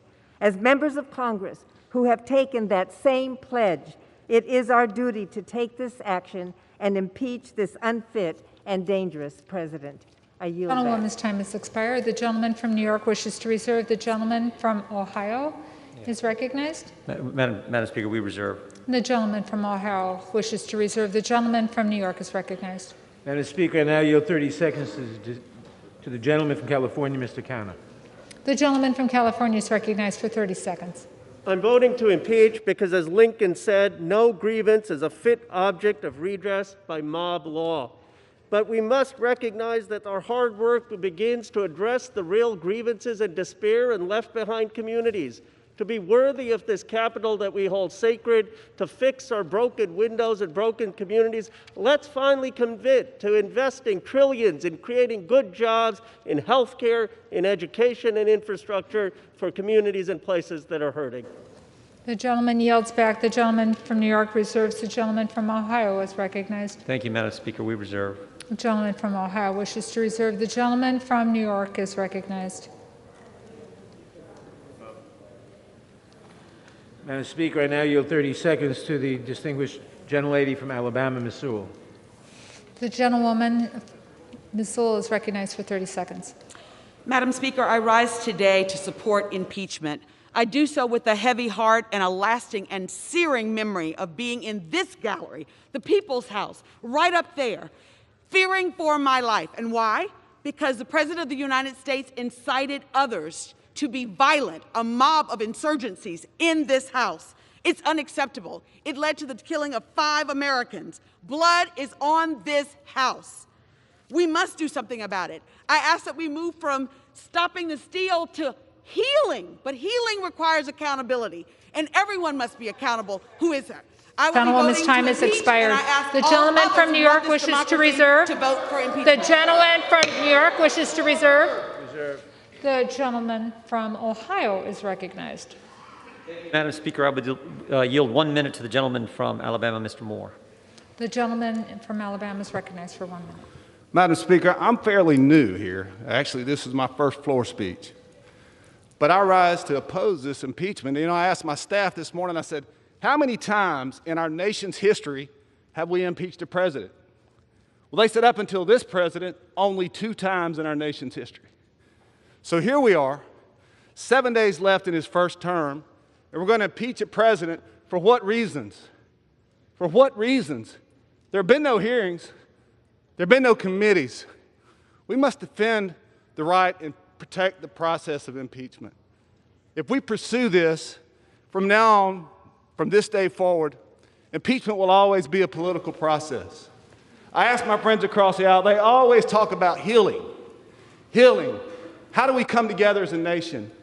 Since 2016, there has been hashtags going around in our nation that said, not our president. Resist, resist.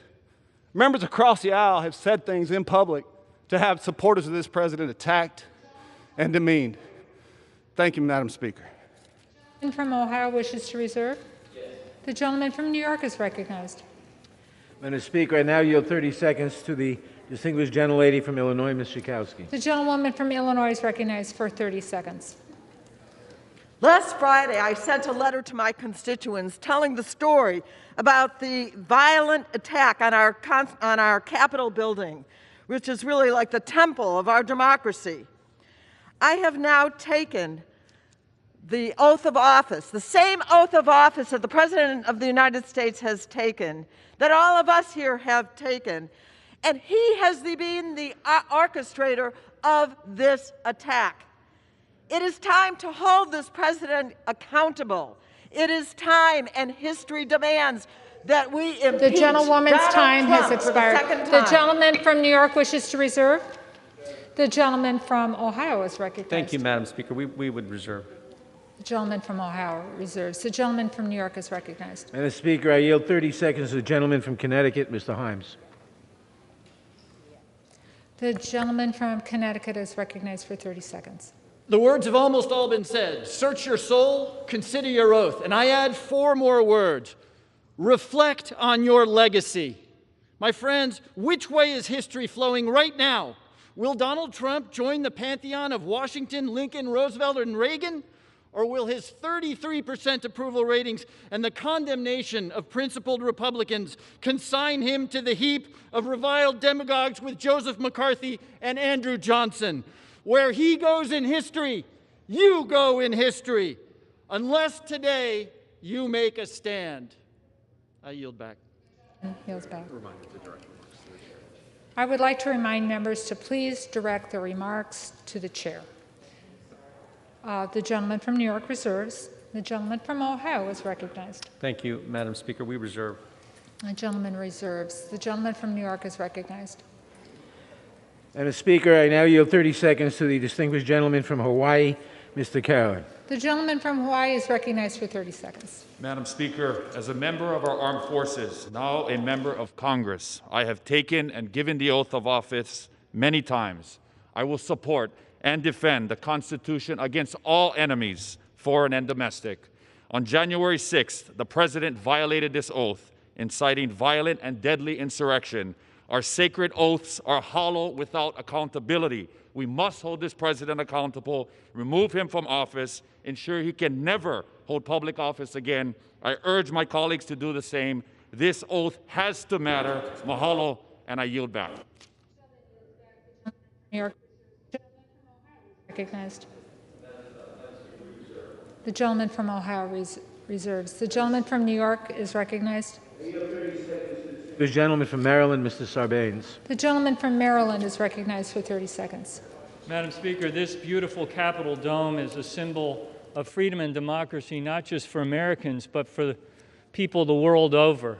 The action we take today, this impeachment, is a declaration to the world that when there is an attack on our democracy, whether it comes from without or whether, tragically, in this instance, it comes from within, we will respond to that threat and attack, and we will do what's necessary to strengthen our democracy. I yield back. The gentleman yields back. The gentleman from New York wishes to reserve. The gentleman from Ohio is recognized. Thank you, Madam Speaker. I yield 2.5 minutes to the distinguished gentleman from New York, Mr. Zeldin. The gentleman from New York is recognized for 2.5 minutes. Thank you, Madam Speaker.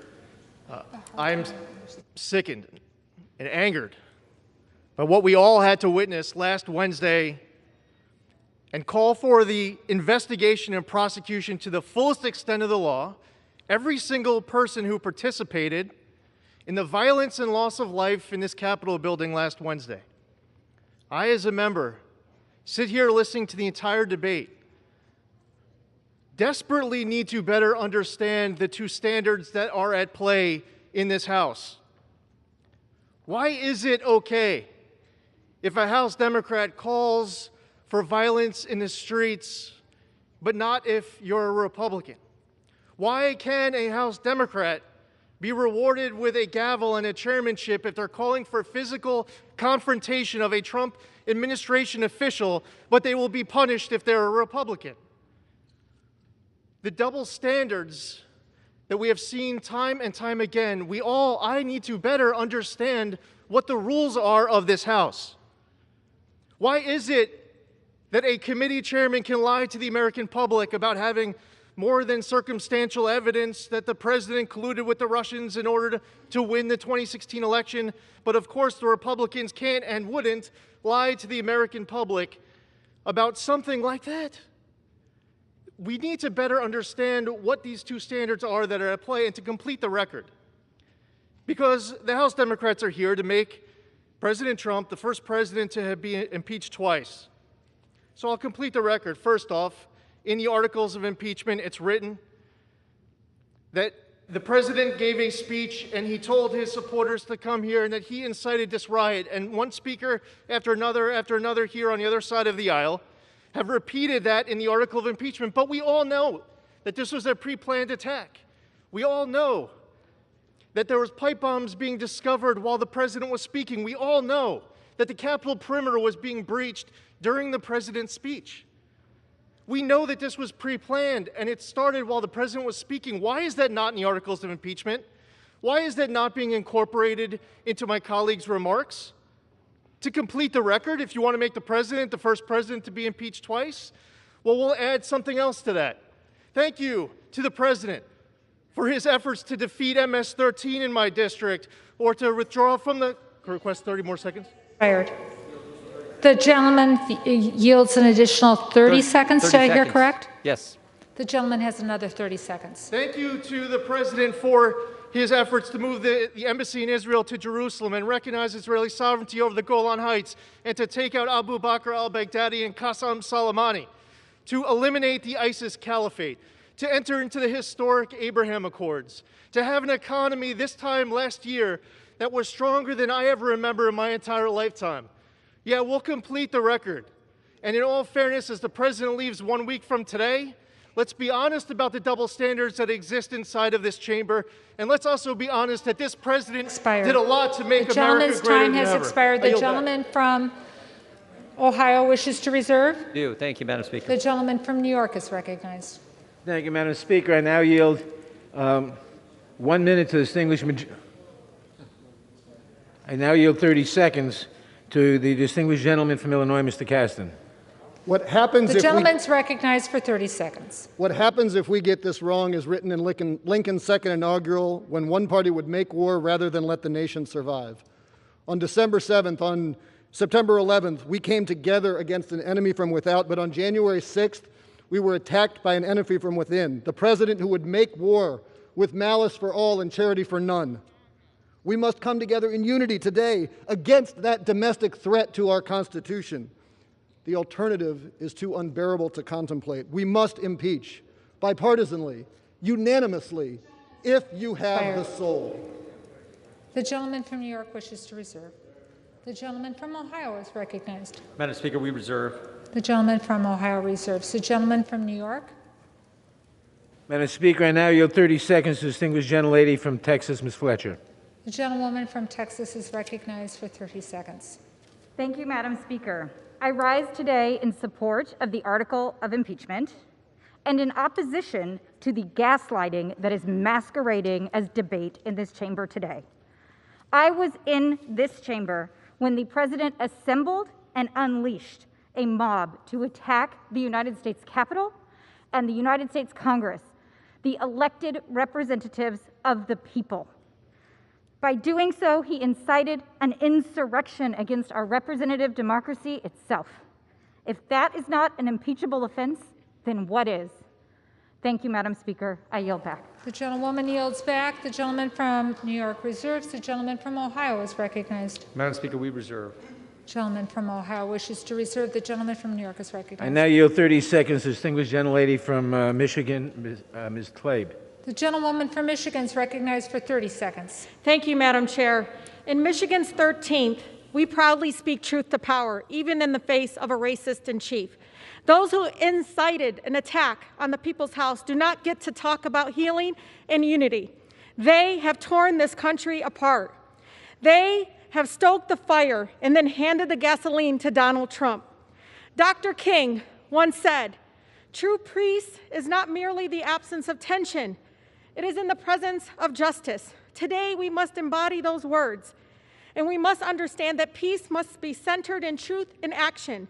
We cannot sit, Madam Chair, sit idly by after a violent attempted coup and allow lies and hate to continue. Today, we stand up for our constituents who continue to be harmed by this oppressive wishes to reserve. The gentlewoman's time has expired. Donald Trump. The gentlewoman's time has expired. The gentleman from New York wishes to reserve. And the gentleman from New York has 3 3/4 minutes remaining. From Ohio has 4. And the gentleman from Ohio is recognized. Thank you, Madam Speaker. I yield 1 minute to the gentleman from North Dakota, Mr. Armstrong. The gentleman from North Dakota is recognized for 1 minute. Thank you, Madam Speaker. What happened last Wednesday is an absolute tragedy. And not only are we part of dealing with it now, we were part of it then. But when emotions are frayed and tensions are this high, process matters more. It matters more now than it did before. And the reality is this: there are serious constitutional questions about these articles. And Donald Trump is going to be president until January 20th. And on January 20th, Joe Biden's going to become president. But I'll end with this. I'm going to vote against impeachment, and that's going to give me credibility at home with my base. You're going to vote for impeachment, and that's going to give you credibility at home with your base. It's easy to point at me and blame me. It's easy for me to point at you and blame you. But on January 21st, we're all going to be back here. So use that credibility. Go back and talk some hard truths to your people. I'm going to do it, and we need to do a better job. And with that, I yield back. The gentleman yields back. The gentleman from New York reserves. The gentleman from Ohio reserves. The gentleman from New York. Madam Speaker, I now yield 30 seconds to the gentlelady from North Carolina, Ms. Manning. The gentlewoman from North Carolina is recognized for 30 seconds. Madam Speaker, this president has repeatedly lied to the American people about his election loss. He incited his followers to attack our democracy, resulting in 5 deaths. His dangerous efforts to derail the peaceful transition of power were a violation of his oath of office. This president is unfit to lead our nation and unable to discharge his duties of office. I call upon my Republican colleagues to speak the truth to their supporters and join me in holding President Trump accountable by voting to impeach. I yield. New York reserves. The gentleman from Ohio is recognized. Thank you, Madam Speaker. We reserve. The gentleman from Ohio reserves. The gentleman from New York is recognized. Madam Speaker, I yield 30 seconds to the gentleman from Indiana, Mr. Mervan. I didn't hear where it was from. The gentleman from Indiana is recognized for 30 seconds. Madam Speaker, since the events on January 6th, I spoke with a group of ministers from Gary, Indiana, and they told me how they are praying for unity and justice in our nation. It reminded me of the moment when those of us who were on the House floor on January 6th were huddled together in a secure room after the attack. The House chaplain, Kiblin, led us all in prayer. Let us remember that moment. Let us rekindle that prayer for those 3 minutes when we were all united to preserve our democracy and justice. I support the article of impeachment so that we can move forward to do the work that our constituents sent us here to do. With that, I yield back. Has expired. The gentleman from New York reserves. The gentleman from New York has 2 3/4 minutes remaining. The gentleman from Ohio has 3. The gentleman from Ohio is recognized. Madam Speaker, we reserve. The gentleman from Ohio reserved. The gentleman from New York is recognized. Madam Speaker, I now yield 30 seconds to the gentleman from Massachusetts, Mr. Moulton. The gentleman from Massachusetts is recognized for 30 seconds. Madam Speaker, there are more troops right now in Washington, D.C. than in Afghanistan. And they are here to defend us against the Commander-in-Chief, the President of the United States, and his mob. I would ask my colleagues to look at the faces of those young Americans defending democracy, defending us, and find an ounce of their courage to do the right thing, as several Republicans have, and take a tough vote for the future of democracy, for the future of our country. The gentleman's time has expired. The gentleman from New York wishes to reserve. The gentleman from Ohio is recognized. Madam Speaker, we reserve. The gentleman from Ohio wishes to reserve. The gentleman from New York is recognized. Madam Speaker, I yield 30 seconds to the gentleman from Texas, Mr. Vesey. The gentleman from Texas is recognized for 30 seconds. Madam Speaker, let's be clear about one thing. If we were on the eve of a Republican president being sworn in, and his Democratic predecessor had said the same thing that this president said, and incited his followers, his mob, to descend up on the Capitol, we will be joining them, not making comparisons, because guess what? I don't care about no base. I care about this democracy and this country. And what happened the other day should never happen again. And we need to stand up and say and do the right thing. The gentleman's time has expired. The gentleman from New York reserves. The gentleman from Ohio is recognized. Madam Speaker, the Republican whip is prepared to close for us whenever that is appropriate, so we'll reserve until that's time. The gentleman reserves. Madam Speaker, the gentleman from New York. I now yield 30 seconds to the gentlelady from Texas, Ms. Jackson Lee. The gentlewoman from Texas is recognized for 30 seconds.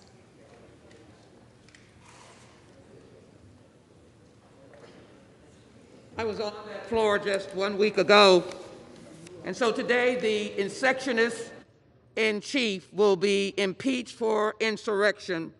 It is because he failed to defend this nation against all enemies, domestic and foreign, and he stood down near the White House and told a mob of domestic terrorists to go and show your strength, be strong. You can't gain anything because of weakness. We must hold him accountable. We can heal this nation, but he must be impeached today. We must impeach Donald J. Trump as Gentlewoman's time has expired. The gentleman from New York reserves. The gentleman from Ohio is recognized. Yeah, thank you, Madam Speaker. We reserve. The gentleman from Ohio continues to reserve. The gentleman from New York. Ask if they're prepared to close. Is the other side prepared to close? Yes. Then. Thank you, Madam Speaker. Madam Speaker. Yes. I yield the 3 gentleman minutes. from Ohio. Thank you, Madam Speaker. I yield 3 minutes to the Republican whip, the gentleman from Louisiana, Mr. Scalise. The gentleman from Louisiana is recognized for 3 minutes. Thank you, Madam Speaker, and thank the gentleman from Ohio for yielding.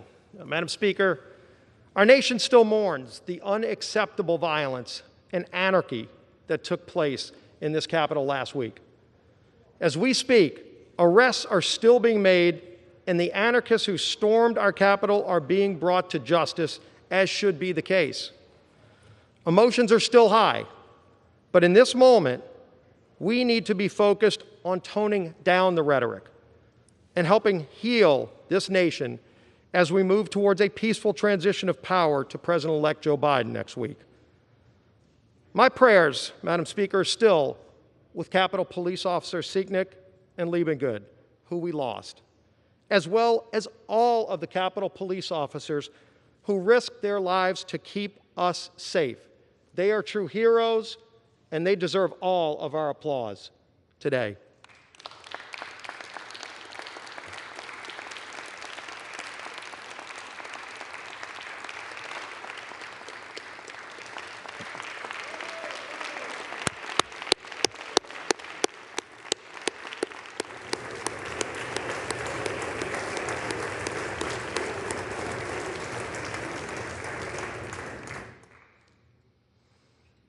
Madam Speaker, I've seen the dark evil of political violence firsthand, and it needs to stop.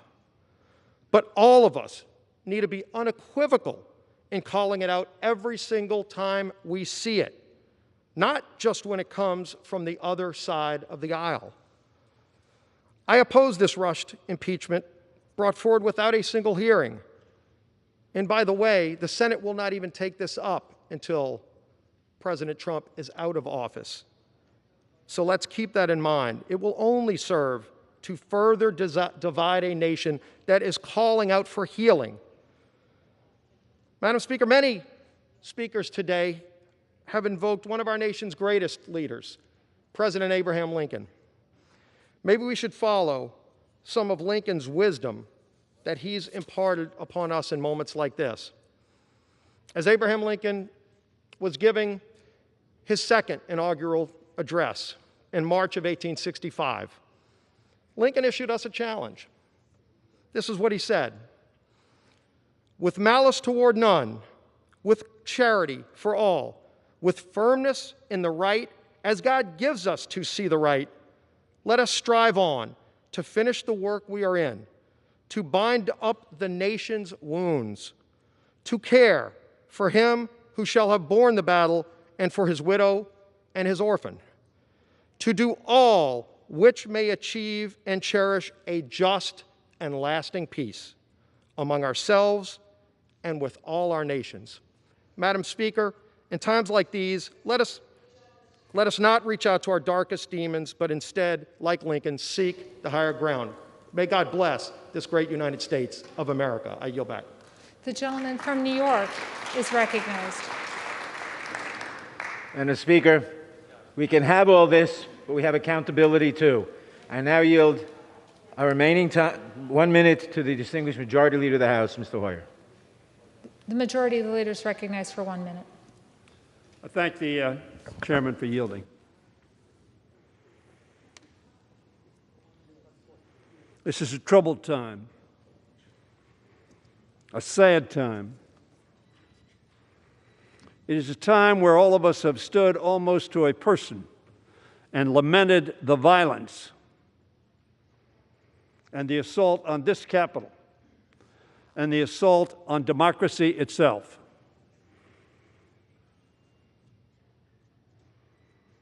It was right to do that. But this impeachment ought to be put in the perspective of what the Republican chair of the Republican conference said it was. She said the President of the United States summoned the mob,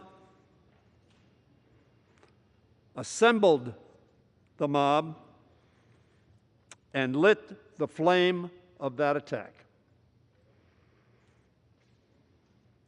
There has never been, she said, a greater betrayal by a President of the United States of this office, of his office, and his oath to the Constitution. That is why we are here today. That is why we are here today, just a week before that president, at the request of the American people, will leave office.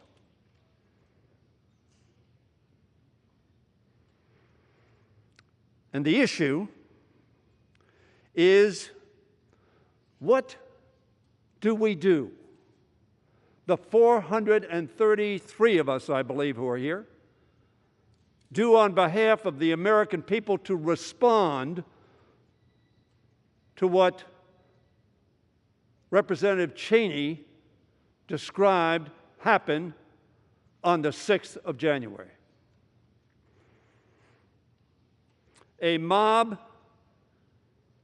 assembled by, summoned by, and then spoken to light the flame of the attack. To stop the steal. As we sat here, exercising our constitutional duty, and to his great credit, the Vice President of the United States following the Constitution of the United States of America, notwithstanding the fact that he was opportuned by the President not to do so. That mob sent by the President to stop the steal did so for a few hours. Not the steal, but the constitutional duty that we had. And so we ask ourselves, what do we do? What is our responsibility? What should we say in light of only the Civil War as an analogy? That doesn't mean there haven't been demonstrations in Washington before and demonstrations throughout this country before. But it is the first and only physical presence other than the 9/11 attack on this nation, which came from abroad and had a plane aimed at our Capitol dome. This attack was not from abroad. It was, as Liz Cheney said, summoned, assembled, and inflamed by the President of the United States of America, who in Liz Cheney said words that there has never been a greater betrayal by a President of the United States of his office and his oath to the Constitution. I pride myself as a member of this Congress who for 40 years has worked in a bipartisan fashion with many of your leaders, and do to this day. But are we to remain silent in the face of Liz Cheney's saying this was the greatest betrayal of the duty of the President of the United States in history? Are we to stand silent? Will we stand silent? Will we not stand up and say, this is not acceptable? Madam Speaker, for 4 years, Donald Trump has made no effort to hide his ambitions or his lacking of Republican principles. Not our principles, but the principles that Abraham Lincoln was just quoted as having said. Your president, our president, has never displayed those in the 4 years he's been president of the United States. He has allowed a little constraint on his worst inclinations. His desire for autocracy and his glorification of violence have not been tempered, but rationalized by those who sought to profit financially and politically from their proximity to power. Upon the foundations of virtue, reason, and patient wisdom laid down by George Washington as our first president, Donald Trump has constructed a glass palace of lies, fear-mongering, and sedition. Last Wednesday, on January 6th, the nation and the world watched it shatter to pieces. There can be no mistaking any longer the kind of man sitting in the Oval Office or his intentions and capabilities. The curtain has been pulled back. The office to which he was elected could not temper or reform him. Washington's legacy was passed down to us not as written decrees. Mr. Speaker, the House is not in order. The gentleman's correct. The House will be in order.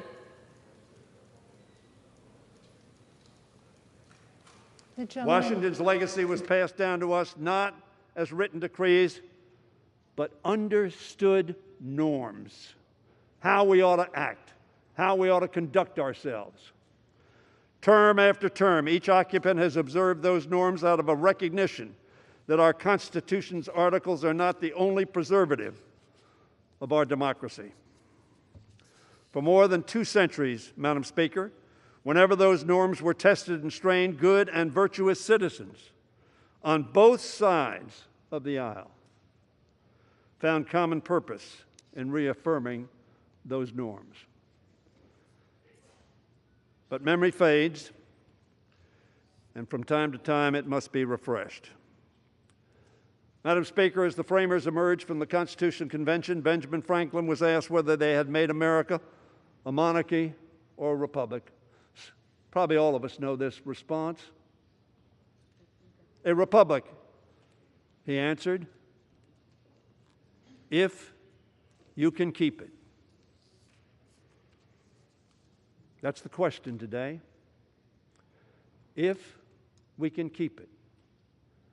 And the way we keep it is to say no to actions and words that do not promote the keeping of that republic.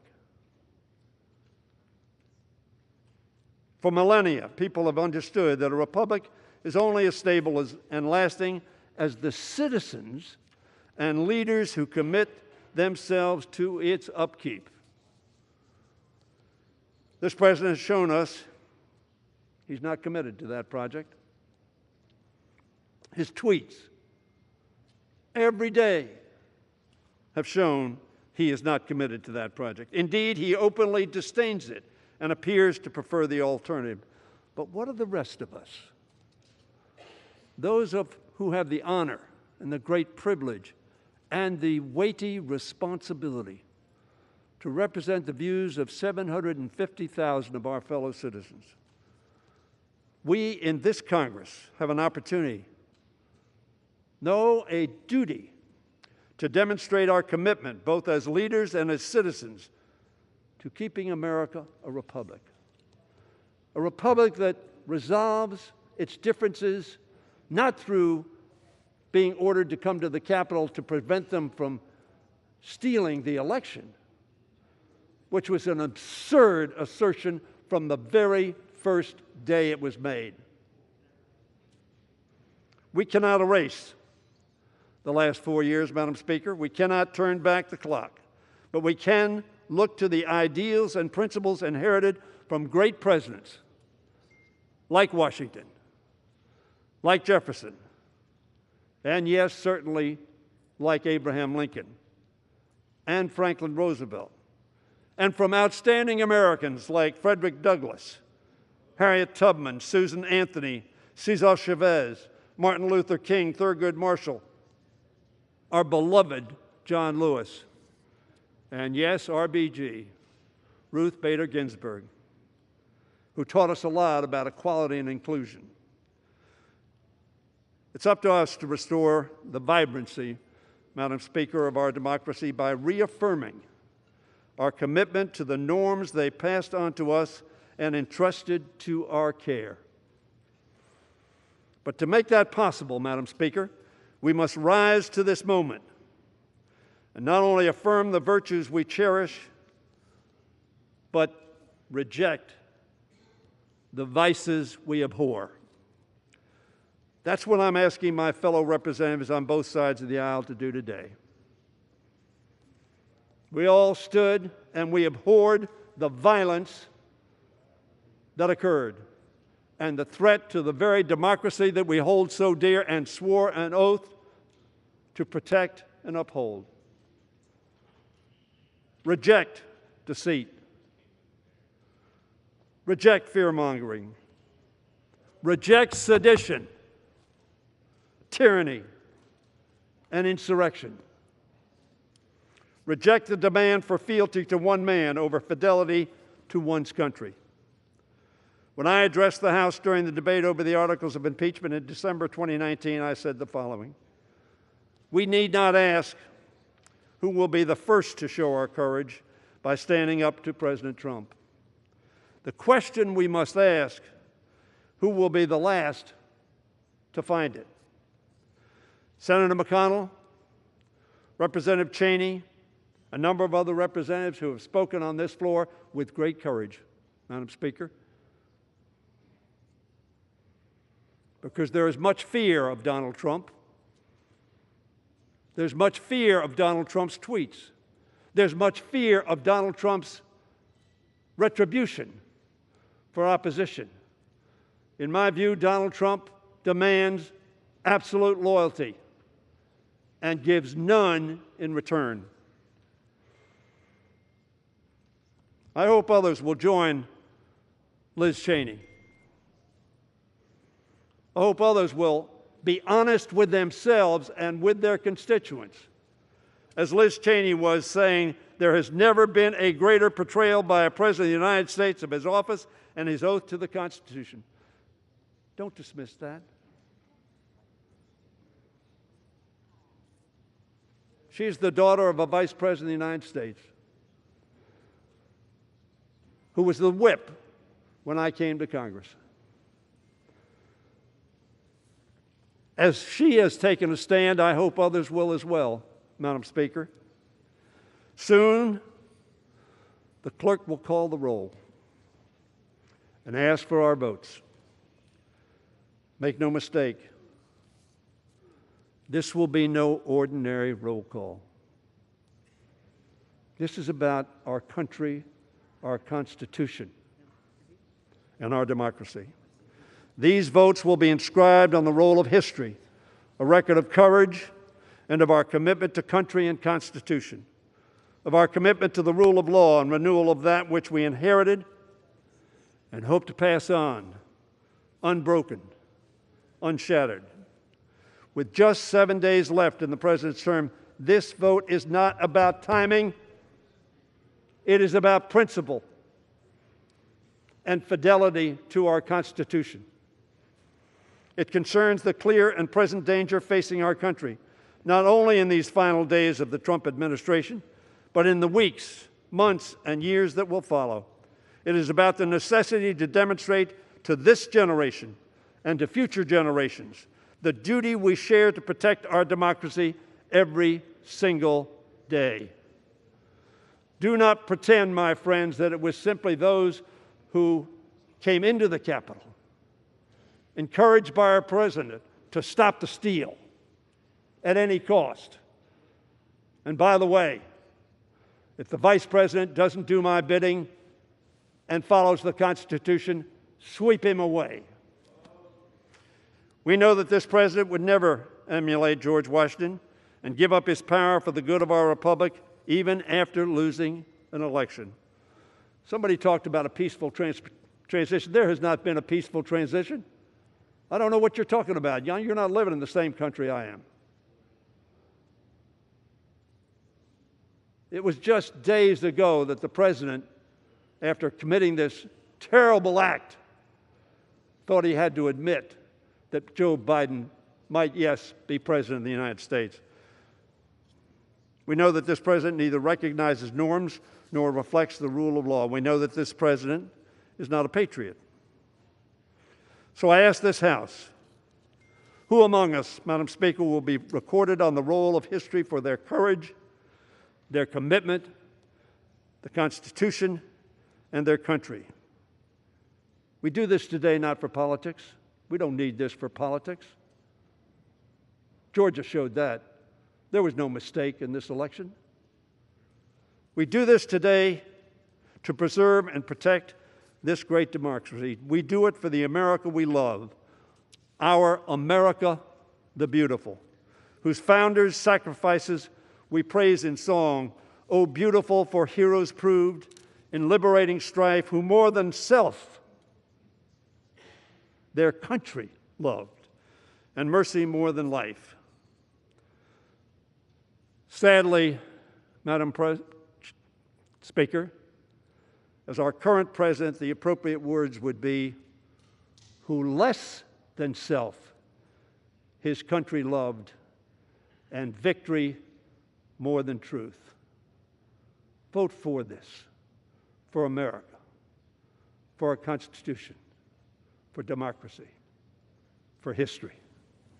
I yield back the balance of my time. All time for debate has expired. Pursuant to House Resolution 41, the previous question is ordered on the resolution. The question is on adoption of the resolution. Those in favor say aye. Aye. Those opposed say no. No. In the opinion of the chair, the ayes have it. The gentleman from Ohio is recognized. For what reason? Thank you, Madam Speaker. We'd ask for a roll call vote. Pursuant to Section 3S of House Resolution 8, the yeas and nays are ordered. Members will record their votes by an electronic device.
You ready down there?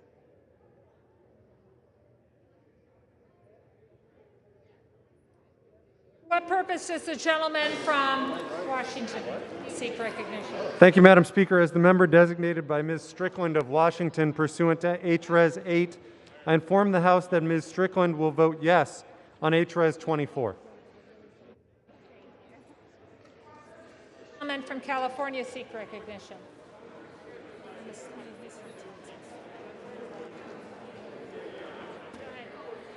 Madam Speaker, as member designated by Congressmember Napolitano pursuant to House Resolution 8, I inform the House that Congressmember Napolitano will vote yes on H Resolution 24.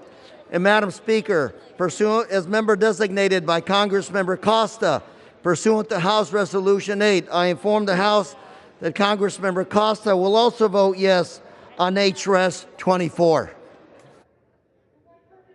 gentleman from Texas seek recognition? Madam Speaker, as the member designated by Mr. Crenshaw, Texas, pursuant to House Resolution 8, I inform the House that Mr. Crenshaw will vote no on House Resolution 24. Gentlewoman from Maine seek recognition.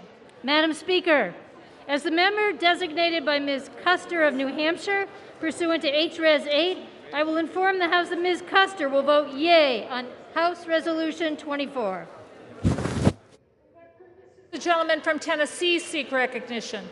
Madam Speaker, as the member designated by Mr. Fleischman of Tennessee pursuant to H-Res 8, I inform the House that Mr. Fleischman will vote nay on H-Res 24. As the member designated by Mr. Desjardins of Tennessee pursuant to H-Res 8, I inform the House that Mr. Desjardins will vote nay on H-Res 24.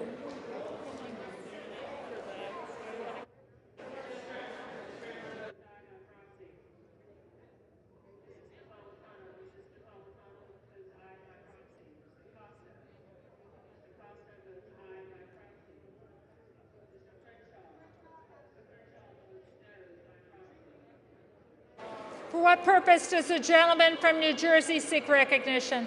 Madam Speaker, as the member designated by Ms. Bonnie Watson Coleman pursuant to H-Res 8, I inform the House that Ms. Watson Coleman will vote yes on H-Res 24. And as the member designated by Mr. Albio Series pursuant to H-Res 8, I inform the House that Mr. Series will vote yes on H-Res 24. And finally, as the member designated by Mr. Paul Tonko pursuant to H-Res 8, I inform the House that Mr. Tonko will vote yes on H-Res 24. For what purpose does the gentleman from Kansas seek recognition? Madam Speaker, as the member designated by Mr. LaTurner, Kansas, pursuant to House Resolution 8, I inform the House that Mr. LaTurner will vote nay on House Resolution 24. For what purpose does the gentleman from Illinois seek recognition? Madam Speaker, as the member designated by Ms. Presley of Massachusetts pursuant to H-Res 8, I inform the House that Ms. Presley will vote yes on H-Res 24.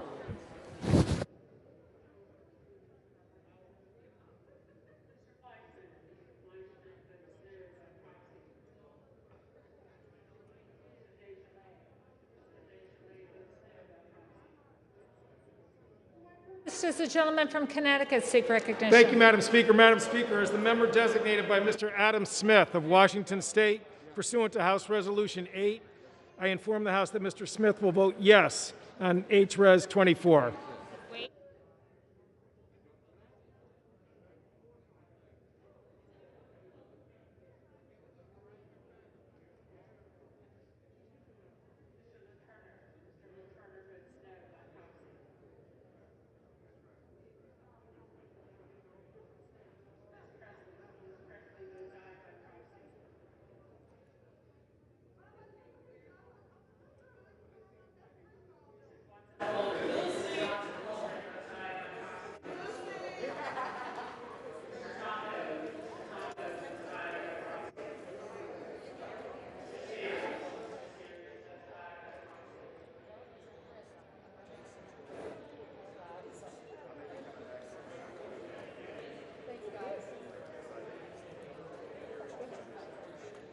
I'll let them do this.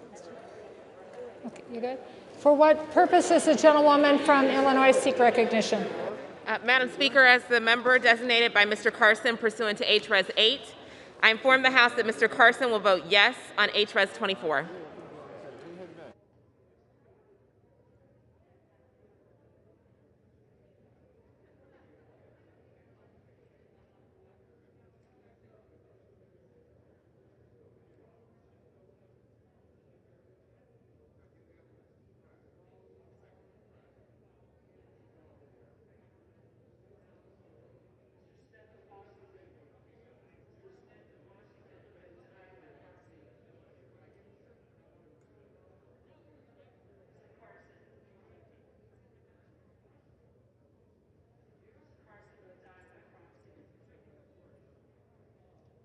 What purpose does the gentleman from New York seek recognition? As the member designated by Chairwoman Eddie Bernice Johnson pursuant to H-Res 8, I inform the House that Chairwoman Johnson will vote yea on H-Res 24. As the member designated by Congressman Brendan Boyle pursuant to H-Res 8, I inform the House that Congressman Boyle will vote yea on H-Res 24.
Oh. The gentlewoman from Florida seek recognition. Thank you, Madam Speaker. As the member designated by Dr. Dunn of the state of Florida pursuant to H-Res 8, I inform the House that Dr. Dunn will vote nay on H-Res 24. As the member designated by Mr. Buchanan from the state of Florida pursuant to H-Res 8, I inform the House that Mr. Buchanan will vote nay on H-Res 24.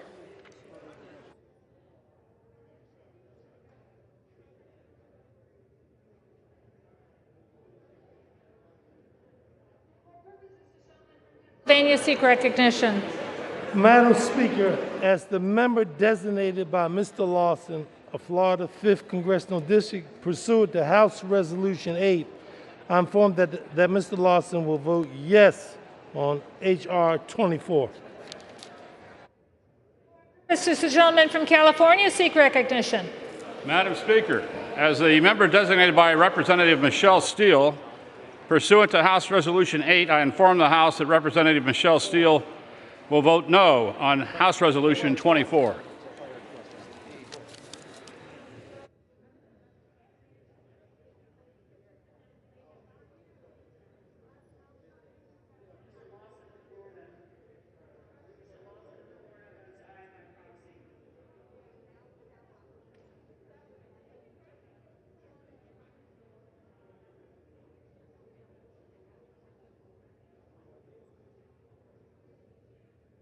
This is the gentleman from Nebraska seek recognition.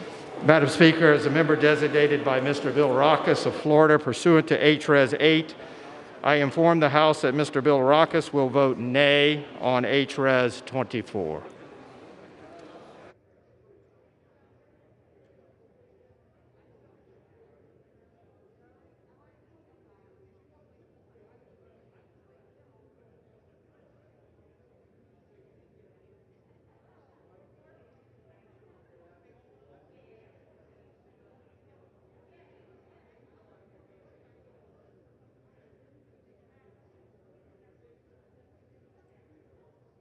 For what purposes the gentleman from Arizona seek recognition?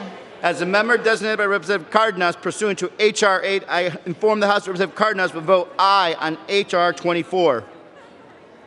As a member designated by Representative Kirkpatrick pursuant to H.R. 8, I inform the House Representative Kirkpatrick will vote aye on H.R. 24.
This is the gentlewoman from New York seek recognition. Madam Speaker, as the member designated by Mr. Young of Alaska pursuant to House Resolution 8, I inform the House that Mr. Young will vote nay on House Resolution 24. Thank you.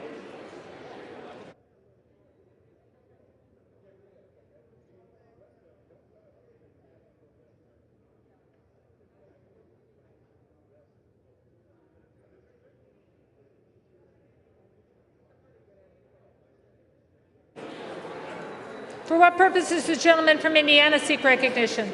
Madam Speaker, as the member designated by Mr. Baird from Indiana pursuant to HRes 8, I inform the House that Mr. Baird will vote no on HRes 24.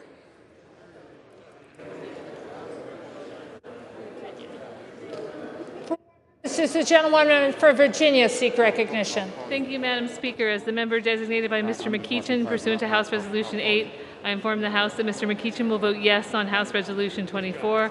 And as the member designated by Ms. Porter pursuant to HRes 8, I inform the House that Ms. Porter will vote yes on HRes 24.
For what purpose does the gentleman from Michigan seek recognition?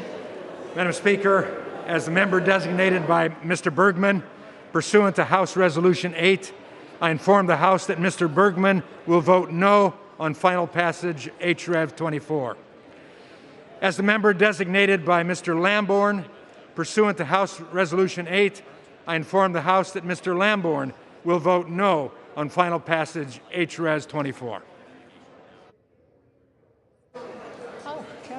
For what purpose does the gentlewoman from Massachusetts seek recognition? As the member designated by Ms. Franco pursuant to HRes 8, I inform the House that Ms. Franco will vote yes on HRes 24. As the member designated by Ms. Bonamici pursuant to HRes 8, I inform the House that Ms. Bonamici will vote yes on HRes 24.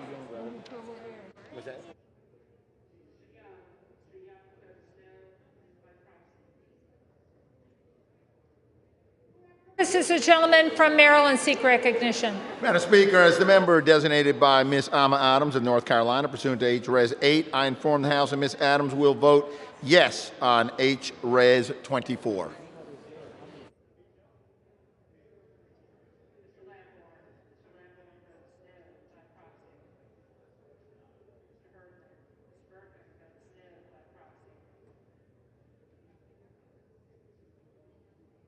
Purpose is the gentleman from Virginia seek recognition. Madam Speaker, as the member designated by Ms. Titus of Nevada, pursuant to HRes 8, I inform the House that Ms. Titus will vote yes on HRes 24.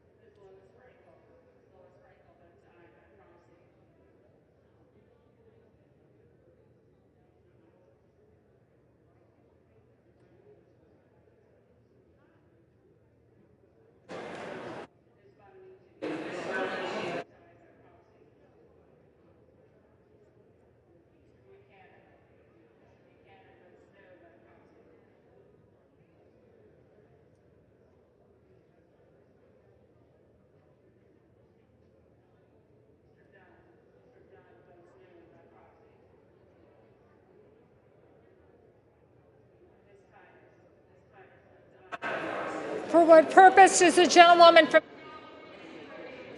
Madam Speaker, as a member designated by Mr. DeSaulnier pursuant to H.Res. 8, I inform the House that Mr. DeSaulnier will vote yes on H.Res. 24.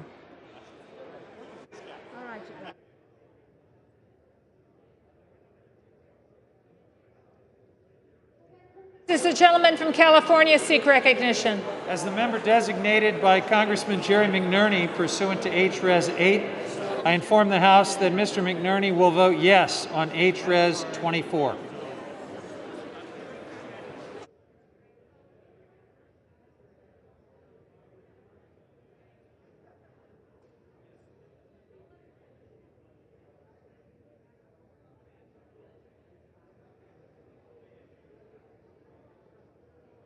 Does the gentleman from Pennsylvania seek recognition? Thank you, Madam Speaker. As a member designated by Mr. Doyle of Pennsylvania, pursuant to House Resolution 8, I hereby inform the House that Mr. Doyle will vote yes on House Resolution 24.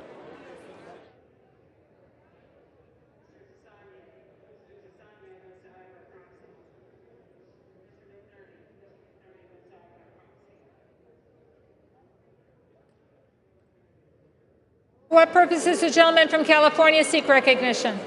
As a member designated by Mr. Vella pursuant to H.Res. 8, I inform the House that Mr. Vella will vote aye on H.Res. 24.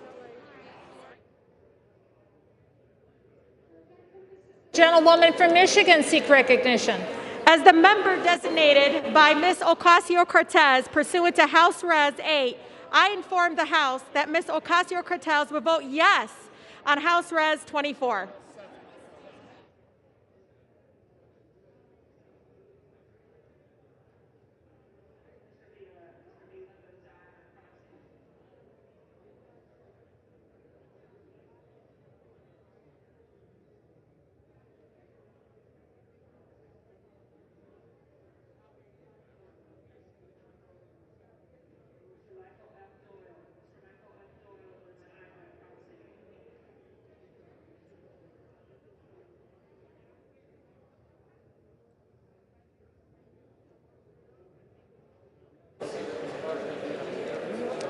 Purposes the gentlewoman from New Jersey seek recognition. Madam Speaker, as the member designated by Mr. Schneider pursuant to H.Res. 8, I inform the House that Mr. Schneider will vote yes on H.Res. 24.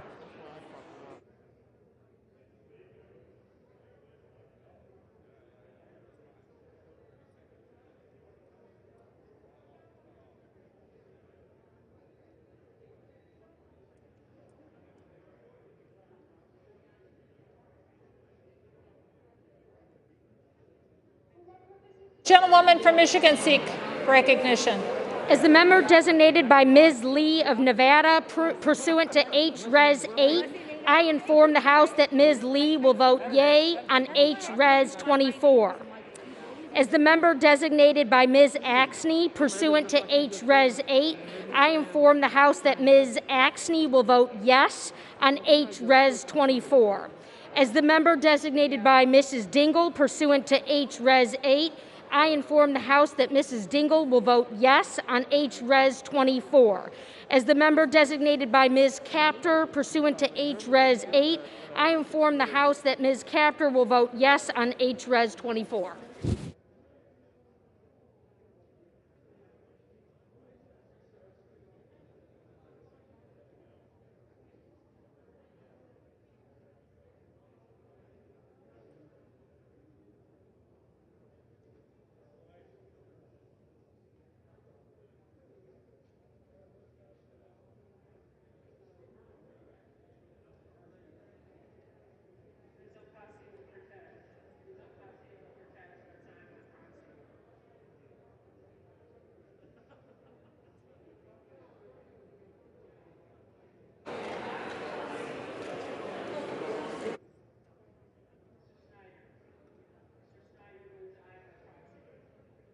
Purposes the gentlewoman from New York seek recognition. Madam Speaker, as the member designated by Mr. Deutsch of Florida pursuant to H.Res. 8, I inform the House that Mr. Deutsch will vote yes on H.Res. 24.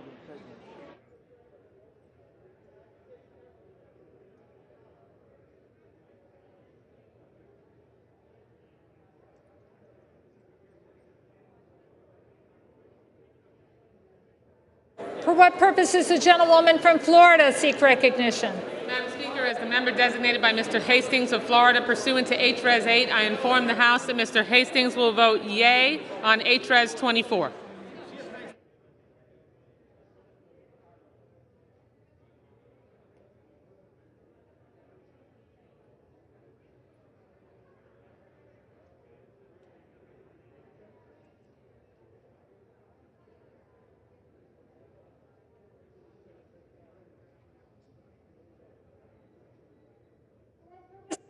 Gentleman from Indiana seek recognition. Madam Speaker, as a member designated by Ms. Walorski pursuant to H-Res 8, I inform the House that Ms. Walorski will vote nay on H-Res 24.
For what purpose does the gentleman from Virginia seek recognition?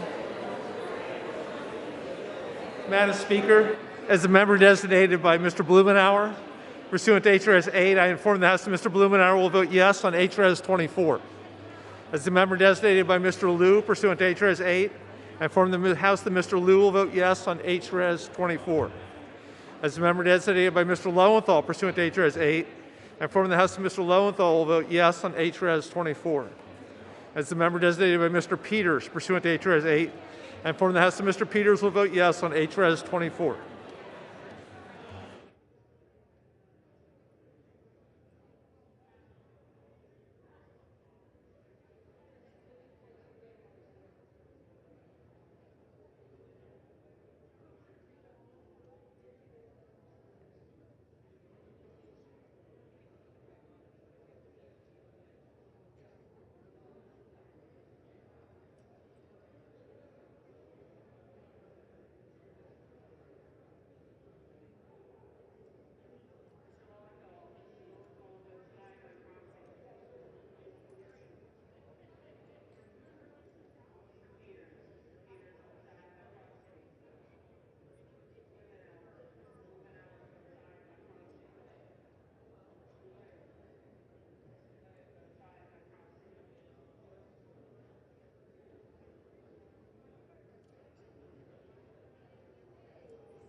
purposes, the gentlewoman from Connecticut seek recognition? As the member designated by Ms. Wilson pursuant to H-Res 8, I inform the House that Ms. Wilson will vote yes on H-Res 24.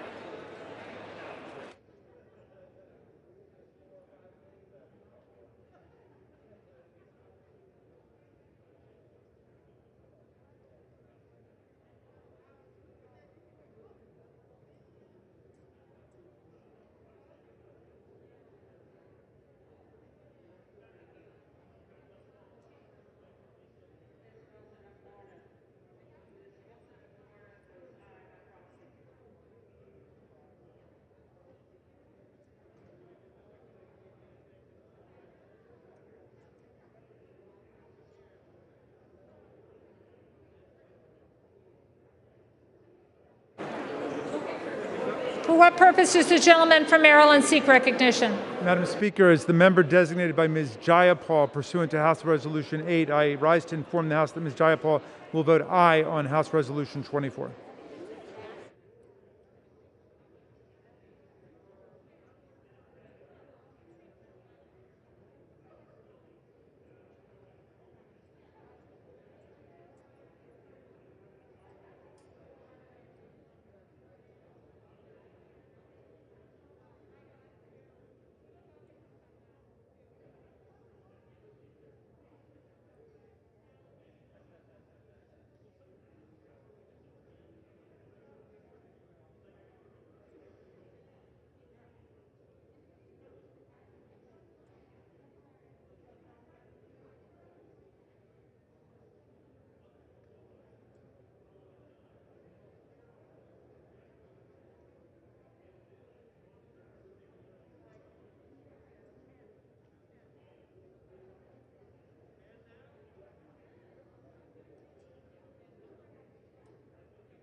Have all members voted? Does any member wish to change a vote?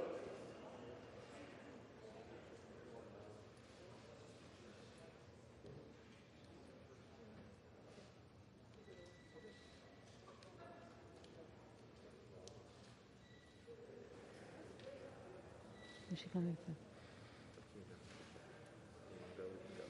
No, can't go.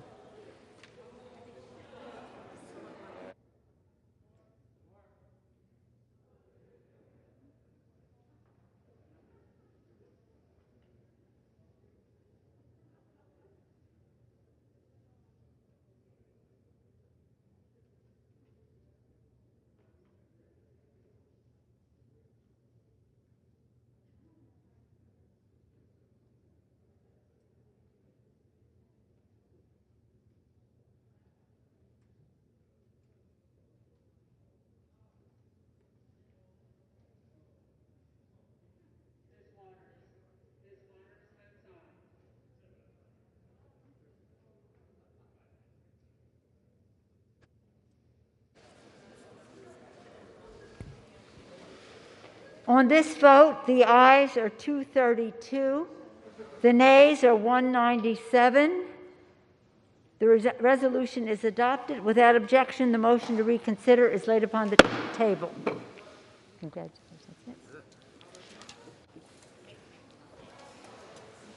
That's it. What now? That's it. It's just being replaced again. And everybody, what?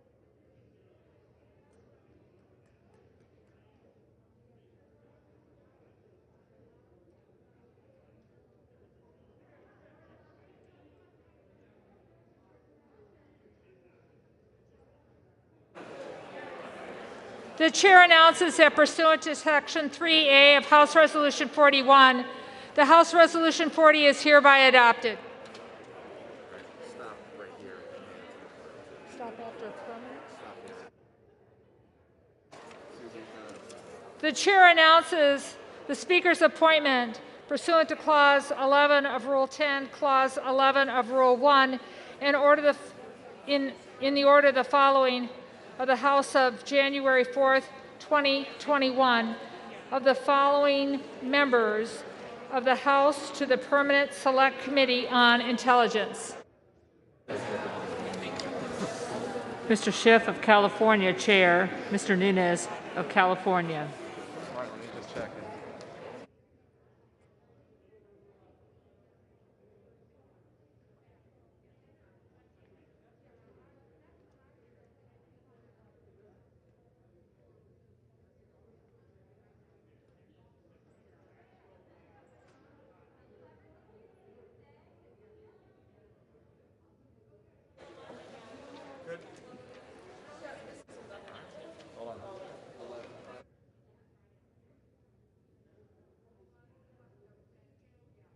Pursuant to Section 5A 1B of House Resolution 8, the House stands adjourned until 11 a.m. on Friday, January 15th, 2021.